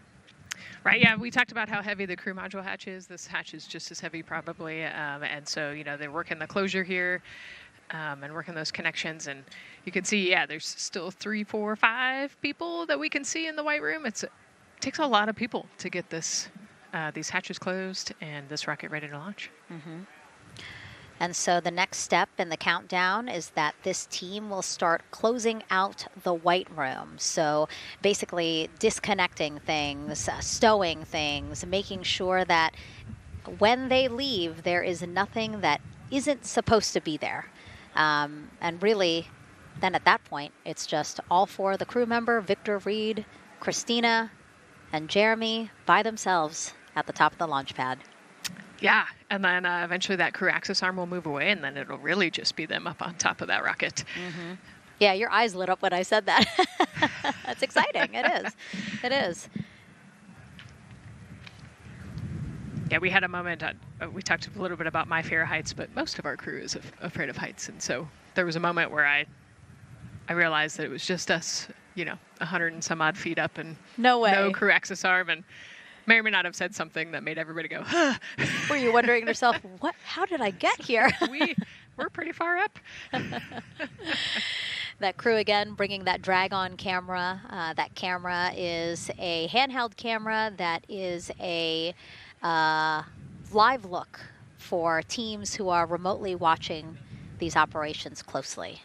Again, verifying that things are as they should be before the crew starts, the closeout crew starts leaving the white room. You see them checking their procedures. You can see they're covering the ends of those hoses. That's to protect those hoses from FOD, so we don't want any dirt or anything to get into those while we transport them and stow them. So you can see Andre there working to close out the hoses as well while they're cleaning up the white room. And so they'll tape that close. You just saw number 5. Number 5 holding some tools. Again, we'll stow those away. You have to account for everything. Obviously, you know, they did have tools out. They did have procedures, paper, notes out. Like all of that has to go.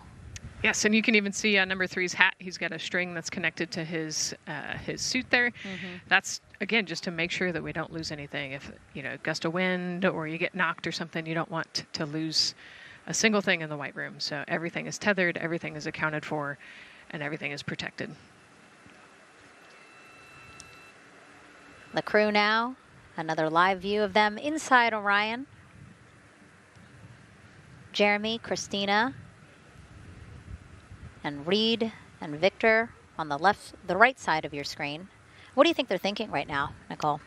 Oh man, just over an hour to launch. You know, there's probably a little bit of a lull right now, monitoring some systems, but you can see Reed's got his feet crossed. So I think just trying to relax and, you know, pass the time by maybe thinking through the items that they're going to monitor through the launch, you know, the different jobs that each of them have throughout the launch. And once they get to orbit, you know, this first day on orbit is actually really busy for them.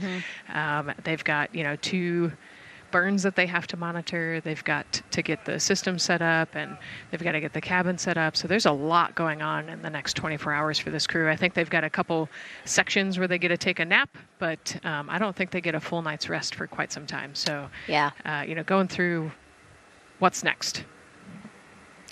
And so as we say that, I mean, imagine what it would be like to live in a spacecraft for 10 days. Let's take a look at what life will be like in Orion. Artemis II is our first crewed mission back to the moon since the Apollo program. A lot of the focus of Artemis II is really checking out systems to be sure that we're ready and well positioned for continued human exploration.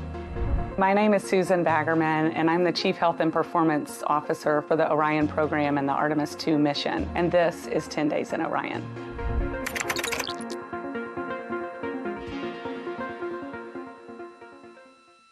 For this mission, the crew will launch in the Orion spacecraft on top of the Space Launch System rocket, or the SLS rocket.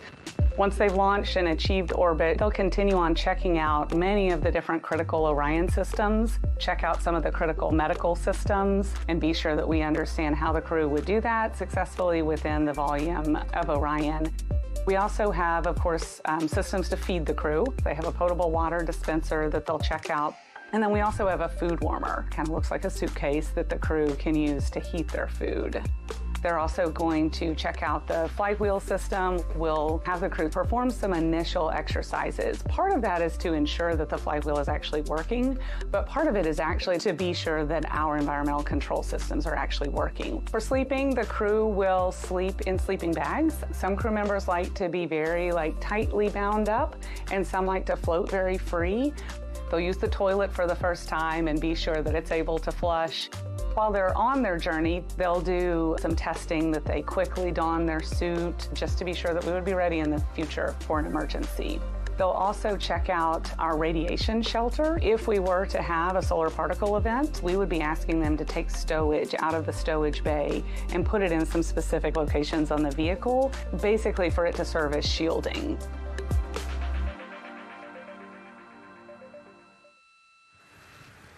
And so I want to talk a little bit more about what we just heard in that package. I am interested in the space food.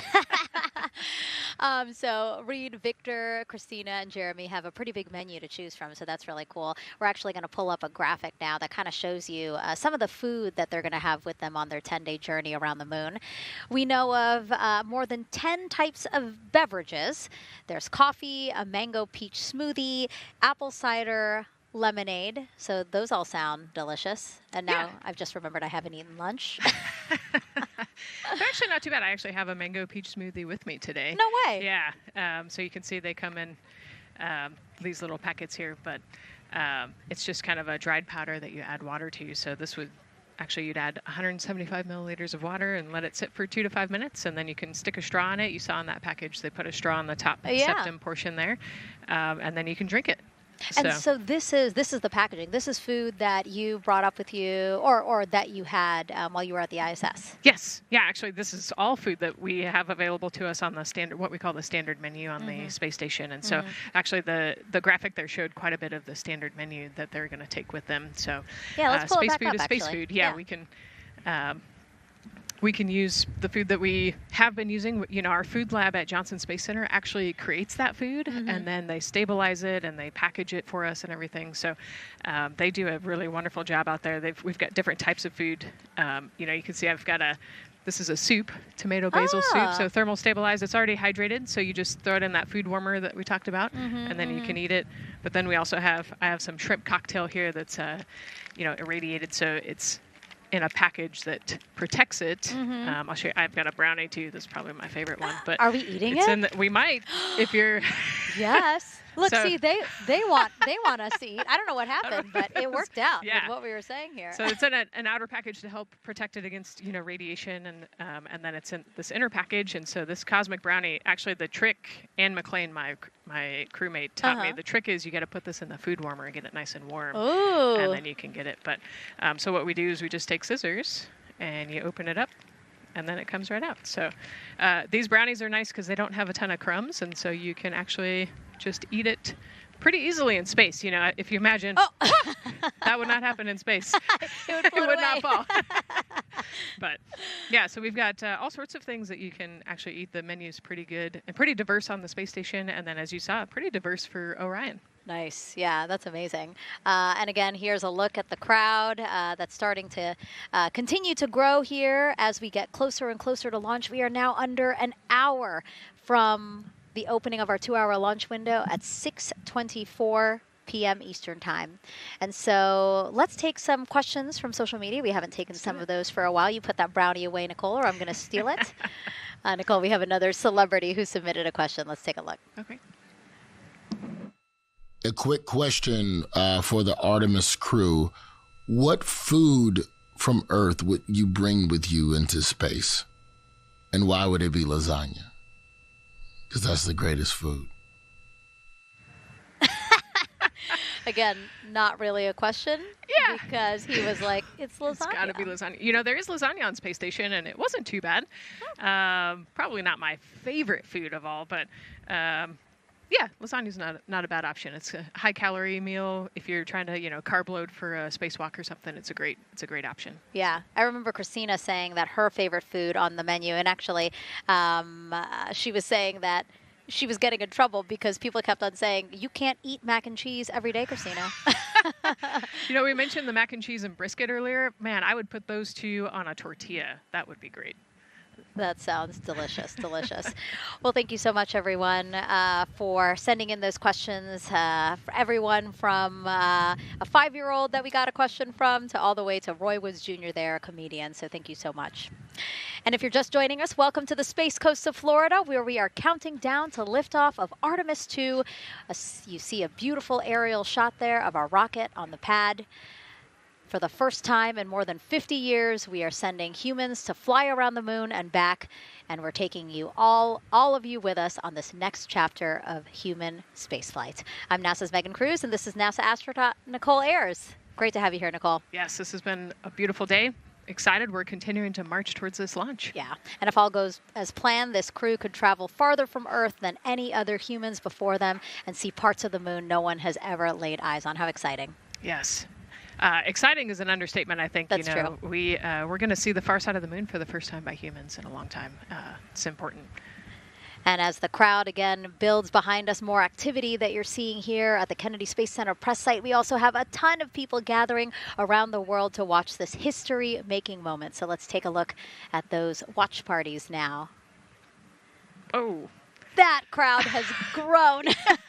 We checked with them probably like 30 minutes ago, and it was half that. But again, as we get closer and closer to launch, we are seeing more and more people gather together, wanting to experience this together and not just in a vacuum at home, Yes, this is so exciting. Look at all of those people. Man. And now here we are back in Seattle, the Museum of Flight. Again, people gathered there to show their kid. We see someone walking in the second row there. His first crewed launch to the moon. How exciting. That is exciting. Hello, everyone. Oh, that's so great. And now let's get you up to speed on what's happened so far. Again, we are now within an hour of the opening of our launch window. So what has been happening so far today? Well, a lot. After waking up and grabbing a bite to eat, our Artemis II crew suited up inside the historic crew quarters, a tradition that dates back decades. Teams helped them into their custom Orion crew survival suits, and just like other crews before them, they gathered around a table for a card game to pass the time, but to also burn off any lingering bad luck before they walked in the footsteps of every NASA astronaut launching from Kennedy Space Center since Apollo 7 in 1968. They walked outside the Neil Armstrong Operations and Checkout Building to greet a crowd of family, friends, supporters before getting into their Astrovan for their security-escorted ride out to historic Launch Complex 39B. They got a close-up look at the SLS rocket, then walked across the crew access arm and climbed one by one inside their Orion spacecraft. After that, teams conducted final checks with the crew before closing both hatches, the crew module hatch, as well as what you're seeing there, the launch abort system hatch. And now we are back live at the pad where the closeout crew is getting ready to leave the White Room. They are now tethered, Nicole, because they are about to move some pieces that connect the Orion spacecraft to the White Room, correct? Yes, there's kind of what I would call a shroud. You can see them working that there. So it is actually connected so that way the gap between the crew access arm and the crew module, and well, I guess that's the LAS there, is covered. But they're about to remove that so that the crew access arm is not connected to the rocket in any way so that it can retract here in the next few minutes. And for how we're looking with the launch countdown milestones, let's go to Daryl Nail in the Launch Control Center. All right, thank you very much, Megan. And as you can see there, the finishing touches, as you've been talking about, to the LAS, which brings me to that subject because we currently are hearing the launch team is working an issue that was reported out with the LAS. At least there's an issue apparently with a battery on the LAS.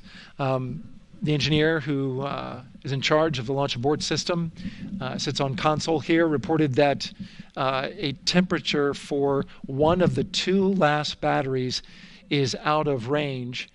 And although it's not a constraint for launch right now, it would be when that temperature is checked inside of T-minus 6 minutes, which is inside of terminal count.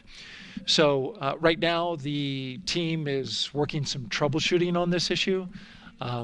Going to follow, of course, along closely with what they learn. But again, a battery temp for one of the 2 batteries on the LAS is out of spec, and the team is working to understand, first of all, whether or not this may be a sensor issue, or is there an issue with the battery itself. So again, looking into it, troubleshooting and researching as we speak. With regards to the weather, we did get some good news there. Launch Weather Officer Mark Berger reporting to the launch director that the weather chances have now improved for the window. We are up to 90% go, which is great news. Again, 90% go. That is up from the 80% that we started when we had the first weather forecast come out officially 3 days ago.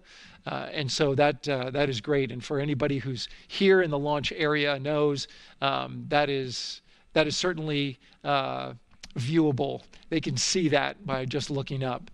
So we're getting some good clearing as forecast. And then just a reminder for those people who are watching the launch from the nearby area that if you're watching on an internet-enabled device, just remember that there may be a little bit of a delay. Can't tell you how much of a delay, but since it's on an internet device, sometimes this broadcast might be a little behind what you're actually seeing. So just keep that in mind as you are watching. Don't wait till the last second to run outside if you're inside your RV or your camper or your house. That's the latest here from the firing room. Of course, we'll keep track of that last battery issue. We'll send it back now to Megan and Nicole at the host desk. 2 of them there had to be tethered to the inside of the white room, because obviously now we have detached the white room from the Orion spacecraft. Yes, that view is quite something. Yeah, spectacular. Yep. Oh, no, I'm sorry. I forgot. Nicole's scared of heights.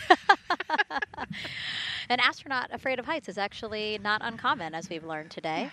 But yes, so obviously, again, things proceeding as we march closer to the opening of our 2-hour launch window at 6:24 p.m. Eastern Time. Again, the closeout crew just finishing up those last couple of things they have to do before leaving the white room and then leaving the pad, leaving only the 4 Artemis II crew members inside the spacecraft by themselves at the pad.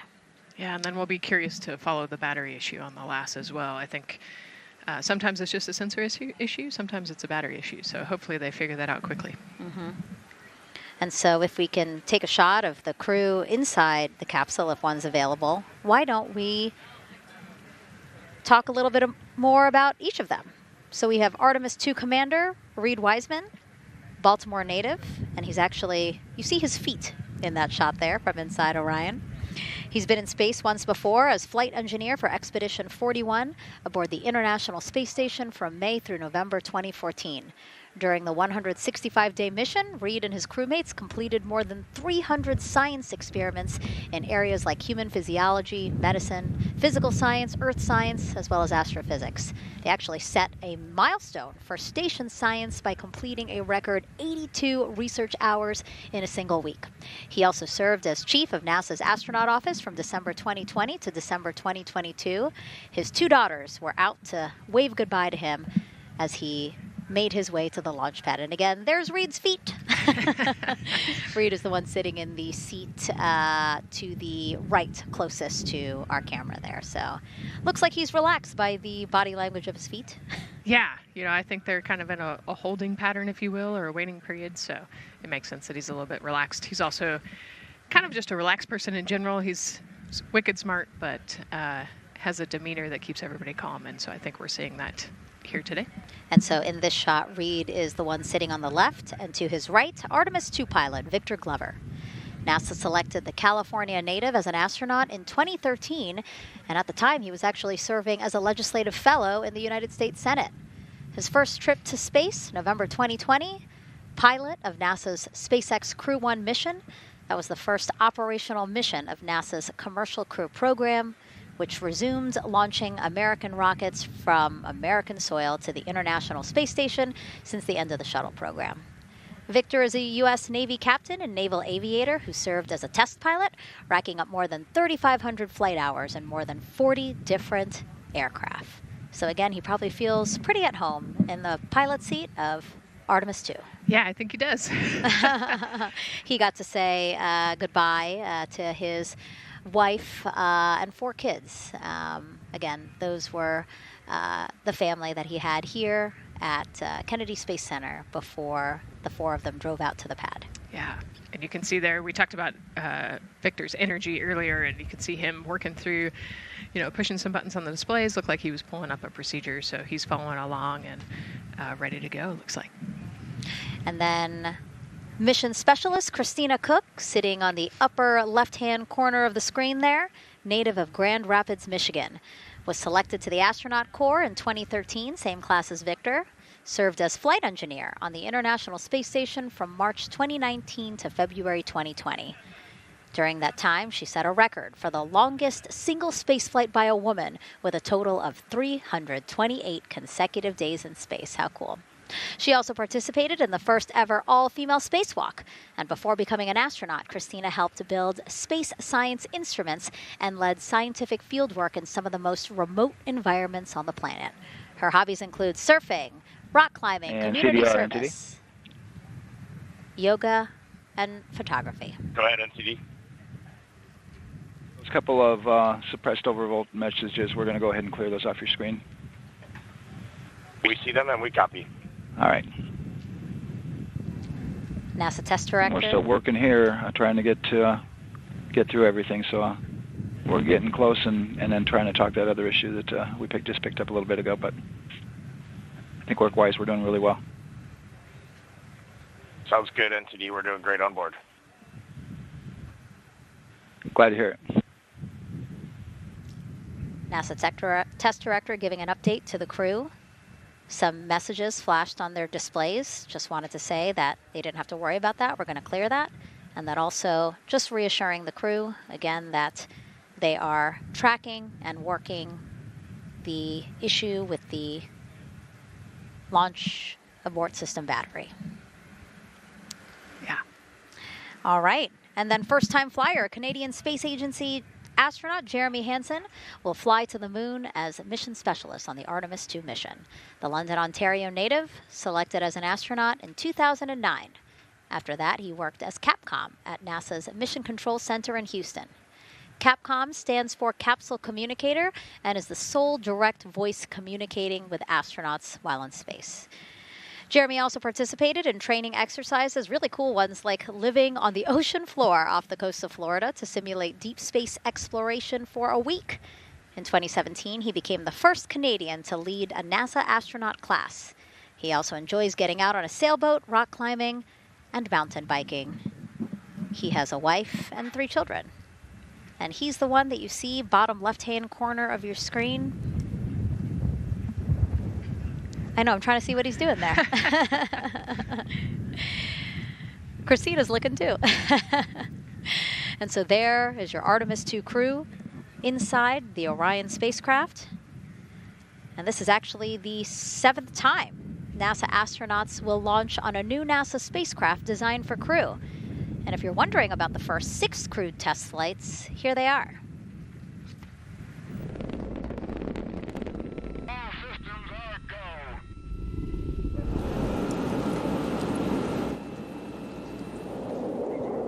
Gemini 3, Gus Grissom, John Young, March 23, 1965.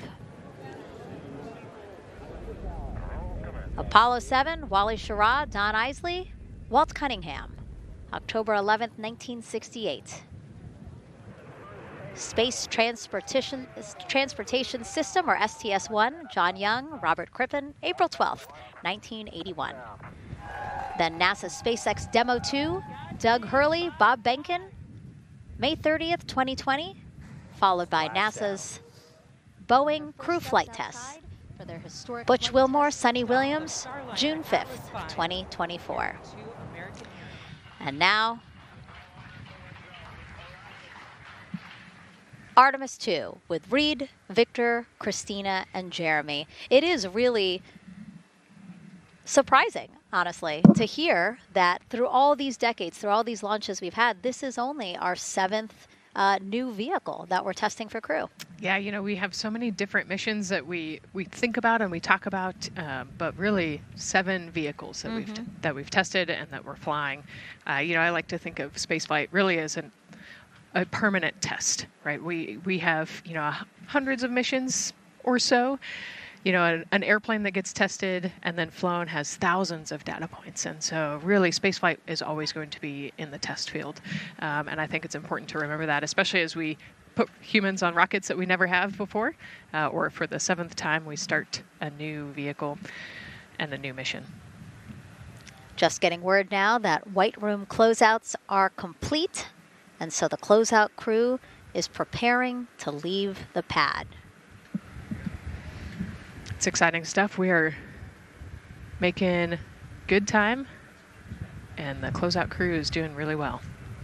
41 minutes, 43 seconds and counting until the opening of our window. And Artemis II is a 10-day mission that will send the 4-person crew on a journey around the moon and back to Earth. It will be a critical step towards future lunar and Mars missions.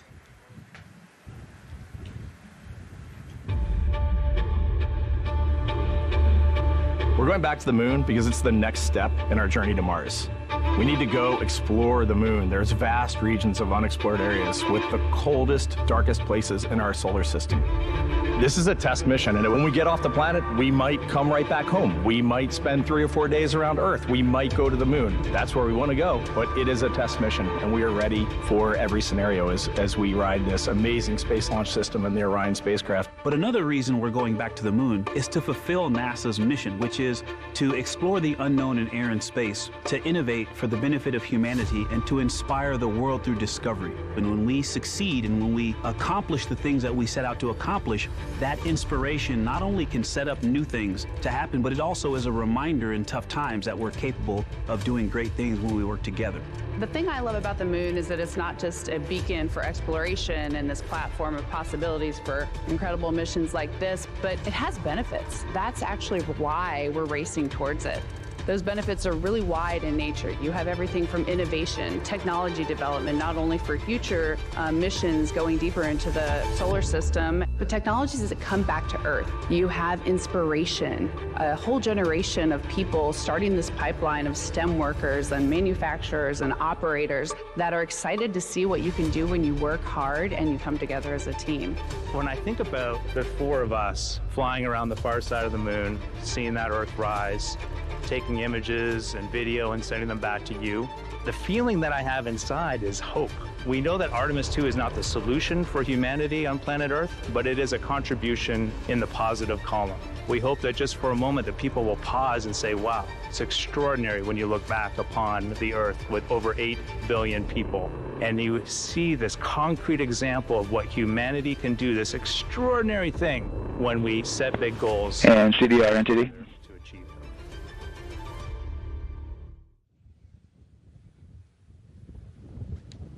And so Mission Control Houston will control the flight of Orion after a liftoff here at Kennedy Space Center. Here's Gary Jordan, who's embedded with that team. Gary, you might have to pause because we did just hear a call out to the commander in Orion. Will do, Megan. I think that was Commander Reed Wiseman responding to prepare for some of the next steps. We are now holding at the T-minus 10-minute hold. Expected a 30-minute hold. So we are well on the countdown. We are well on the timeline to meet this L- time and launch towards the beginning of the window, but continuing to track progress along the way. Again, I'm here with the Artemis II flight control teams in Mission Control Houston. The team in the room behind me has been monitoring the countdown and verifying their own mission-specific launch criteria of the Space Launch System, the Orion spacecraft integrity, and its crew. During the final poll before launch, if all looks good from each of the flight controllers in this room, Flight Director Judd Freeling will report a go for launch from Houston Flight. Upon liftoff, teams here take control of the mission and communicate with the crew while they fly on the Space Launch System.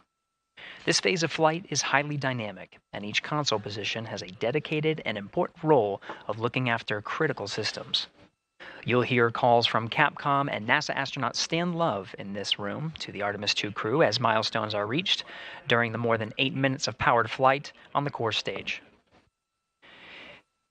Liftoff and Ascent are just the beginning. This room will be staffed around the clock over the next 10 days to oversee every moment of the mission through splashdown.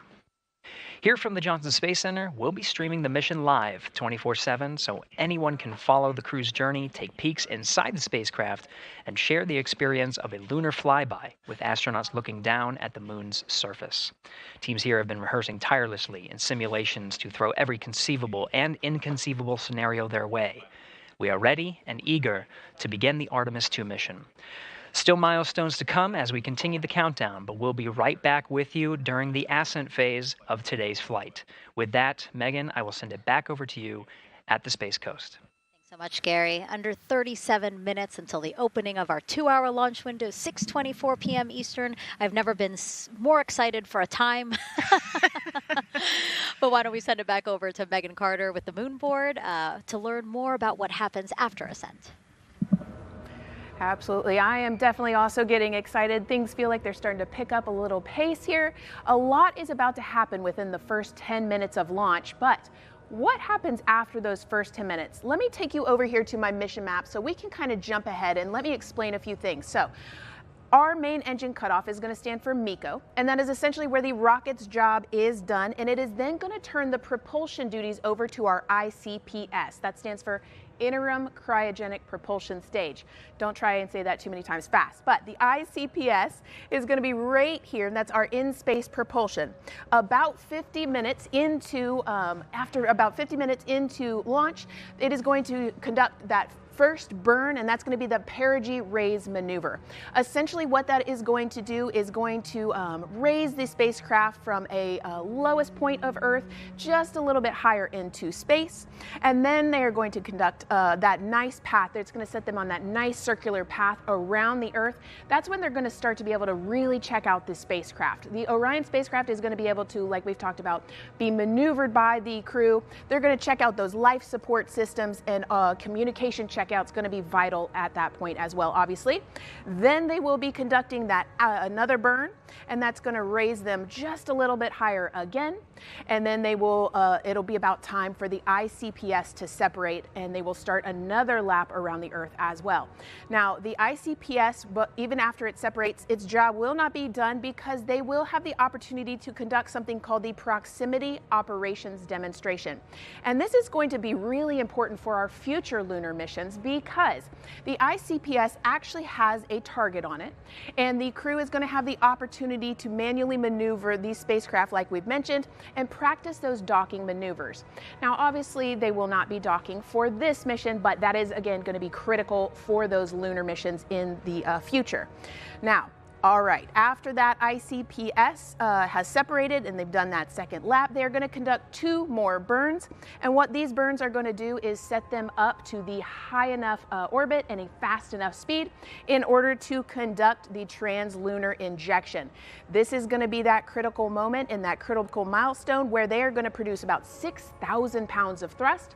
And this is that point that is going to take them out of low Earth orbit into deep space, and it's going to set them on that nice path towards that lunar flyby. And I know we have talked a little bit about why this could be a record-breaking flyby and journey to the moon. And record set by the Apollo 13 astronauts in 1970.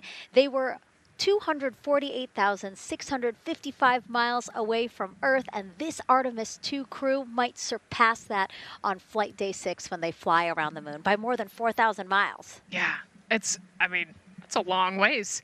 It's tough to fathom 250,000 miles from Earth, right? I mean, space, the space station is only 250 miles. And so we're going, I don't want to do the public math, but we're going much further than that. But it's important, right? Because we want to get back to the moon. We want to see the surface. We want to see the far side of the moon. And the way we do that is by breaking distance records. Yeah, and the exact distance record depends on exactly when they launch, like the time, the day. So we'll learn more as we go into this 10-day mission with the Artemis II crew. But here we are, 32 minutes, 50 seconds and counting from the opening of our launch window. Feels really, really surreal here as more and more people come to gather on the press site lawn here at Kennedy Space Center. Why don't we take a look at this video that we have here? Some familiar faces who wanted to wish our Artemis II crew a safe journey. Reed, Victor, Christina, and Jeremy, you are the real deal. You're flying to the moon for all of us, and we are in awe. You're the true heroes.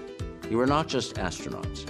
You are pioneers, venturing deeper into the unknown. But you are not alone. We will be all cheering you on from planet Earth. Hey, I'm Victor Wembanyama, and I play basketball in the NBA. But I'm not only interested in shooting hoops. I'm also interested in shooting stars, dark matter, and all other types of astronomical phenomenon.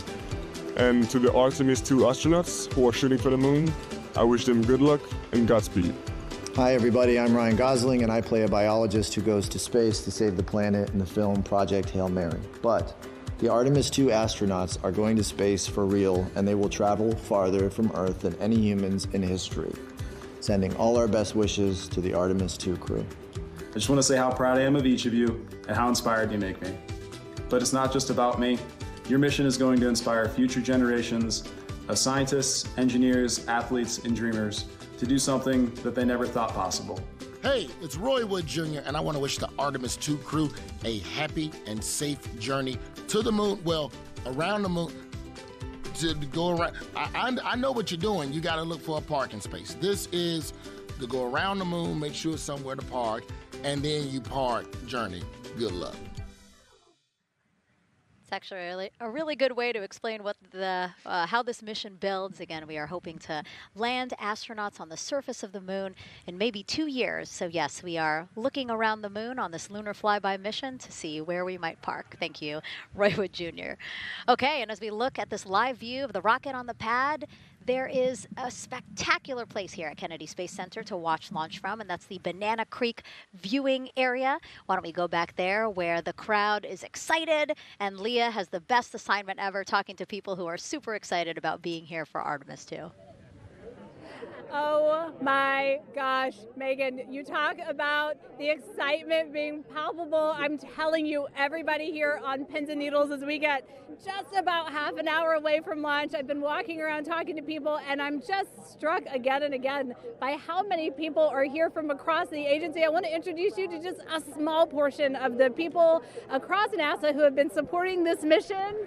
Patty Ortiz, NASA Armstrong Flight Research Center, Orion Program. Orion. Kathy Graves, Glenn Research Center, Office of STEM Engagement. David Alexander, NASA Glenn Research Center, Office of STEM Engagement. Jennifer Becerra, Johnson Space Center, the Office of STEM Engagement. Here we go, right back here. Where are you from? I'm from NASA Glenn Research Center, Joseph Panakitis. Joseph, here we go. Wes Furman from APL. Maria Arredondo from Headquarters, Next Gen STEM. Mark Robinson, Stennis Space Center, Commercial Space.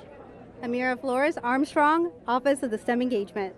Molly Kearns, NASA Glenn, Space Communications and Navigation. Matthew Pierce, Goddard Institute for Space Studies in New York City. Here we go, and right over here. Lauren Ring, Ames Research Center, Data Integration. So we're coming together. We're one big NASA team, one big NASA family, and we have one major message before we launch tonight. Okay, guys, what are we going to say? 1, 2, 3. Go Army!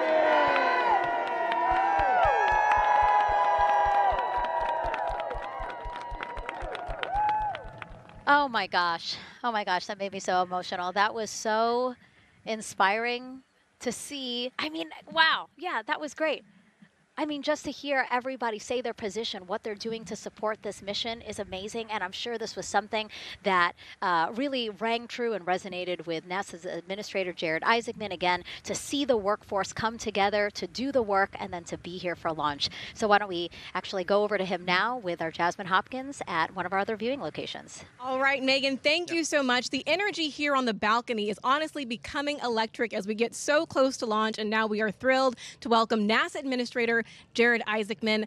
Jared, we're really entering a golden age of exploration. How will Artemis II set the pace for the coming years? Well, I mean, Artemis II is the opening act, right? This is the test mission. This is getting very comfortable with the SLS rocket, the Orion spacecraft. No humans have ever flown on this before, right? And we're going to put it through its paces. We'll go into Earth orbit for a little bit, make sure Orion's doing okay, and then we are sending them, right? We're going to send them farther into space than any humans might have gone before, 250,000 miles away, and it's going to set up for the subsequent missions. That's why we're going into the golden age of science and discovery right now, because you're going to see a moon rocket launch in 2027 when we do our testing with the lander. We're going to go for the landing on Artemis IV in 2028, and in parallel, we're going to build the moon base, right? And that is going to be filled with science discovery and tech demonstrations that's going to support the enduring presence we're trying to create on the surface. Absolutely. So honestly, history-making years ahead of us, with Artemis 3 and 4. But first is Artemis 2. What will be our single greatest takeaway from this mission? Well, I'll tell you, I mean, after ignition, to me, the moment that I'm going to be most excited for is splashdown. There's no question about that. Good shoots coming down off the West Coast. But look, I think the takeaway from this is gaining extreme comfort in the Orion spacecraft, right? I mean, this is very different than what we've done for more than a half century, right? I mean, the velocities that spacecraft is going to re-enter at, it's going to be new territory for us. We want to get our arms around that completely. So I would say the performance of SLS plus Orion is everything on this one. We want to make sure we do it in as a safe way as we possibly can, understanding what we are undertaking right here, bring our crew back, learn as much we can from the vehicle, set up for Artemis 3 in 2027. Right. And Administrator, we've actually had a pretty young audience today here, some kids running around the balcony. How do you hope Artemis 2 inspires that next generation? I talk about this all the time. One of our overarching KPIs that we should always be tracking is the number of people living and working in space. Well, what's another strong number 2 on that one? It's the number of kids that are dressing up as astronauts for Halloween, so that they grow up, that they're inspired to want to join in this grand endeavor, whether they come work with us here at NASA or they join in industry, but they're helping humankind venture out farther, pursue all the secrets of the universe. Yeah, I think we'll see a lot of kids dressed as astronauts this year. And finally, Jared, you've really made it a personal mission to get to know the people behind the work at NASA. Do you have any final thoughts, any final words before today's history-making launch? Yeah, well, one, I want to express a lot of appreciation. I'll tell you what, the 4 astronauts on top of Artemis II know this. It takes an army to pull a mission together like this, right? Across all 10 of our centers, all of our commercial partners, the international partners that come together to make this possible. My sincere appreciation for everyone who is currently working the mission right now, so getting them ready for launch, that will be watching over them in mission control, recovering this crew when they splash down off the West Coast. I have complete trust and confidence in your abilities. And everybody else who's not directly working on Artemis 2,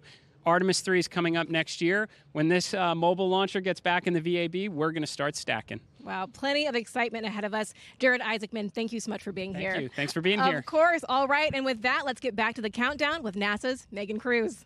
Under 25 minutes and counting from the opening of our 2-hour launch window, and take a look at all these people behind us. I literally, every moment I turn around and I see the clock, I am like, oh, wow. Oh, wow. There are more people and less time. Yes, exactly, which is a great problem to have. Yes. Now, this first crewed test flight of NASA's Artemis program coincides with the 250th anniversary of our country's founders signing the Declaration of Independence. Exploration is a part of America's DNA, and it continues now with our return to the moon. 250 years ago, 13 colonies laid the foundation for the greatest and most enduring democracy in the history of the world. One driven by courage, faith, and freedom. From that moment, we became a nation defined not by where we stood, but by how far we were willing to go. We conquered vast frontiers, invented tools that shaped a modern world. We found light in the dark, and we rose from the Earth. Faster, higher, farther. We pushed beyond the sky and into the unknown. We carried our courage into the cosmos, and we planted the American flag on the moon, the defining achievement of American superiority in space. Today, our curiosity stretches farther than ever. American robots search ancient rivers on Mars. New telescopes unfold to glimpse the first stars. And a new generation prepares to return to the moon, this time to stay. For 250 years, America has carried the light of humanity forward. But American exceptionalism isn't inherited, it's earned. Our greatness comes not only from what we've done, but what we're still determined to discover. Because in every era, across every horizon, America is at its best when it's reaching for something greater. America celebrates 250 years, and we are leading the world into the future. 22 minutes, 15 seconds and counting from Artemis II, NASA's boldest test flight in a generation. The crew has said this often, that they hope it inspires children around the world. And recently, a group of kids here at Kennedy Space Center got a surprise of a lifetime while watching that rocket roll to the launch pad.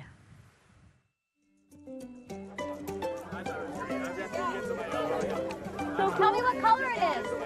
Orange! Orange! And who's going to be on that rocket? We're going to be on that rocket. We're going to be on that rocket! I could make it a little bit longer. Did you see it? Okay, so everybody's looking at the rocket because it is kind of cool and impressive.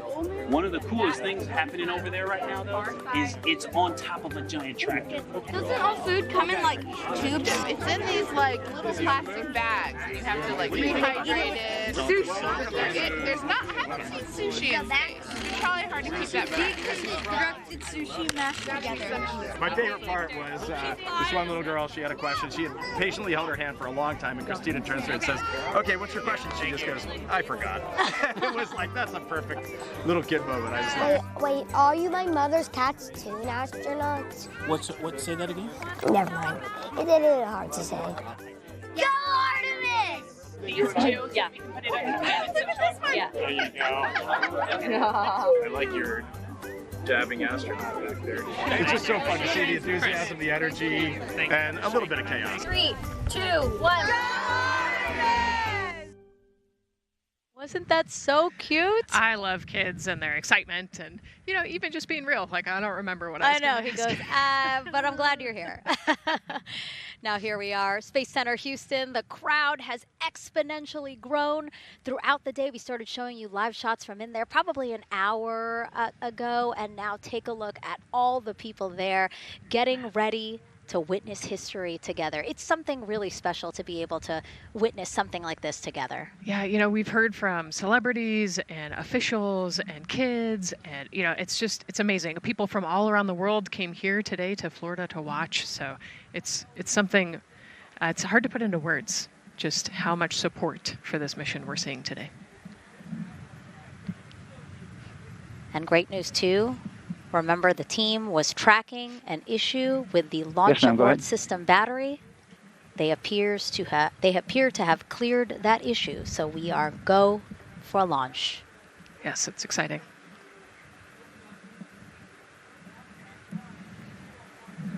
U.S. Space and Rocket Center here, Huntsville, Alabama, waving to the Artemis II crew sitting right there inside Orion. Inside of 20 minutes from the opening of our launch window, and right now we are targeting the top of that launch window, so we could be launching here in about 19 minutes, Nicole. Wow, I don't know if I expected this today. I'm excited, and, you know, I'm glad they were able to clear the problem with the battery on the LAS, and everything has gone really smoothly today. It's been great. The weather cleared up. It's a beautiful day for a launch. And so now, as we are so close to possibly launch now, just what are your final thoughts as we are about to embark on a mission back to the moon, the first time in more than 50 years? Yeah, just so proud of the crew and all of the teams here on the ground that made this happen. They are carrying the torch from the Apollo era into the Artemis era. And it's the crew likes to say they want to be the shoulders that the next Copy generation. All. And let's see, JLS, can you help us with that, please?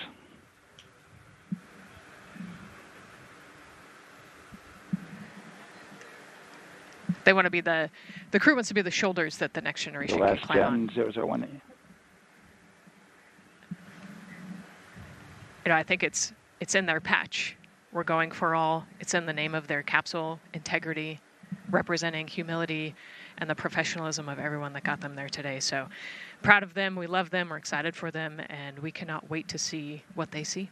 Just leveraging everything we've learned so far as an agency, taking us from Apollo now to the launch pad here, 39B, with Orion and SLS poised to again fly us into the history books. And before we leave you now here at the host desk to get back into operations, we just wanted to answer one question for you guys. We asked you earlier on today, what are you most excited for? And we asked you to go vote on Instagram and Twitch. Instagram, you guys said launch. Twitch, you guys said lunar flyby. So I think you guys will all be very excited since we are now about 17 minutes from the opening of our launch window today. And so with that, as we approach terminal count, let's send it back to Daryl Nail in firing room 1. Daryl. All right, thank you, Megan and Nicole. And just want to give you an update on the launch abort system that you just reported that they cleared. They believe, they're convinced, this is an instrumentation failure. So there are 2 batteries on the LAS. The LAS, of course, and with the help of my 2-year-old son's model rocket, Daniel said I could use this, so it's okay. The LAS is right here. It's the tower above Orion. Orion capsule's inside of here. It's used to pull Orion off the rocket in case the rocket is something's going on with the rocket, either on the pad or in flight. 2 batteries are bad. Well, I'm sorry. One of the 2 batteries reported an out-of-family temperature, and it was very much out of family. And so they checked their data going back into the vehicle assembly building where they recharged the batteries and worked on them. And they have good, solid data, they reported, that tells them that this is an instrumentation failure, that there's something wrong with the sensor. And so they took it before the mission management team, which has to accept the risk, any changes to launch commit criteria, which this would be one, and they all fully accepted it. So now we are clear as far as that constraint is concerned. And one quick thing as we count down now, we are getting into the final minutes before liftoff. There's a 2-hour window. We haven't quite set the T0 yet, but this is a list of the cutouts. There are 150 cutouts that are included for this 2-hour launch window. And that's important. They're in very small print. That's important because there's basically 16 minutes inside this window that they cannot launch. And these are because of small things flying in orbit. There's a lot more things in orbit than there were back in Artemis I when we had 35 to 40 cutouts. For that reason, because of these 156 cutouts, they're going to be managing the launch window as we go forward. So they may have to wait out one of these cutouts. They range in time between 2 seconds to 23 seconds, but you'll hear the NASA test director talk through that. We're getting ready to merge that loop from NASA test director Jeff Spaulding.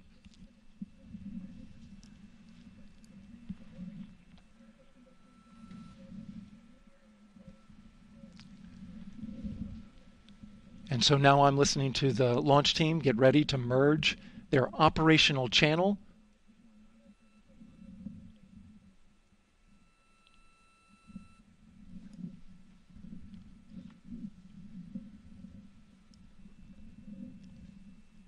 We're now entering one of the most consequential phases of launch day, and that's terminal count, the final 10 minutes. And OTC, NTD, N212 for comm check? Good, comm. How me? I hear you the same. STC? 2 GTC? GTC is on 212. All right, copy that. NASA Test Director Jeff Spaulding confirming communications with his team.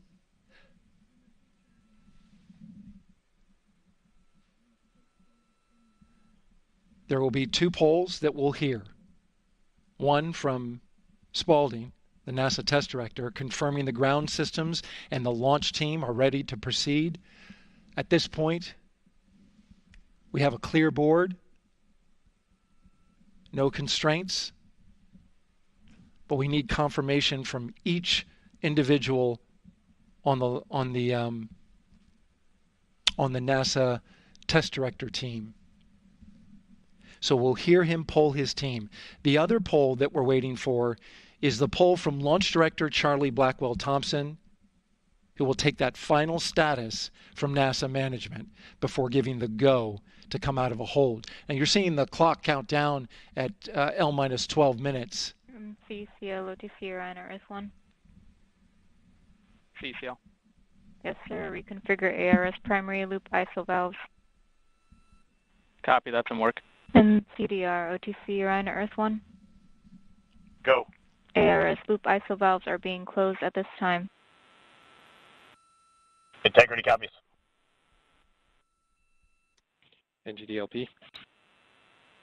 Go. Yes, I had a discussion with sea ice and with MER manager regarding the observation the sea ice had a few minutes ago. They were able to confirm with BCI photos that the condition that they observed has been there since 2025. MER manager has had a chance to review the findings, and they do not have any constraints from either a sea ice or MER manager perspective. Okay. Copy all. And Launch Director, NTD, you copy? Yes, sir. I copy. That's good news. OTC, CCL 212. OTC. ARS primary loop isolation valve configuration is complete. Copy.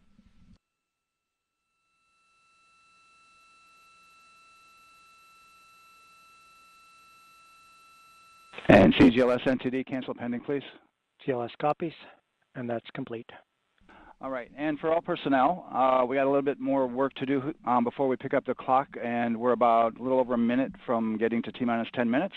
But we've canceled the resume time there, and then we'll pick it up after we get through all of our work and anything else that we need to do to get through the remainder of counts. So we'll continue working that to get to our T0 today. So when we get to about 50 seconds from now, we'll extend that hold. CVSE OTC. CVSE 400-290, looking to verify that we are configured for Ascent. Yep, give me about 2 more minutes. I'm going to start CMA2 streaming. Copy. NTD, COSE, hold requested. Copy that. I have an LCC violation of O-CT-004, S-band transponder anomaly. This was a transient LCC violation, so transponder 1 had a demodulated SNR estimate that went down to 2 dBm. When it should have been between 10 and 13, it is now back up to 12, but we did lose that for just a moment. It does not appear that we lost our bit sync or carrier lock, which would be indicative that we lost our lock with the vehicle. So at this point, recommendation would still be go. However, we do have a pre-planned contingency procedure if we want to look at that. But again, this is transient, so we're back in a nominal range. All right, let's see, LPE NTD. Yeah, we're not seeing that hit. So I guess the question for COSE, was that less than 3 samples? Was that below our persistence? Stand by, let me look. It did look like it did persist for several seconds on mine, but let me take a look at the number of samples. Could I get a repeat on the affected LCC, please? Yes, ma'am, that's going to be O-CT-004. Thank you.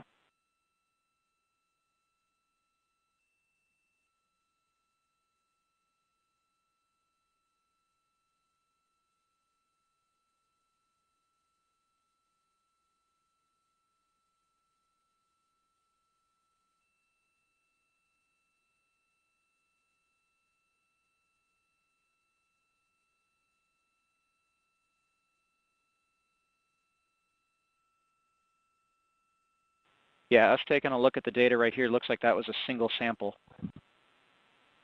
Yeah, copy that. RFTS does report that they also lost lock for about 5 seconds. So I would love to ask KUS and see if they also lost lock with the vehicle for any extended amount of period.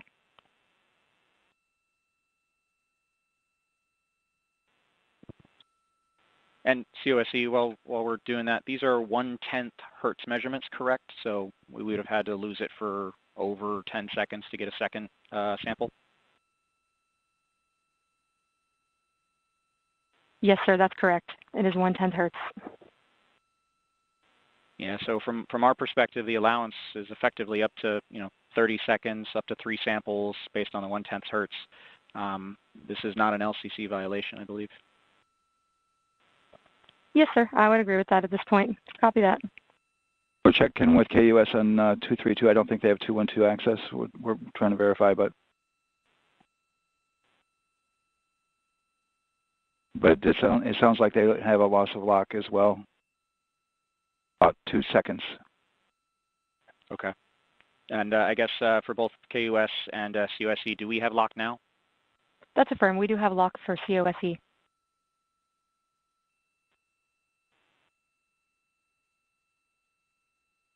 Yeah, so from the integration console perspective, we did have a temporary loss there within the allowable, and per the requirement, let's go. And this is Houston Flight. We have lock and we have good telemetry here in GSE. And KUS is reported to they have good lock now. So with all of that, OSC, then are we in a go configuration per your LCC? Yes, sir. Recommendation would be go. Okay. LP, you concur with that? Yes, sir. LP concurs go. And Launch Director? Yes, sir. Launch Director concurs go. All right, and I'm going to go ahead and just verify everybody has everything else complete, Launch Director, and if we do, we'll be ready to pick up the poll at that time, unless there's something else that you're aware of. No, sir. Let's verify all our work is complete, and I would like one last check of our constraints list. All right, let's see. OTC, are you still waiting for ComConfig, or are you complete? That is affirmed, sir. Okay, is that your only open item? Yeah, OTC, this is CVSC. That 400 step 290 is complete. Copy. Okay, so OTC, you're complete with all of your work? That's affirmed. All right, copy that. STC? STC is complete. And GTC? GTC is complete. Okay, excellent. All right, and LPE, just want to verify we have no open constraints at this time. No open constraints. We have a clear board, sir. Okay, tracking the same here. And Launch Director, with that, we are clear and ready to pick up the launch readiness poll with your go. All right, sir. I am go for the poll. All right. And for all personnel, this is the NTD conducting the Artemis II launch readiness check. Verify ready to resume count and go for launch. OTC. OTC is go. STC. STC is go. GTC. C's go. MCO. CO's go. Safety Console. The safety console is go. LPE. LPE's go. RTD. RTD's go. Houston Flight. Houston Flight is go. ROC. ROC is go. And CDR. Crew is go. Copy that. Thank you, Reed. And Launch Director, NTD, our launch team is ready to proceed at this time. All right, NTD, I copy all. At this time, I'll perform my poll. Attention on the net. This is the Launch Director performing the final poll for launch. Verify no constraints and go for launch. EGS, Program Chief Engineer. Artemis Chief Engineers are go. Copy, thank you. EGS, Chief Safety Officer. The Artemis CSOs are go. Copy, thank you. Range Weather. Launch weather is go. Thank you, LWO. And Artemis MMT Chair. MMTs go. Thank you, John. And Integrity Launch Director. Good to hear your voice, Charlie. PLT. Thank you, Charlie. This is Victor. We are going for our families. MS1. This is Christina. We are going for our teammates. MS2. This is Jeremy. We are going for all humanity. All right, Charlie, your Artemis II crew is go for launch. Full Send. I copy that. Reed, Victor, Christina, and Jeremy, on this historic mission, you take with you the heart of this Artemis team, the daring spirit of the American people and our partners across the globe, and the hopes and dreams of a new generation. Good luck. Godspeed, Artemis II. Let's go.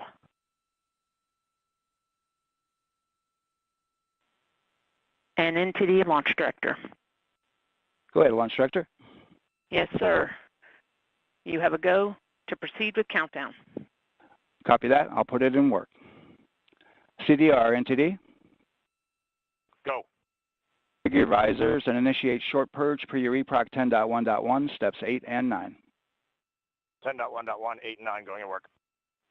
Copy. CVSE, NTD.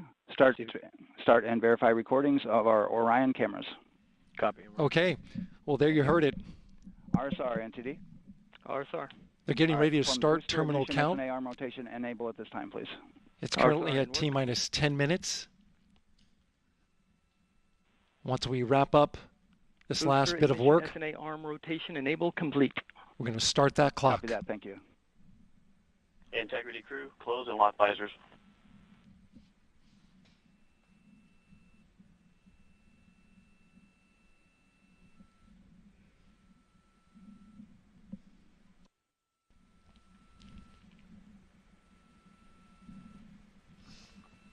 You heard an issue, worked in real time with telemetry lock on the Orion. It was transitory. It was very short. They checked the data, confirmed that they had a good lock. This was with the S-band transmitter on the Orion. Worked through that issue, looked at the data, and cleared it. All with the world watching. Impressive work by the launch team. So we have a 2-hour window, which starts in just a few minutes at 6:24 p.m. Eastern Time and goes until 8:24 p.m. Eastern Time. And ECL NTD will be waiting for your verification on the short purge. ECL copies. And for all personnel, once we get that short purge verification, we'll verify that we are clear to go, and then we'll proceed with the terminal count.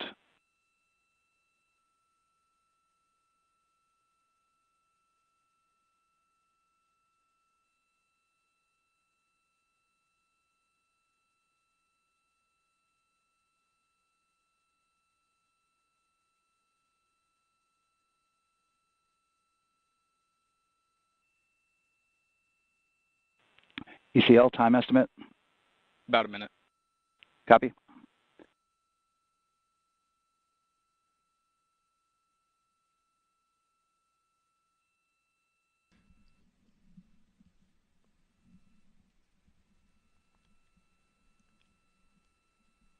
So we're going into the launch window, but not by much, it looks like. Just wrapping up some final work. And once that's completed, you'll hear NASA Test Director Jeff Spaulding ask for the ground launch sequencer operator to go ahead and start the clock. The ground launch sequencer is an application software. It runs on top of the launch control system in the firing room, acts like a conductor of an orchestra, executing hundreds of commands in precise order and timing. It's all autonomous. NTD CCL 212, short purge initiation is verified. All right, copy that, and we're verifying our constraints.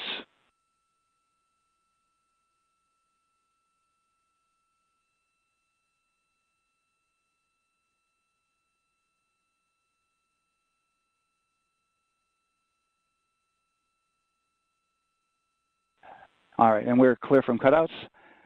And with that, we're going to resume the clock momentarily. And CGLS, you can resume the clock on your mark. GLS copies. 3, 2, 1, mark. GLS mainline has been initiated. T-minus 10 minutes and counting.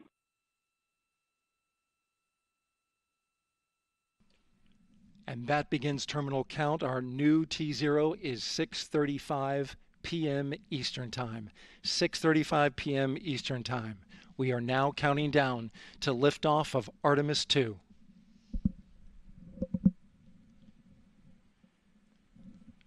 From now on, you're going to hear two voices on the loops.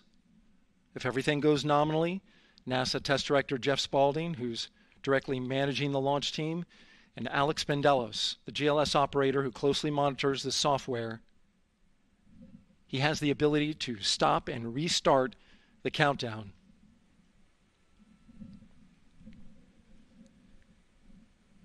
A lot of people ask about whether there's a launch button. There certainly is not. Flight and Rock, our new T0 is 22:35:12. Houston flight copies. Rock copies. 22:35:12. Affirm. There you heard confirmation of the exact T0, 6:35 and 12 seconds p.m. Eastern Time. Again, our T0 is 6:35 and 12 seconds p.m. Eastern Time. But as I was saying, there's no launch button. This is autonomous. But there is a button that keeps you from launching, and that button allows the GLS operator to pause the countdown outside of terminal count and during terminal count and submit a hold to the next holding point. So the clock won't stop right away. If there's an issue, we'll go to the next stable holding point. This is how GLS configures the rocket and ground systems to a stable point where they can stop the countdown if that's needed. But right now, we are counting down. Our next big milestone, looking to retract the crew access arm. GLS is go for crew access arm retract. And there you see the crew access arm moving away.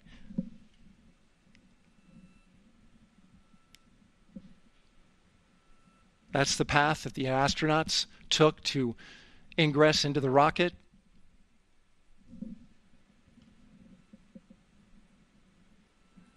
Until this point, that was their way off the pad if they needed to evacuate. But now with that arm retracting, the backup transitions to a launch abort system. And they'll begin arming that shortly.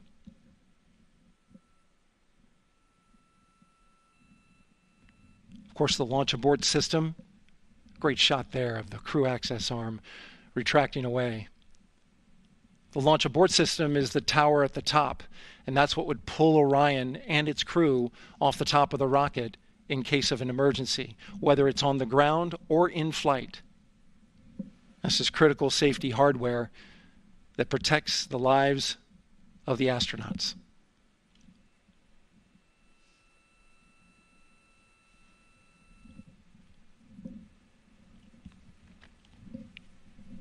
Starting at T-minus 6 minutes, the GLS will start bringing that and other high-energy systems online, starting with core stage pressurization.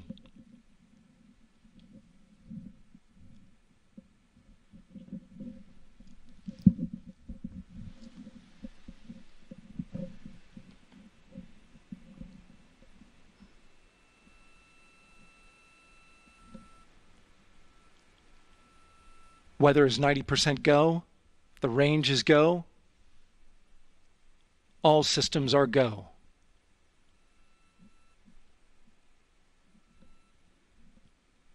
GLS is go for core stage tank pressurization.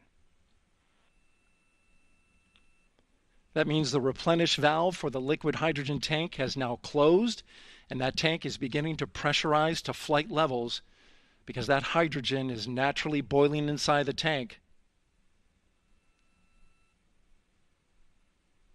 We'll get the liquid oxygen tank a little later in the count. Now the team is waiting for verification that, if needed, the Artemis II crew could use the launch abort system to pull Orion safely off the top of the rocket in an emergency. Let's listen in for that call. GLS verifies last capability available. And CDR, do you copy? CDR copies, last available.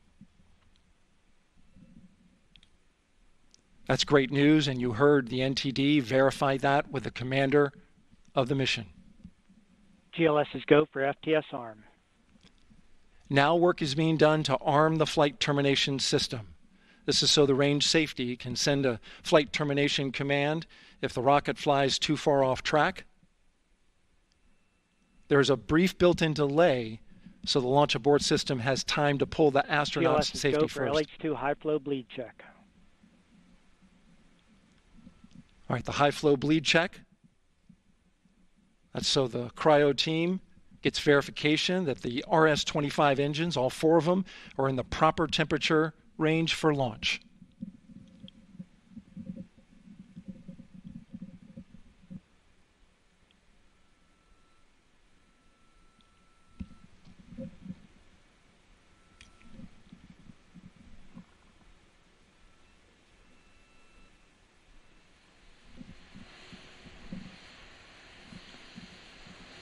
GLS is go for core stage APU start.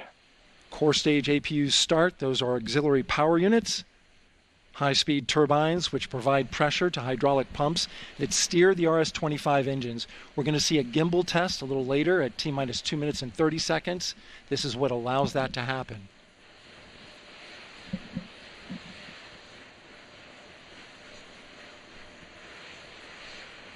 Coming up in about 20 seconds, we're listening for go for purge sequence 4. That's a helium purge of the 4 core stage engines downstream of the propellant valve. This gets all the air and moisture out of there.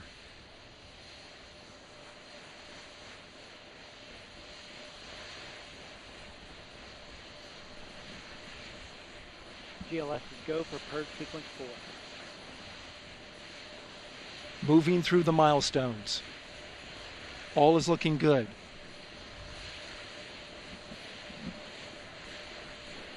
Coming up in just a few seconds, we're going to get that thrust vector control actuator test. This is a gimbaling of the engines.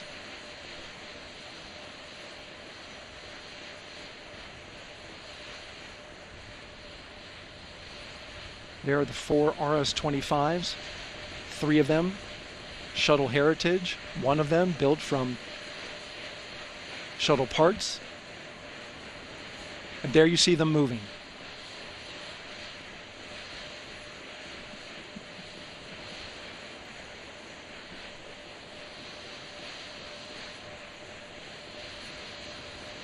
Now we're going to start moving the power from both the upper stage and the lower stage of the rocket to internal, taking ground power away and now going to battery power. GLS is go for upper stage to internal power. All right, power is removed from the rocket's upper stage, the ICPS, and it's been switched to battery. Same milestone for the lower core stage coming up at T-minus 1 minute and 30 seconds. Right now, the 4-person Artemis II crew is 248,000 miles away from the moon. And if all goes well, they will fly by it in 6 days. GLS is go for core stage to internal power. All right, there's the rocket's core stage, which houses 3 flight computers, is now on its own power. There's no more hold time because there's no more margin on these batteries. So we would have to recycle back to T-minus 10 to recharge if we had a hold.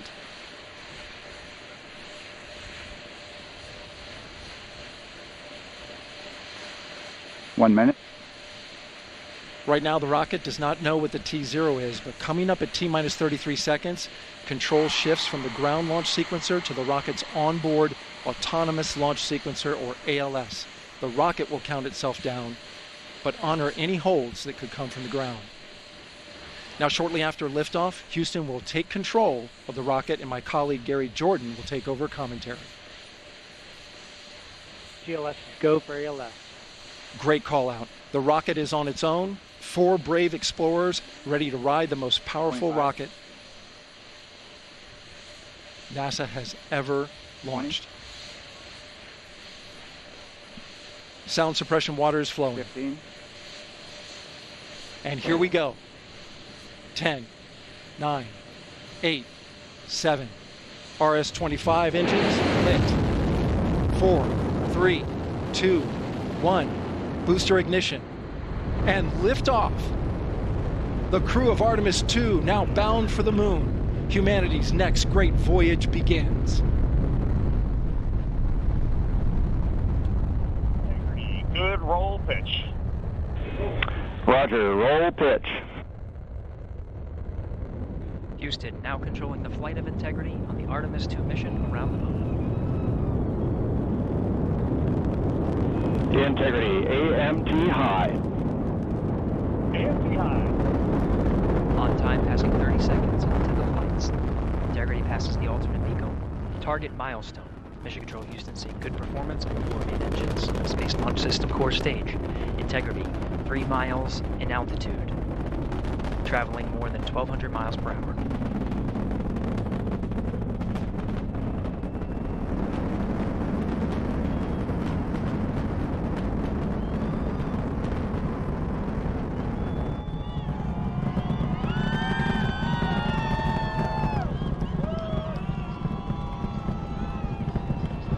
Mission elapsed time, passing 1 minute, approaching max Q.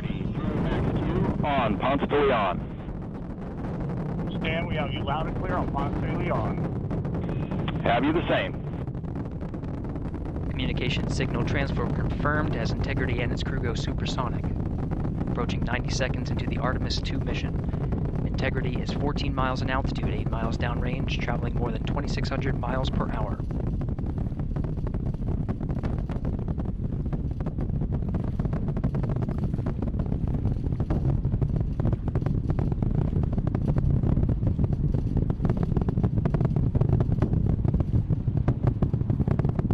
Minute 50 seconds of mission elapsed time, standing by for main engine throttle down to 85%, ahead of solid rocket booster separation, expected at the 2-minute 9-second mark. We see throttle down.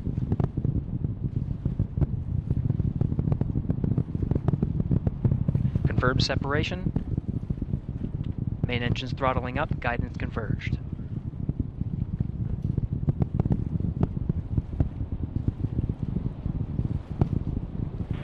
Integrity, guidance converged, performance nominal, upper stage RCS ready. Copy all, Stan. Integrity, SM priming complete. SM priming complete. 2 minutes 45 seconds of mission elapsed time into the Artemis II mission. Thrusters on Integrity and upper stage confirmed in a ready state, ahead of service module fairing separation.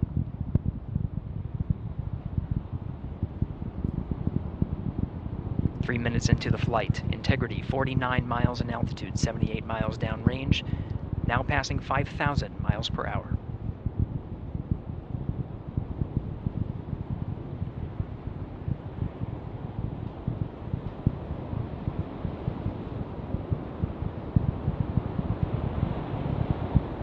Standing by for launch abort system jettison. Houston Integrity, good last jettison, great view. Copy jettison, Team Eco 8+02. We see the same on board, Stan. And Houston has you loud and clear on TDRS at the Kármán line. Outstanding, Stan, we have you the same. 3 minutes 50 seconds into the flight of Artemis II, Wiseman, Glover, Cook, and Hansen cross the boundary to space with good comm checks. GPS signals acquired after last jettison now working on internal checks to verify accuracy. Flight Dynamics Officer analyzed the time of main engine cutoff, confirmed at 8 minutes 2 seconds, time of MECO.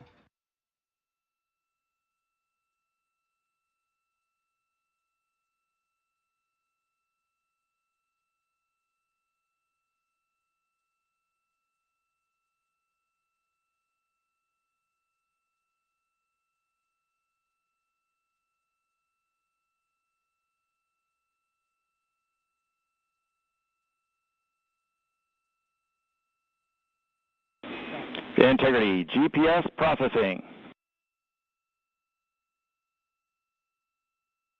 Outstanding, Stan. We see the same, and we have a beautiful moonrise. We're headed right at it.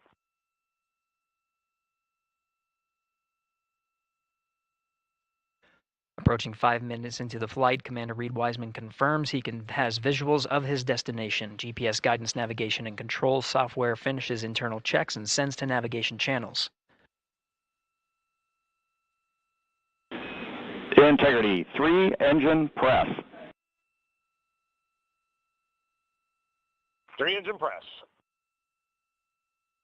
On time, now passing 5 minutes 20 seconds of mission elapsed time into the Artemis II mission. At this point, 3 good main engines are all that's needed to carry Integrity to a nominal main engine cutoff target. Though at this time, we're seeing 4 good engines here in Mission Control Houston. Integrity, 75 miles in altitude, 330 miles downrange, approaching 10,000 miles per hour.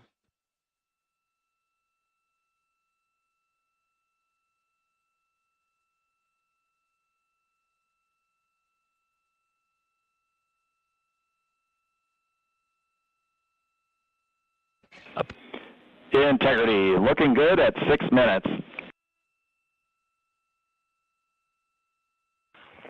Same on board, Stan. Good trajectory and engine performance. Booster officer will soon report the shutdown plan to Flight Director Judd Friedling, expected at the 7-minute mark. Integrity, 78 miles in altitude, 460 miles downrange. Integrity, expect nominal shutdown. Integrity copies nominal shutdown.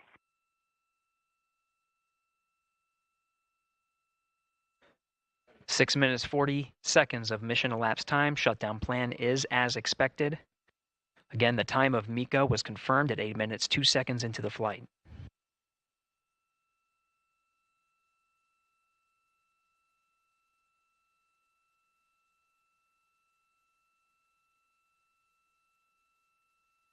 Seven minutes of mission elapsed time. Throttling down as we approach the abort once around option. Milestone at the 7-minute 30-second mark. Now 84 miles in altitude, 650 miles downrange, traveling more than 15,000 miles per hour. Integrity, AOA open. AOA open. The window is now open for an abort once around option that would target splashdown in the Pacific Ocean. Still following nominal ascent at this time.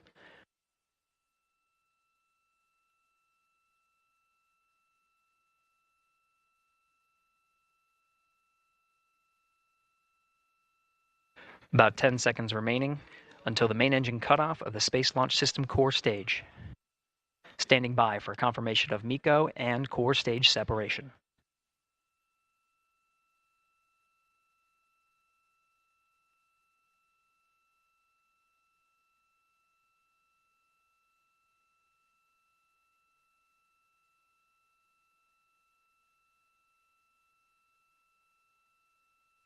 Integrity, nominal MECO, core stage separated.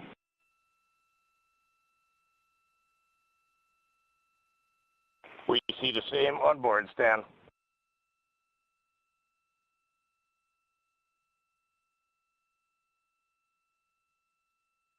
Eight minutes 40 seconds into the flight, we have a nominal main engine cutoff heading in the right trajectory on the way to swing around the moon. Core stage has separated, done its job. The Space Launch System upper stage, the Inner Rim Cryogenic Propulsion Stage, or ICPS, still attached to the Orion spacecraft.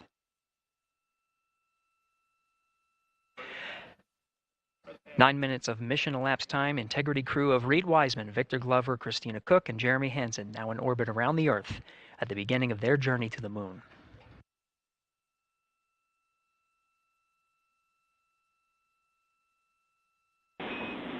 Integrity Houston, looking ahead to PRM numbers so far per the pad.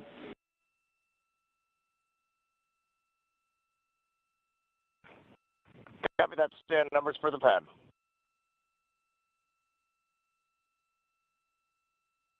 Capcom Stan Loves now reminding the crew that the perigee raise maneuver time of ignition is as expected prior to booster ignition.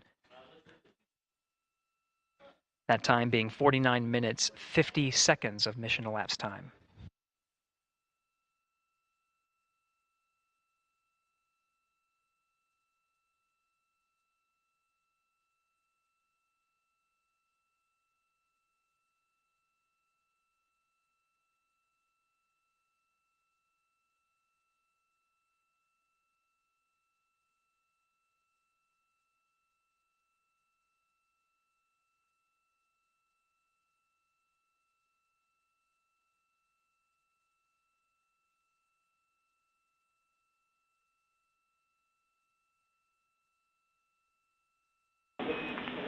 Integrity, good. NEDS deploy.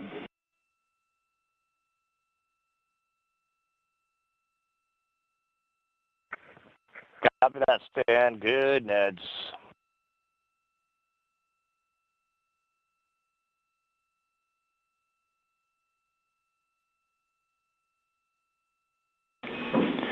And Integrity Houston for PWD setup. Just a reminder, halfway open on the secondary. We copy that, Stan. Halfway open.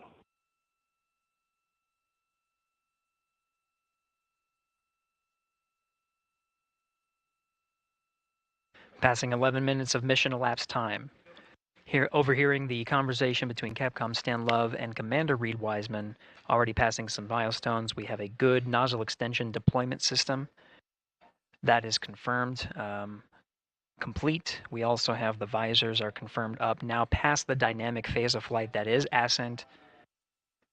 Their launch and entry suits that provided them an extra layer of protection.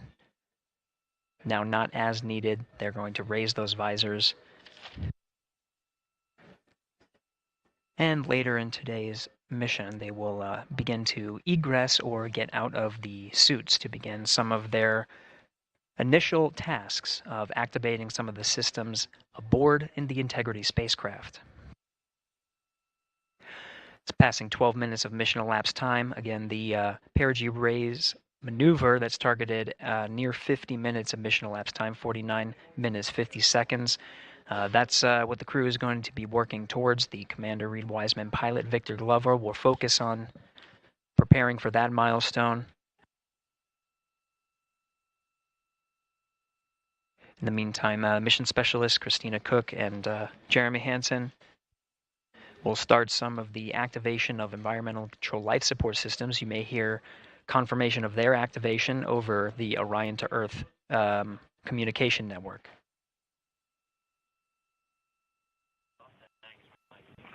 Houston, C3 aux power back in auto. Copy C3 aux, and we're 2 minutes to maneuver.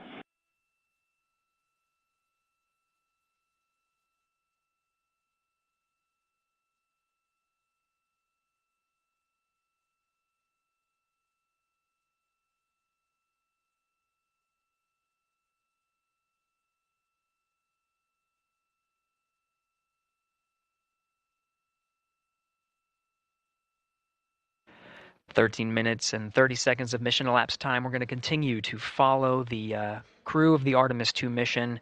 They are beginning their journey around the moon to verify the systems that will take us to its surface. An incredible ascent. Artemis II is underway. Reed Wiseman, Victor Glover, Christina Cook, and Jeremy Hansen begin their journey to the moon.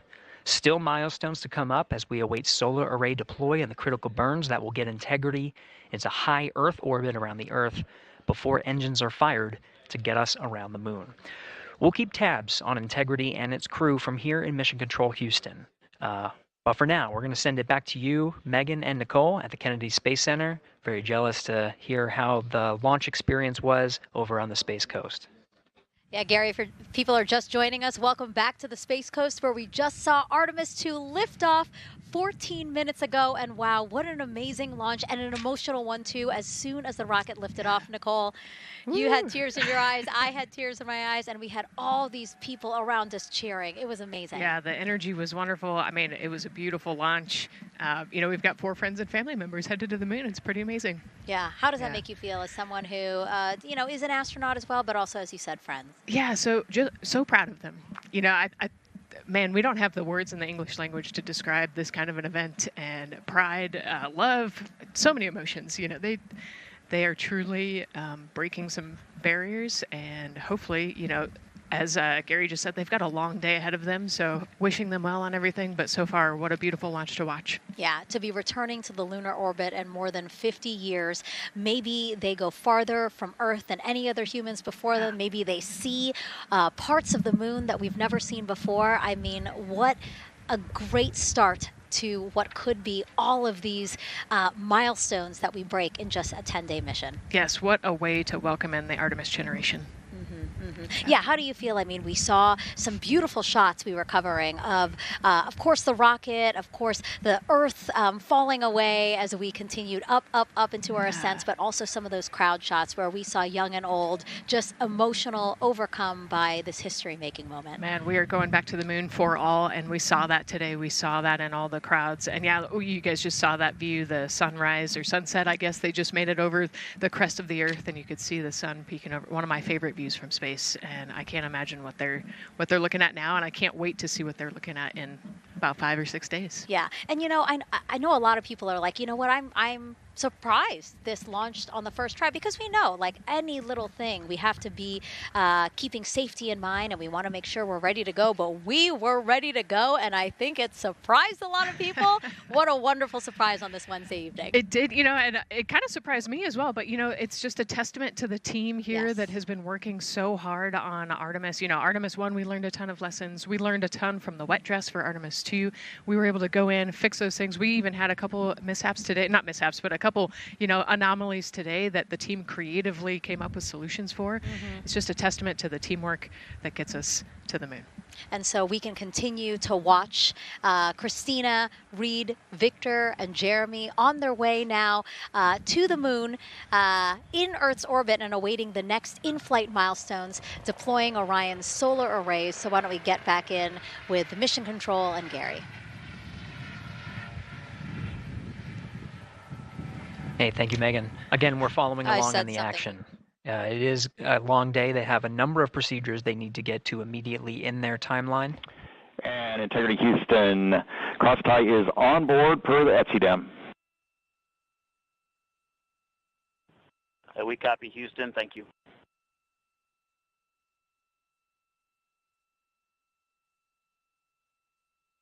Cross-tie referring to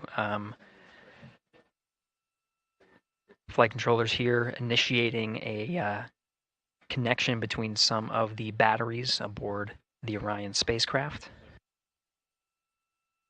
allowing for an even distribution of power.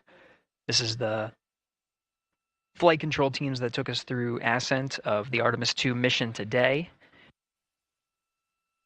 Right now we're, as you see, passing 18 minutes of mission elapsed time. The Orion spacecraft integrity and the interim cryogenic propulsion system are maneuvering tail to sun. It is in this orientation, this attitude. Integrity anywhere until that momentary prop caution.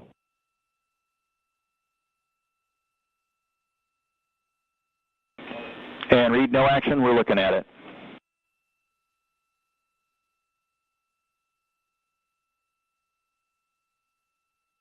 Commander Reed Wiseman verifying what is being routed to his displays aboard Integrity.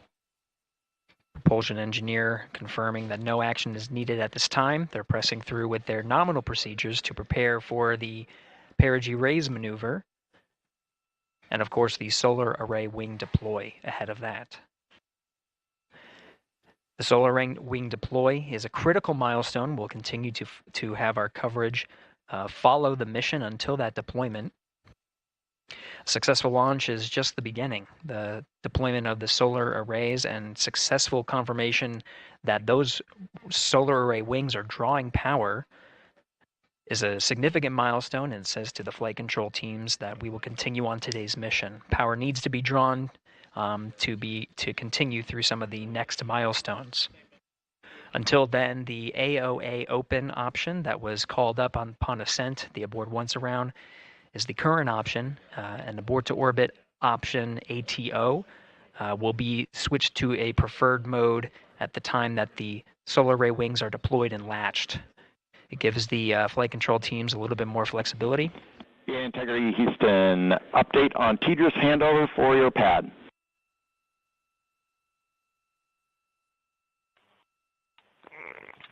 Give us just 1 minute. And Stan, you can read it. Ike is ready to copy. Roger. TDRS handover east to west expected 1 second earlier at 5:1 minutes 26 seconds.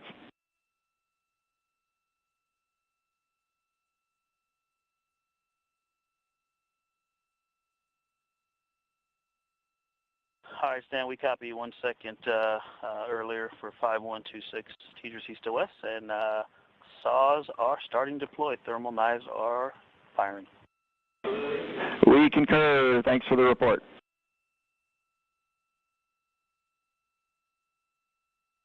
Read back of the reports that you just heard on the Orion to Earth network. Integrity has maneuvered tail to sun. The RL-10 nozzle on the end of the ICPS is pointed towards the sun, and the solar array deployment sequence has begun. With the deployment confirmed, it'll be several minutes until they are what is called in a latched position. Once they are latched and confirmed to be drawing power, they can switch the mode to ATO and continue along the mission.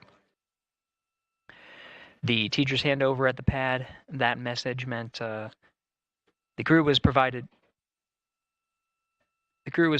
some preliminary numbers of when to expect handovers between the tracking and data relay satellites. Currently orbiting Earth at an altitude of 545 statute miles above the Earth, they are in a near-Earth network communication system. The tracking and data relay satellites, geosynchronous satellites that are stationed about 23,000 miles above the Earth. After the apogee rays burn, that occurs later today, the burn itself will put them in an altitude that surpasses the range of the tracking and data relay satellites, and they will transition to the deep space network today. And Integrity, for prop messages, we see 2 temperature measurements right near the line. It's that momentary message you saw earlier. We're going to suppress those.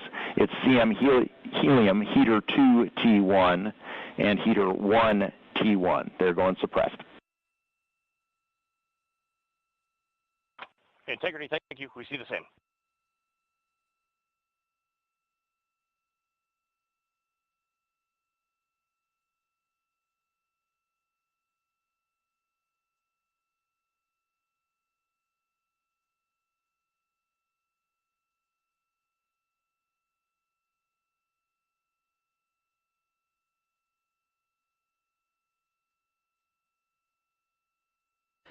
This is Mission Control Houston, passing 23 minutes of mission elapsed time into the Artemis II mission.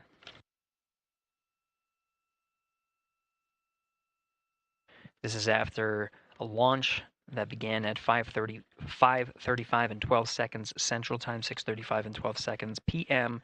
Eastern Time. Right now, the orientation you're seeing from our arrow visualization that translates some of the telemetry that we're getting from the spacecraft and puts it into a model so you can follow along on some of the milestones that we are following here. The RL-10 nozzle that you see at the left end of your screen, though it is currently not firing, that nozzle is pointed towards the sun, and the solar arrays are currently deploying. From this visualization, they looked fully stowed in a position. Integrity, we are happy to report that Jeremy has the O2 sensors on. Copy O2 sensors.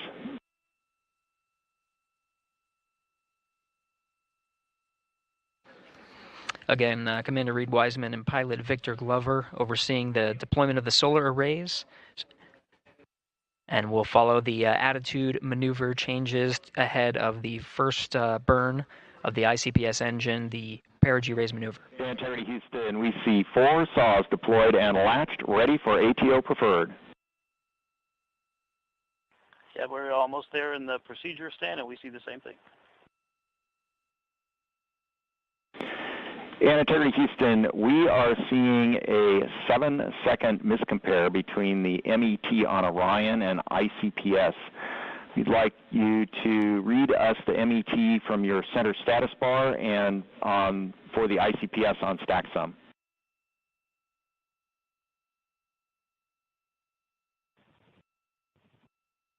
And Stan, we see a absolutely precise alignment. MET 25, 14, 15, 16, precisely aligned with ICPS MET. Copy. Thank you for that. We'll investigate a ground issue. And Houston Integrity, ATO preferred set. Copy. ATO preferred.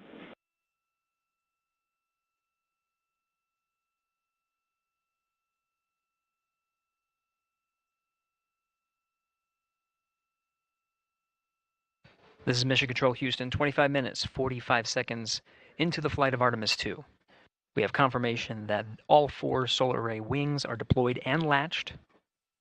This is the configuration needed to switch to ATO preferred, which you did hear confirmed from pilot Victor Glover. That mode has been switched.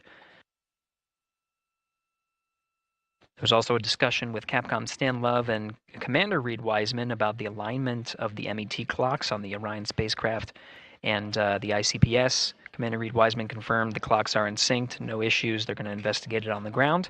We're proceeding with today's mission. 26 minutes of mission elapsed time and counting.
This is Mission Control Houston. We're approaching 28 minutes of mission elapsed time into the Artemis II mission. At this point, we've had a successful liftoff from the pad at 5:35 p.m. and 12 seconds p.m. Central Time, 6:35 and 12 seconds p.m. Eastern Time. We've had a good main engine cutoff, core stage separation, and a good trajectory to begin today's mission. Right now, the spacecraft has maneuvered tail to sun. We're standing by for another maneuver to maneuver into the burn attitude. This is where the RL-10 engine of the ICPS is pointed in the correct orientation for the perigee raise maneuver. We did hear confirmation that the perigee raise maneuver time of ignition has been confirmed per the pad, which means it was the predicted time prior to liftoff. Integrity for GNC, we're taking channel 1 to unfiltered and to BFS. Okay, Stan, we're watching. Go ahead.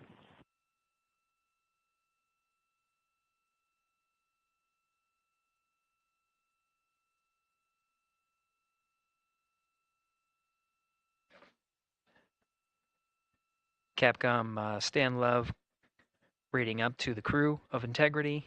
They will switch the navigation source from channel 1, standing by for confirmation that that switch has occurred. Pilot Victor Glover will receive confirmation when, and as at least watching to confirm that that switch has occurred. Again, the perigee raise maneuver that we're heading towards, not too long from now, we're actually inside 20 minutes at this time from the time of ignition of the perigee raise maneuver. We did have a successful deployment and latched of all 4 solar array wings. This is the configuration needed to commit to the perigee raise maneuver. Of course, flight controllers here in Mission Control Houston will continue to evaluate that everything is good before committing to that burn. The perigee raise maneuver does raise the perigee, the lowest point in the orbit, from 15 to 100 nautical miles. The 100 nautical mile mark is needed to continue in low Earth orbit and hit the target for the apogee raise burn. That will put them in a high Earth orbit for the remainder of the day and set them up for the right position to execute the translunar injection and head to the moon tomorrow. The burn duration of the perigee raise maneuver is 26 seconds. A relatively short burn, but it does raise the perigee and do the job to get into the correct position before firing that main engine on the ICPS. The pad had a TDRS handover. This is the tracking and data relay satellites. East to west, they are geosynchronous satellites that are positioned around the globe. And as Orion makes its way around the Earth right now, above the west coast of Africa, at an altitude of about 923 statute miles, and counting.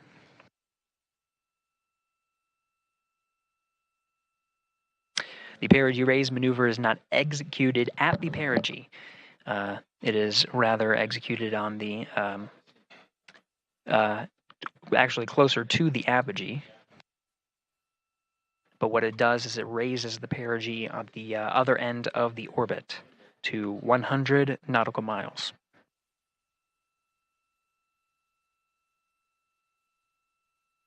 The 26-second duration burn does not conflict with the time that they've reported of the tracking and data relay satellite handover from TDRS east to west. Again, geosynchronous satellites that are used not only by Integrity today, but the International Space Station as well.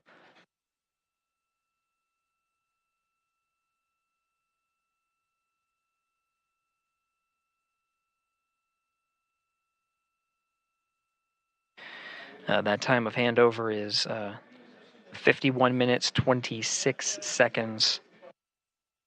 Plenty of margin before the perigee raise maneuver cutoff happens, and the trajectory is analyzed to see whether it was a good burn. A good burn means that the burn was performed as expected and sets the trajectory on course for that 100 nautical mile perigee target mark.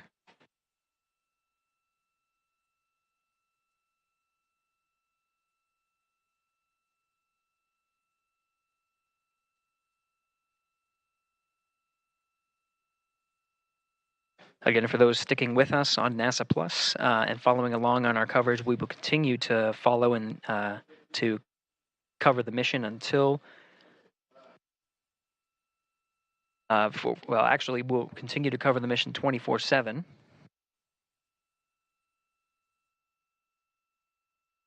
But we'll wrap up our coverage here shortly. And now that solar array wing deployment has occurred on NASA Plus and Amazon Prime. Again, we will continue coverage 24/7 at the NASA YouTube channel. For those that want to see all of the upcoming milestones, there are select times where we will be coming back to NASA Plus and other streaming platforms. You can go to nasa.gov to find the latest on when to find those activities. Given that this is an operational mission, we do want to make sure that we are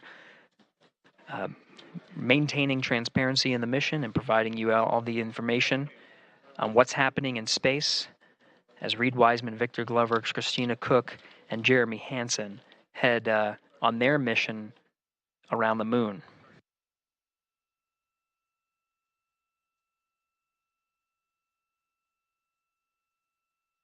Inside Integrity at this time, again, the solar array wings have deployed. The Integrity is maneuvering to its burn attitude ahead of the execution of the perigee raise maneuver. Overseeing these steps is primarily done by Commander Reed Wiseman and pilot Victor Glover. Mission specialists Christina Cook and Jeremy Hansen focusing on some of the system activation inside of Orion, namely the environmental and control and life support systems. The activation and checkout of some of these critical systems are very important to continuing on the mission, making sure that those systems are in a good condition and in a reliable condition to provide the necessary environmental and control needs of the crew, with humans on board through the duration of the mission that extends 10 flight days.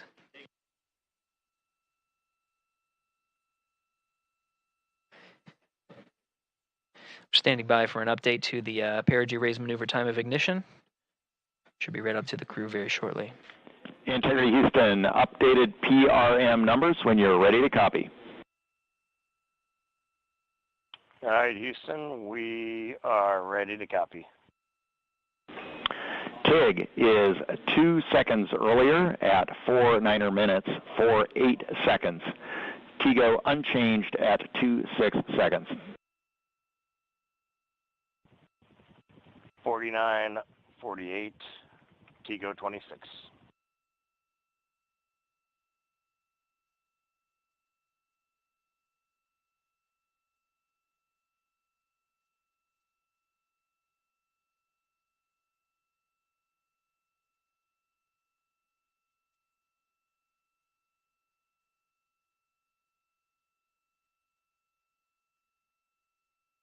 This is Mission Control Houston. With that update, we are approaching a little more than 13 minutes from the time of ignition of the perigee raise maneuver. That time updated to be 2 seconds earlier was 49 minutes, 50 seconds of mission elapsed time.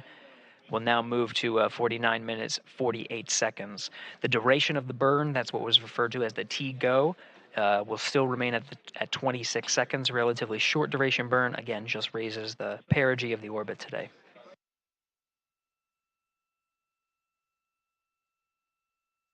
Making sure they hit the mark on that time of ignition is the primary concern of Commander Reed Wiseman and pilot Victor Glover. Mission Specialist Christina Cook and Jeremy Hansen inside activating those environmental control and life support systems.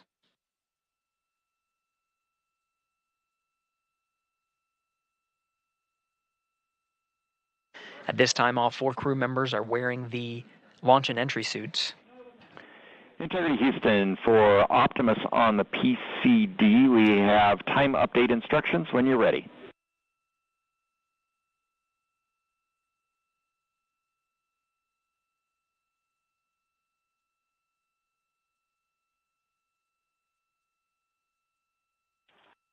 And Houston, Integrity, we copy. Hands are pretty busy at this time. I think we will call you back when we're ready for that. All right, that one is not urgent. 2 minutes to maneuver to PRM attitude. We are watching and concurred. 90 seconds-ish, maybe. Pilot Victor Glover confirming that maneuver less than 2 minutes. That the point of that maneuver is to point the main engine of the ICPS, the RL-10 engine, in the proper orientation to execute that 26-second burn. It needs to point in the correct position to achieve the goal of raising the perigee to 100 nautical miles.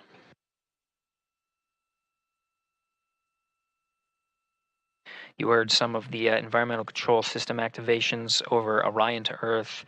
Jeremy Hansen activated the O2 sensors. They'll be measuring the cabin of Orion.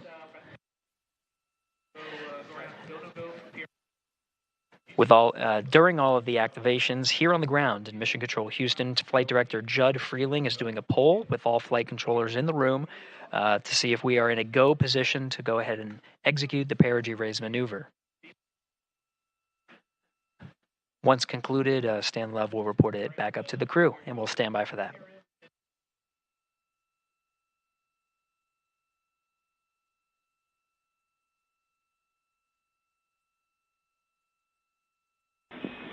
Integrity Houston, MCC polls go for PRM, pending attitude and saws.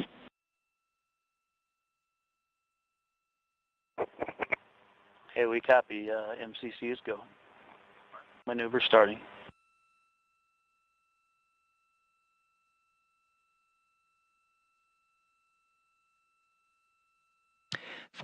Minutes of mission elapsed time. The maneuver to the burn attitude has begun.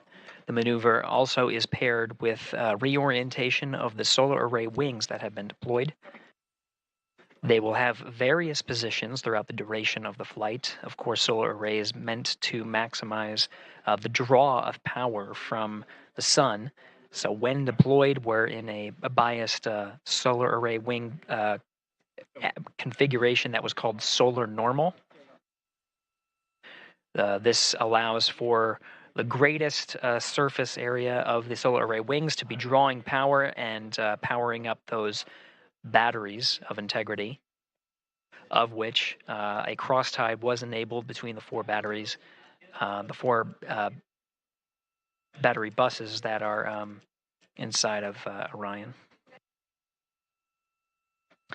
However, for the perigee raise maneuver, the solar array wings will be put into a position to take on the loads imparted by the ICPS main engine when they execute the 26-second burn. You can see in the animation here, the solar array wings are in motion, and the attitude is being reconfigured to point the engine in the correct direction, those solar array wings being pointed forward.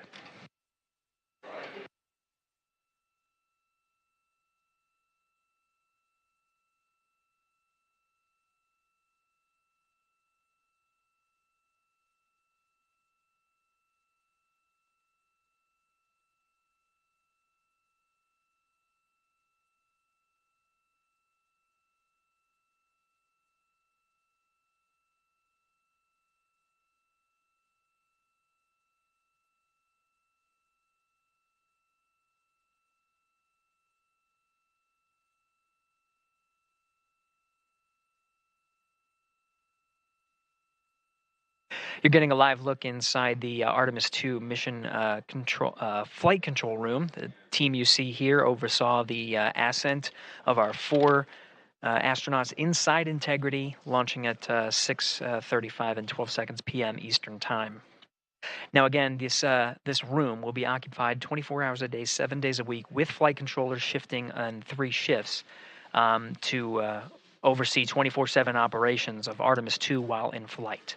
We will cover that live on the NASA YouTube channel. Up our coverage here.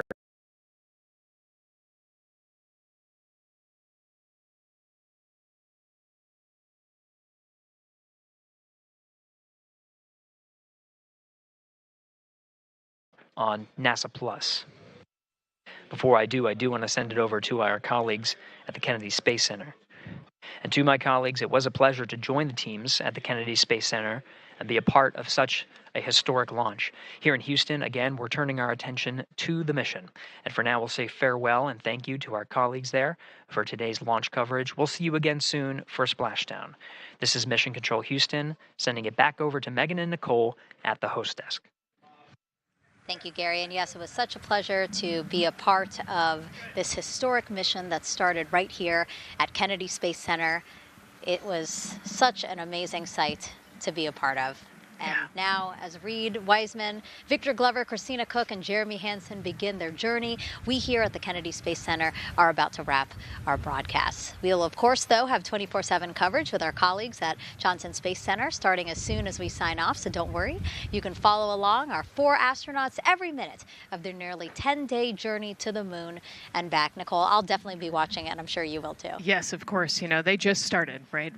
The launch was beautiful. This was a historic day. They're on their way back to the moon for the first time in over half a century, but they've got a lot of work ahead of them, and so we're excited to see what they have to do and excited to test out the Orion spacecraft. Mm-hmm. This is a test flight after all, and we're excited to see what we can learn from this mission. Mm-hmm. Very humbling, inspiring. It was really amazing to be a part of this, and I'm so glad that so many people joined along by either watching here in person or watching online. And of course, Nicole, thank you so much for sitting through this, answering questions, adding so much context and information that really brought a lot out of what we saw today. Oh man, I had a blast. You're a rock star. You're a professional. Gosh, this was great. You're great. So this was a wonderful day.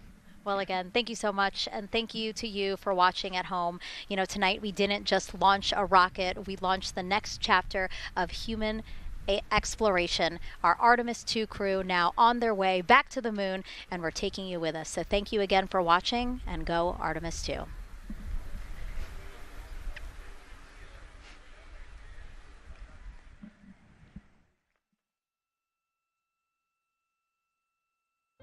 All 4 astronauts, and it appears all of them are undergoing their suit leak checks. Yes, a pre-flight tradition that we have seen with our crewed flights, the card game. The astronauts who have just left crew suit up and are now walking down a hallway Here they are, NASA's Artemis II crew, taking their first steps outside for their historic test flight.